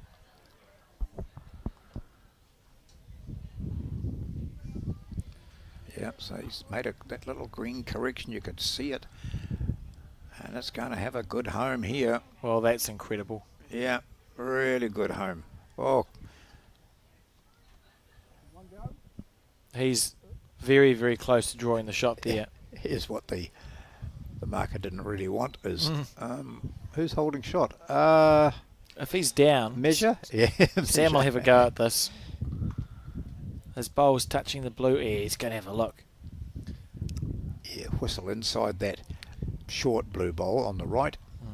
He'll be irked that Hit his he's, own, and it'll squirt that blue out, and he'll end up with 3. the bowl that sits at 1 o'clock is the annoying bowl for Sam because he's put it in his own way. If he's down, he will be up. And if he's up, he will be down. Oh, he's taking a long time to look at this. He's just got to work out whether he's got shot or not. And I think even if you trick yourself, it's important. I think you need to, you look at it and you have to make a decision and believe yourself. Because otherwise, how are you possibly going to play a bowl with confidence? yes, if he thinks he's down, he'll be playing backhand, and he'll be trying to hit that blue bowl.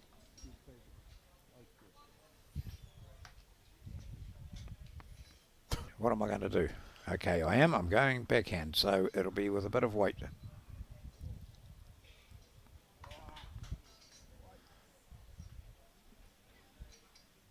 Yeah, he was looking just to cannon it out. Yeah. Lovely weight for that shot. Yeah, so now Howard's got to work out. He knows, obviously, that Sam thinks that Howard has the shot, and he is going down to make sure for himself.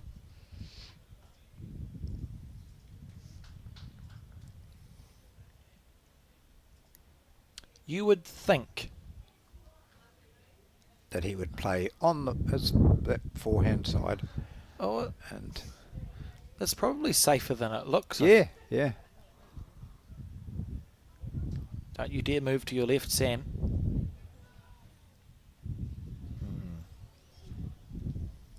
It's a man standing dangerously close to our cameras, John. Yeah. I'll let We've him off. got- There we go. Well done. Didn't think I said it that loud. I'm down the other end of the green. So if this is a bit of a shot, you'll know that Howard thinks he's got the shot. Ah, well, He's looking very focused. yeah. I don't know that he believes he's got the shot here either, does he? Oh, no, well, yes, he does. So he's going to try and draw a second shot in here. And anything touching his own bowl will be fine. Oh. Umpire, he sings out. Margaret Eames, who was watching from the front door. Under control. She's done a magnificent job, Margaret Eames, as the chief technical official for this 2025 Summerset National Singles and Pairs. Managing we decided what a group of umpires was called once, didn't we? We did, yeah. Yes, we had some really good ones. It was a great name. Yeah. Anyway, she's been managing a group of umpires. Yes. Gaggle. A measure of umpires. Oh, measure. It was a Yeah, measure. I That's think it right. was. Thank you. Yeah. She's been managing her measure of umpires, along with delegating people to mark on the television rink, answering technical questions, umpiring herself. And with the calipers here, I think it's one to Sam Taloki. It is. Oh, there you go. Neither of them were really confident. I think Howard was probably saying, well, Sam thinks I've got it, so I'll play a draw. Sam thought that Howard had it, so he played a run shot at it.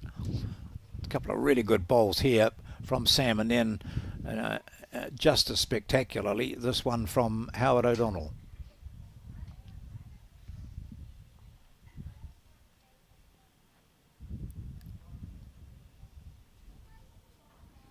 So having started with a 4, it's for Howard O'Donnell has seen a dash go up next to his name for the next 4 ends. He trails now by 8-4. And Sam Taloki has been playing really well. It's hard to understand how he's had 2 hefty losses today. It was 21-4 against Aidan Takadua. Well, when Aidan's in form, I can understand that. And 21-11 in his next match. And he's playing really good bowls. Perhaps a sign of just how competitive this section is.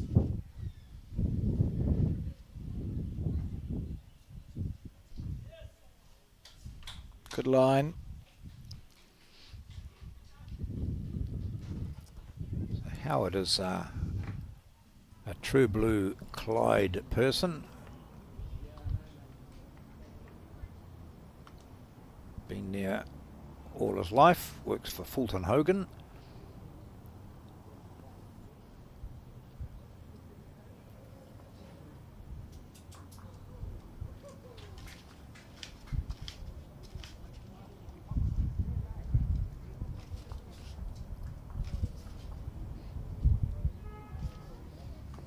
Sam. You see, I like that though. You know, well, we talked about his delivery and how it's totally at odds with everything you get coached.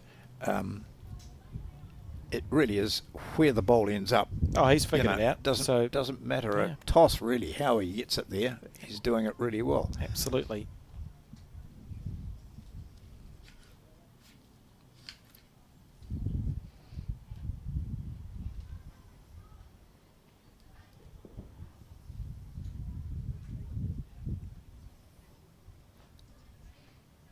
Sam's partner is Rima Strickland, who's playing in section 4. Today they're playing at Howick. And Rima just went back to back in the Auckland Open Pairs, playing with Nicole Singer, which is a mighty feat. I wonder if they talk much about bowls. Well, I suspect the salt and pepper shakers have come out on the table a few times.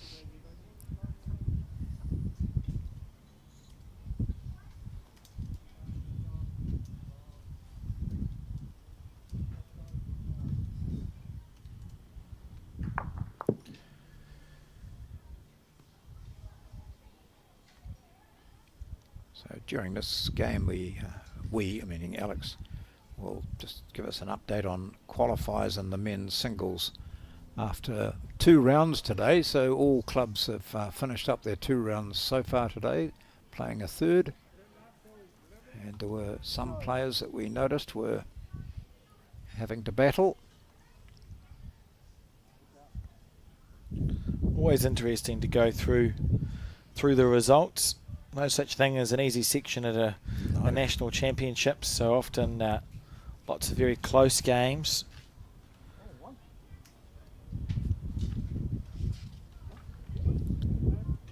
There's 17 sections of men's singles. Yeah, happy with the entries to the nationals. The men's singles had 340 entries on this year. To put that into context, last year we had 336. In 2021 it was 336. In 2020 it was 262. In 2018 it was 240.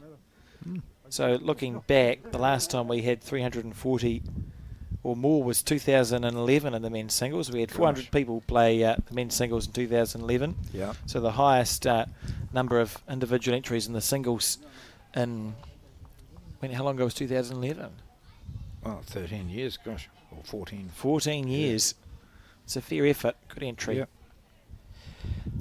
I think that was just a single there to Sam Taloke of Royal Oak. 9-4 up now. We might have missed, but we have a couple of prominent Bowls New Zealand administrators playing in the men's singles. The 2 Mark O'Connor is playing in Section 4 at Papatoetoe today. And Mark Cameron, the CEO, got this very excited text, as most of us did probably last night. 1-3, 1-3. So he's playing in Section 11. And it's there's some quite formidable opposition there. The likes of Chad Nathan is in there, Calvin Budge. Just all of them. And Mark and Logan Clark, for example. So for Mark to win his 3 games, he's just come out of junior ranks, I think, this year. Yeah, and he had a bye first thing this morning, so he'll be... He will have played a second game, but hasn't been put into bowl sub yet. He had a good run, Mark. He defeated Calvin Budge 21-4. Wow. And David Callaway 21-8. Yeah. And then had a 21-20 thriller against Mukesh Roha from Carlton Cornwall. Had a bye this morning, so I'm sure he'll be very excited. Yeah, probably didn't sleep. Good line there. We've seen a switch to the backhand from Howard O'Donnell. Probably had a game in a bit of most players playing this forehand side, the big swinging hand.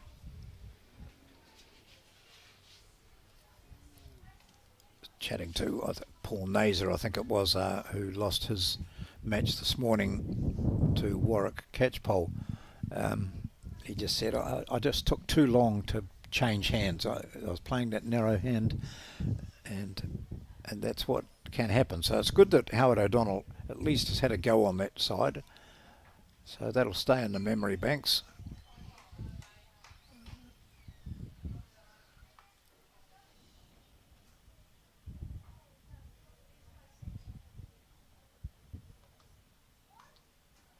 Watch how this finishes through here. They look to be so wide. You can't go much wider than that without threatening the tripod. The green just speeds up that little bit more. Sam just trying to understand if he's holding. What's happening, he says. Well, I think he's asking about how far short that last bowl is and whether it's a threat to him. And he managed previously coming this direction to draw inside a shot which was in pretty much the same position. I don't think it's in his way to be fair. No, I don't either. And it wasn't that last time. He was able to come in nicely inside that. He's gauged that not bad with that green. I think has that probably gone into the ditch. Oh no, there it goes. So he's got 3 up there. He's holding shot.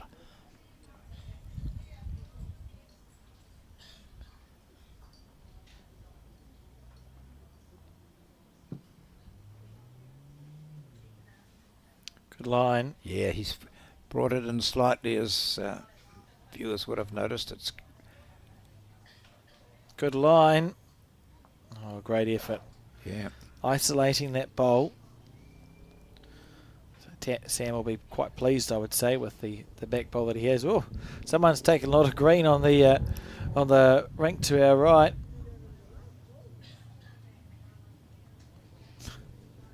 And it's not going to come. Would you like to pick the bowl up? Two markers having their own little conversation down there as Sam rocks up, looks at. He can afford to play slightly narrow here, or end up slightly narrow and sit inside those 2 blue bowls. Oh, this is not bad, is it? This is pretty good. He likes it. He certainly does like it. Bowl. So he's got a couple of shots here, so pressure on Howard yet again. If Howard was aggressive, he would hit Sam's bowl that sits at 1 o'clock. Maybe he's going it. He is. Good call. Unfortunately missed it on the high side. Hey. I don't mind that decision making, John. Give it a go. Absolutely. So we think it'll be the 2.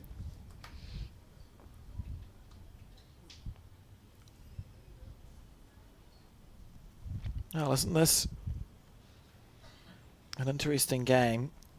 Well, it started off as though Howard was going to walk away with this. There we are, comfortable 4. His opponent was getting nowhere near it.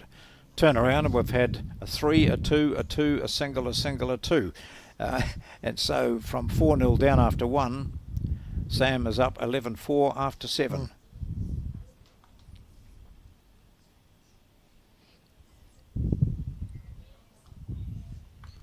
Interesting, a very short jack delivered here. Not sure if that's up. We may see Margaret summoned. Hear the wind starting to get up in the effects mic.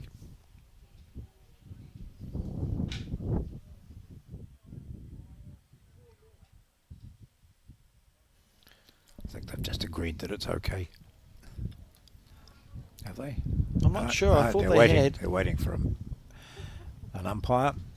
Oh, while we're waiting, I'll talk through some sections that I can see, and obviously some of the results aren't quite through yet, but Section 1, qualifiers in Section 1 so far after 6 rounds: Hamish Wilson, Stephen Willis, Patrick Stenaway and Tony Gray. Qualifiers in Section 2 after 5 rounds: Ray Martin is through and John Gobers.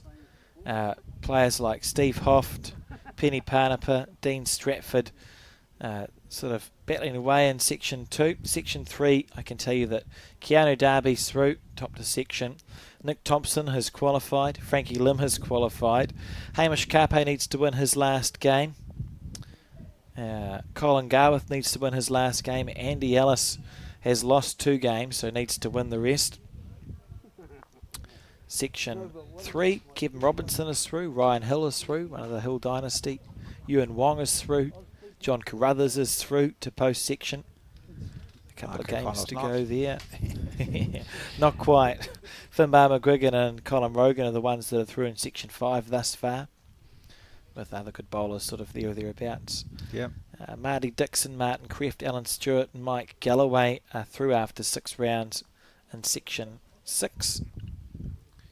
Anything else you're particularly interested in, John? Oh, no, I'm quite happy to hear updates on those, to see how people are going. That if you've got as far as Section 7, it's Dean Elgar, former national champion, Rob Ashton, of course, former champion as well. Yeah, so Dean's on 3 out of 4. As a number of players in that section. The only one to qualify after 5 rounds is Lewis Welch of the Openoni Bowling Club in Section 7. Yep. Section 8, Seamus Curtin, Steve Liddington and Alvin Gardner, who famously lost a final here at the Browns Bay Bowling Club to Mike Kernahan when Mike won his gold star in 2014. He's through anyway. He's made a comeback to the game, whereas players like Dave McMurchie are 2-2, Bob Menzies 2-1, Peter Shane battling to qualify. He's lost 2 games and won 2 games, and he's got a record, I think, of every national singles he's played for something like the last 30 years. He's made a last 16 round or better. That's an extraordinary record, isn't it? And he'll be really battling to keep that hope alive. Aidan Just Tucker, as an aside, sorry, the flying nun's hat went flying and he's had to go through the gate and over the fence to... did he jump over the fence? No, he went through the gate. Aidan Takadura and Craig McDonnell in this section, Section 7, are the ones that have qualified, with a number of players including Howard O'Donnell, Gavin Hamlin, Sam Brack, Sam Taloki, sort of struggling. Yep. Section 10, Shannon McElroy's through, Tom Tyro's through. I think Tom defeated Shannon McElroy. I saw that result come up the other day. Yep. Adam Blucher, 3 wins, 1 loss. Craig Merrilies, 3 wins, 1 loss. Roger Stevens, 3 wins and 2 losses, so he needs to win his last game. Neil Fisher, Cameron Higgins, all with a chance to qualify, but not quite there. Section 11 only has 5 rounds through on bowl sub, but Billy Fulton's the man that's qualified there, and it's the one we've got our eyes peeled on because Mark Cameron, the CEO of Bowls New Zealand, sitting 3rd in his section with a net total of shots of plus 31. Yeah, well done, Mark. Section 12, Damon Pearson is through. Sheldon Bagry-Howley is through. Bart Robertson needs to win one of his next 2 games. Gordon Smith, Steve Campbell in the same situation. JP, John Botello, who we saw in the pairs, is 2 wins and 2 losses, so in a bit of trouble. Section 13, Mike Reddy, Mike Savage. I thought he was the Prime Minister, Michael Savage. Yes, he was. And Grant Goodwin have all qualified, with a smattering of players with half a chance left in that. And I'll just pause because this end has become very interesting. 2 shots to Toloke. And this looks like aggression coming through from O'Donnell. Unless he gets a wick here, he's wide, so That's the I worst. wonder if Sam is the sort of person who says, oh, I'd better cover this just in case. I think he might just draw another shot. Just around the back slightly. Put it up to the 2 metre mark. Sam, play that hand that you're playing so delightfully well at the moment. Here it goes. See it. I don't think it's going to be on the 2 metre mark, but it's going to be right in amongst them. There we are. Oh, that's Haven't beautiful fattened, He bowling. hasn't really fattened that much. Oh, yes, he has. It just went a roll too far. He's Going made for the his kill. mind up. He's had one go. Needs to have another go. Oh, that might just cut, will it? Fractionally. So is it 3 or is it 4? How far away is that right-hand bowl? It looks as though it's certainly a 3. So a very good end there. Telling end in this game is Sam Toloke of Royal Oak, who was 4-0 down after 1. Now finds himself 14-4 up.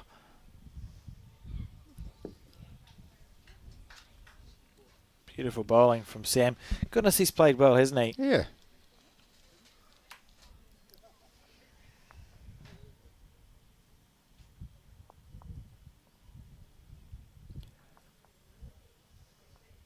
Yep, shake your head. That's it. Howard, you'll be really frustrated with that. Oh, we've still. Oh, here's the last bowl coming in. Yeah, I thought we had one to go. There we are. Perfect placement, and then a final rip at the head and missed it. Has the jack stayed on this time? This is a straight and accurate throw from Sam Toloke, right to the 2 metre mark. And the marker was busy changing the board. Now sets it up. Good indication of the wind strength there as his shirt was blowing and the jack And it was in danger of 4. moving. It was a full count was, there. okay. 15-4 up now after dropping a 4 on the first end. And what sort of thoughts must be running through Howard O'Donnell's mind? Now, he needed this game to qualify. Sam doesn't. Sam's been knocked out of the competition, unceremoniously dismissed this morning in 2 comfortable defeats, and he's out here absolutely ruining Howard O'Donnell's day. As Howard did come up to us early in the day and said, hope you say nice things about me. We said, well, we will if you play well. It's not that he's playing badly, he's just being outplayed here. Oh, Sam started so well with that that 4. Sam's turned up and is playing like a man who has no pressure on him, and it's because he doesn't. And they're so dangerous to play in a situation like this, a crunch game like this. There we go.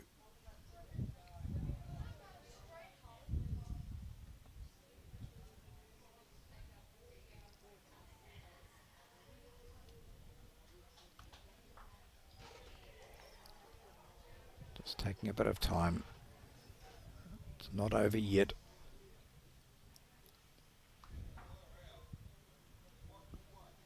What's your weight like, Howard?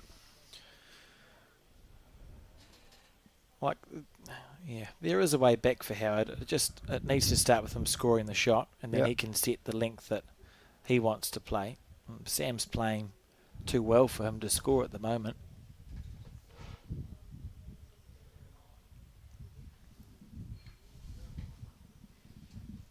Don't forget that we're back tomorrow with more broadcasting.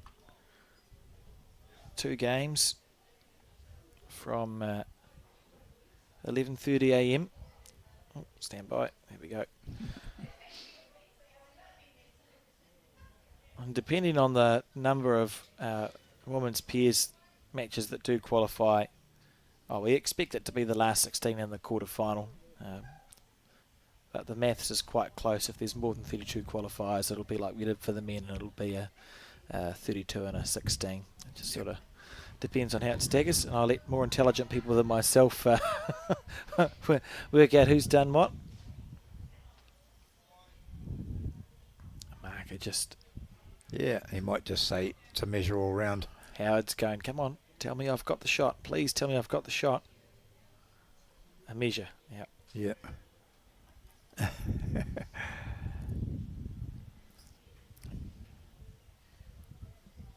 I've heard players say, oh, when told it's a measure, what if your life depended on it? Yeah, that's right.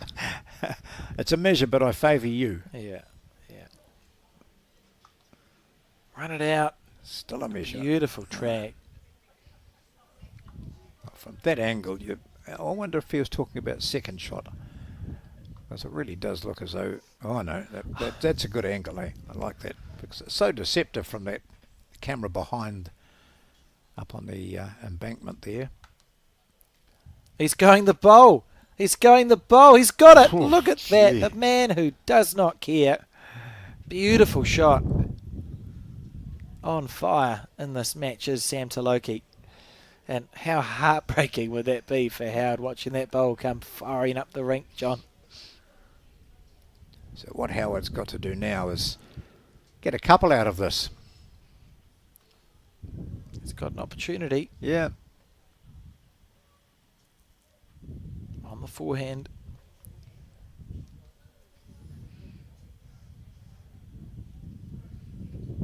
Play this perfectly. Oh, was that a sign of frustration? I think so. Because of his weight. I think, yeah, just he wanted really to turn that short bowl over, turn it over and stay there. He could have scored a couple, could have even got the shot out of a wick off there possibly, but there's no measure in it now, unless it's a measure for second. Down the channel, boom, out goes the shot that was a measure in the measure. And what have we seen here? Certainly Taloki has got the mat. He's got the jack. We'll watch that go down, and hopefully Howard's over there having completed the board. 17 for the score, so it was a 2. Jack goes down the centre of the rink, so 17-4. Gosh, if after the first end either of us had said, "Oh, this could be one of those 21-6 games," we would have just grinned at each other. No, it is a bit bamboozling. I think for the first 10 or so ends, when Sam, at about 11-4, I felt that Howard was actually playing quite well and Sam was playing incredible. Yep. And I think we've just seen Howard perhaps start to play slightly looser bowls as the pressure increases. He's travelled all the way from Clyde to play this national championships. It's the last one, the last half. Need it to qualify. And if you're not quite finding it, it's really hard to push away those thoughts swirling around, John.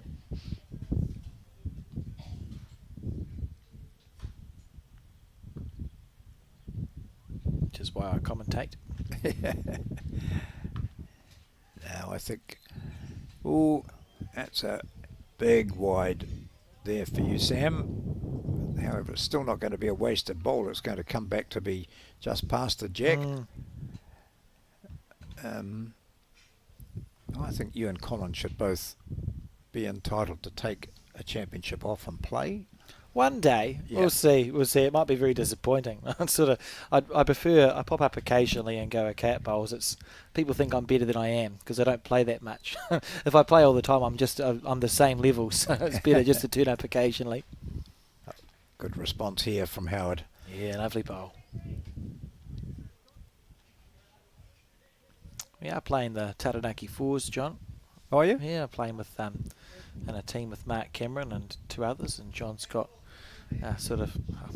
Colin's got 3 players as well. So looking forward to that. It's a wonderful event, the Taranaki Fours. 25 ends a game, 2 games a day. Yeah. If you don't finish your first game, you finish it after the second game. Yeah. Here we go. Is Sam going to allow his opponent to get into this match. This is what he's done. This is Yeah, what he's done all yeah. game. Just incredible bowls.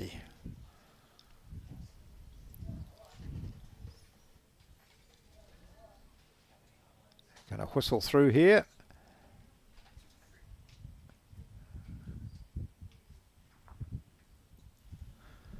He's going to get tied up or go round his own blue. Yeah, around it. Well, I think Sam's got 2 there. He'll try and draw another and take himself to 20. And Howard O'Donnell will have something to say about that. Oh, gosh. If he makes this count for 4. Yeah. Oh, he's not going to. Game-winning opportunity. It's funny how it makes a difference. Well, if he's on the forehand running here, he doesn't want to be taking out his own blue bowl, which is a possibility with the line that he has to take. Oh, he's got the shot. Has he? Jack. Jack. No. Oh, still goes down 2. Oh dear. That's cruel. Very much at the pointy end of this match. May have Couple there to Sam Toloke. A string of ends have gone his way. We've played 10 and Sam Toloke has won the last 9 of them. He just can't miss, John. Quite incredible stuff. The frustration for Sam is he can't qualify, and this one if he here, look, played that like was racing past. little feather Poop. onto the check. I mean, how unlucky can you get with that bowl? Just not your day, Howard. Yeah, I'm sure Sam's thinking, "Oh, why haven't I played like this for all 6 games?" Because if he had, he surely would have qualified. John, he's playing high quality bowls. We'll just check to see if it was two or 3 on that end. I think it was just 2, but we'll better check the board. Yeah, correct. Yep, 2, just the 2. 19-4. So Now, is this how he played in his previous games? maybe where he lost. That's a man who's just switched off because the end has got close. So here we go. Is this the revival from Howard O'Donnell? that's the way to start it. Very good bowl, Howard. Well played. He stayed nice and composed during this game. Yeah.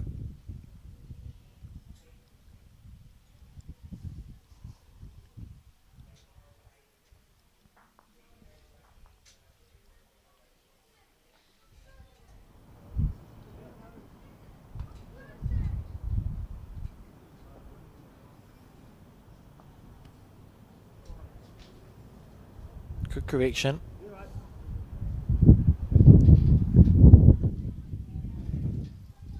Time to bring out the A game. Howard.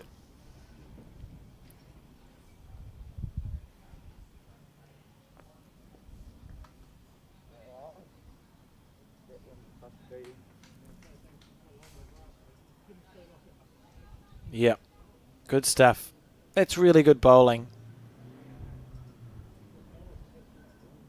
Well, I reckon Sam might go this. I wouldn't be surprised. Yeah, there you go.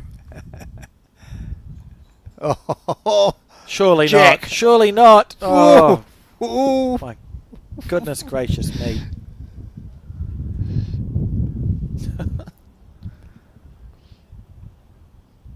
What? That's good. This. Oh, I'm not going to say it yet. I'm not going to say it. We'll just wait.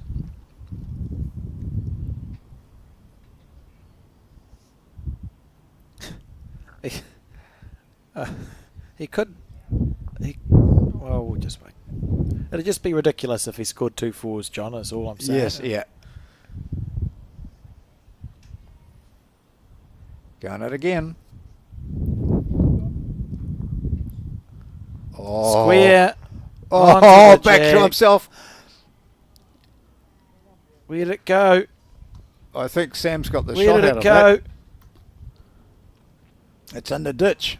And Sam's got the back pole. He got one. Oh, Yeah. that sums up. That's a summary of the game. I'm Yeah, afraid. yeah. That's absolutely. That's a summary of the game. He's got a one out of that. He was 3 down.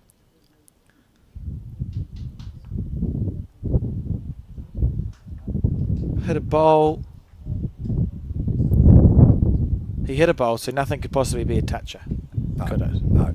No touches. Because he hit a bowl onto the jack. What moved the jack was the bowl that he hit. But even when he, like, Sam played it was a good bowl, but even when he missed it still worked out brilliant. He was a bowl narrow. Howard's missed by that much and dropped to 3 a couple of ends ago. Yeah. And it's not as if Howard's even got second and third shot. He's got second shot. So there's a lot of room for him to draw.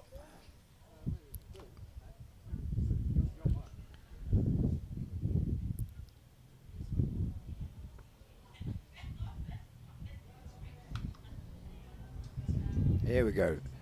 Looking to prolong this match. If he stays on, it's a good shot here, and he's drawn the shot. So that is a single to Howard O'Donnell, and we've played the 11th end, and he scored on 2 of them. It's now 19-5. Look at this. So this is the one. He was just a smidgen under the line. Made it 3. And it's that short bowl at 12 o'clock that does the damage here. Because Sam's narrow. Hits the short bowl at 12. Takes the jack back into the ditch. Breathes out about now. Oh.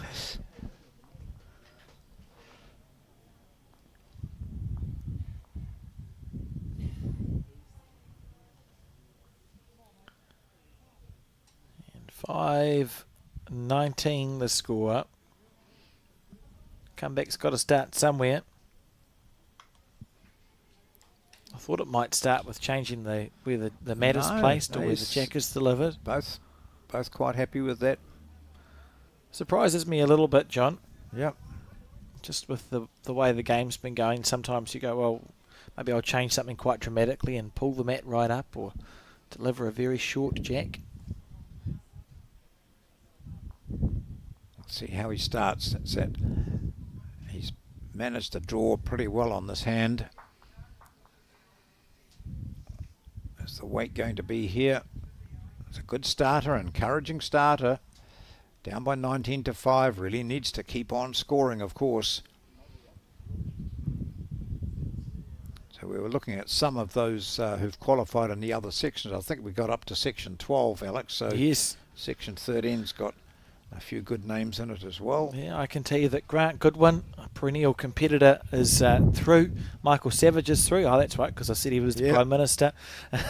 But players like Aaron White, John Gray, Aaron Tribe, Kevin Rainsford, all with work to do, with 2 rounds to go in that section. Section 14, Dan Dickerson, Jordan Keane have qualified after 5 rounds. Mike Bradshaw needs to win a couple of games. Paul Anderson is in the same situation. Section 15, after 6 rounds, it's Alan Brash and Robbie Bird who've qualified. Teo Tarua has dropped 1, still two games to go. Phil Taylor is in the same situation. As I scroll through there. Section 16, it's Brendan McPhail who tops that section. Joseph Vanderpennen has qualified, known for his heroics last year in both the singles and the pairs. Gosh. Played amazing bowls. Mark Noble's through, Kaylin Hewler's through, and Nick Tomset is through, with Kevin Morris needing another game to qualify. Harry Hamlin on 2 wins and 2 losses. We saw his father be successful earlier. And last but not least, Section 17, topping Section 17, Matt Bassett. Interesting thing about Matt Bassett, he won't be known to outdoor bowlers, but he is the reigning New Zealand Indoor Bowls singles champion. And twice the New Zealand Indoor Bowls singles champion has won the New Zealand outdoor singles in the same year.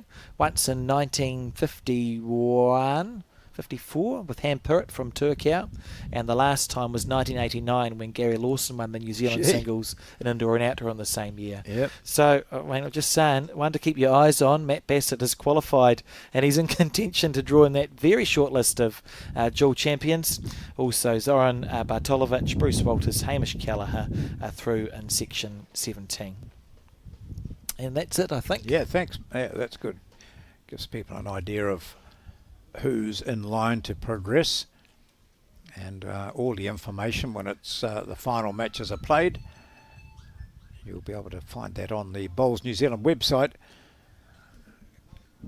Very much up to date. As Alex said earlier, if you go to the section which gives you the ladder, then that just shows you exactly who's qualified. There's a line underneath those who've qualified.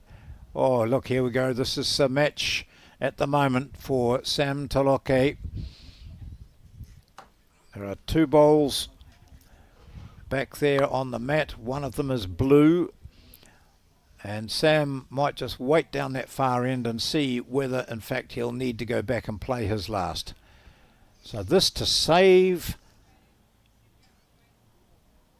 the match for Howard O'Donnell. He's 2 down.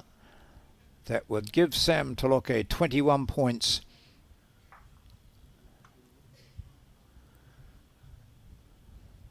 He might be good enough to promote one of his own, but he's not. And so Sam Taloke will stay down at the bottom here. Wait for his opponent to come forward. They'll shake hands. And for Howard O'Donnell, a match he needed to win. Unfortunately, he doesn't. Comfortable victory for Sam Taloke by 21 points to 5. Yes, and what we're now going to watch, John, is some highlights, and then we'll close the show for today. But don't forget, we're back tomorrow from 11:30 with coverage of post-section of the women's pairs.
someone you care about is going through a tough time, it can be hard to know what to do.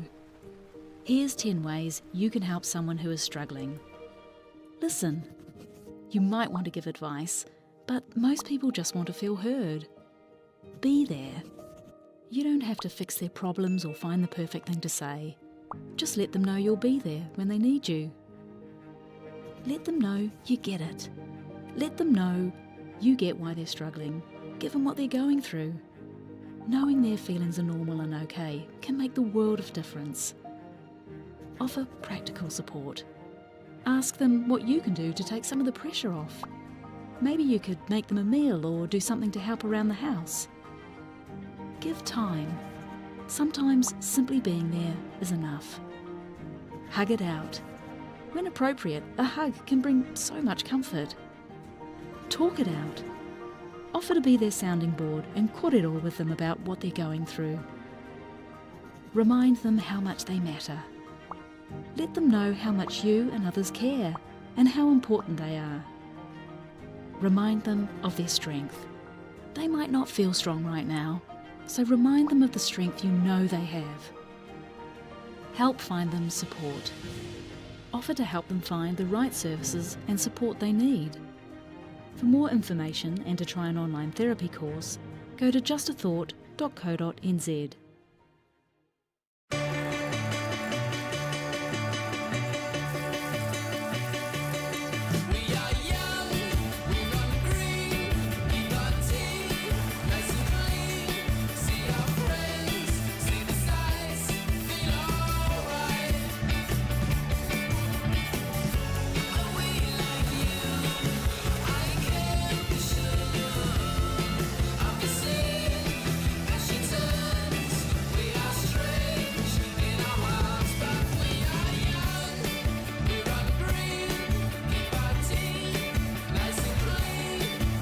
Think age is just a number. Love the life you choose at Summerset Retirement Villages.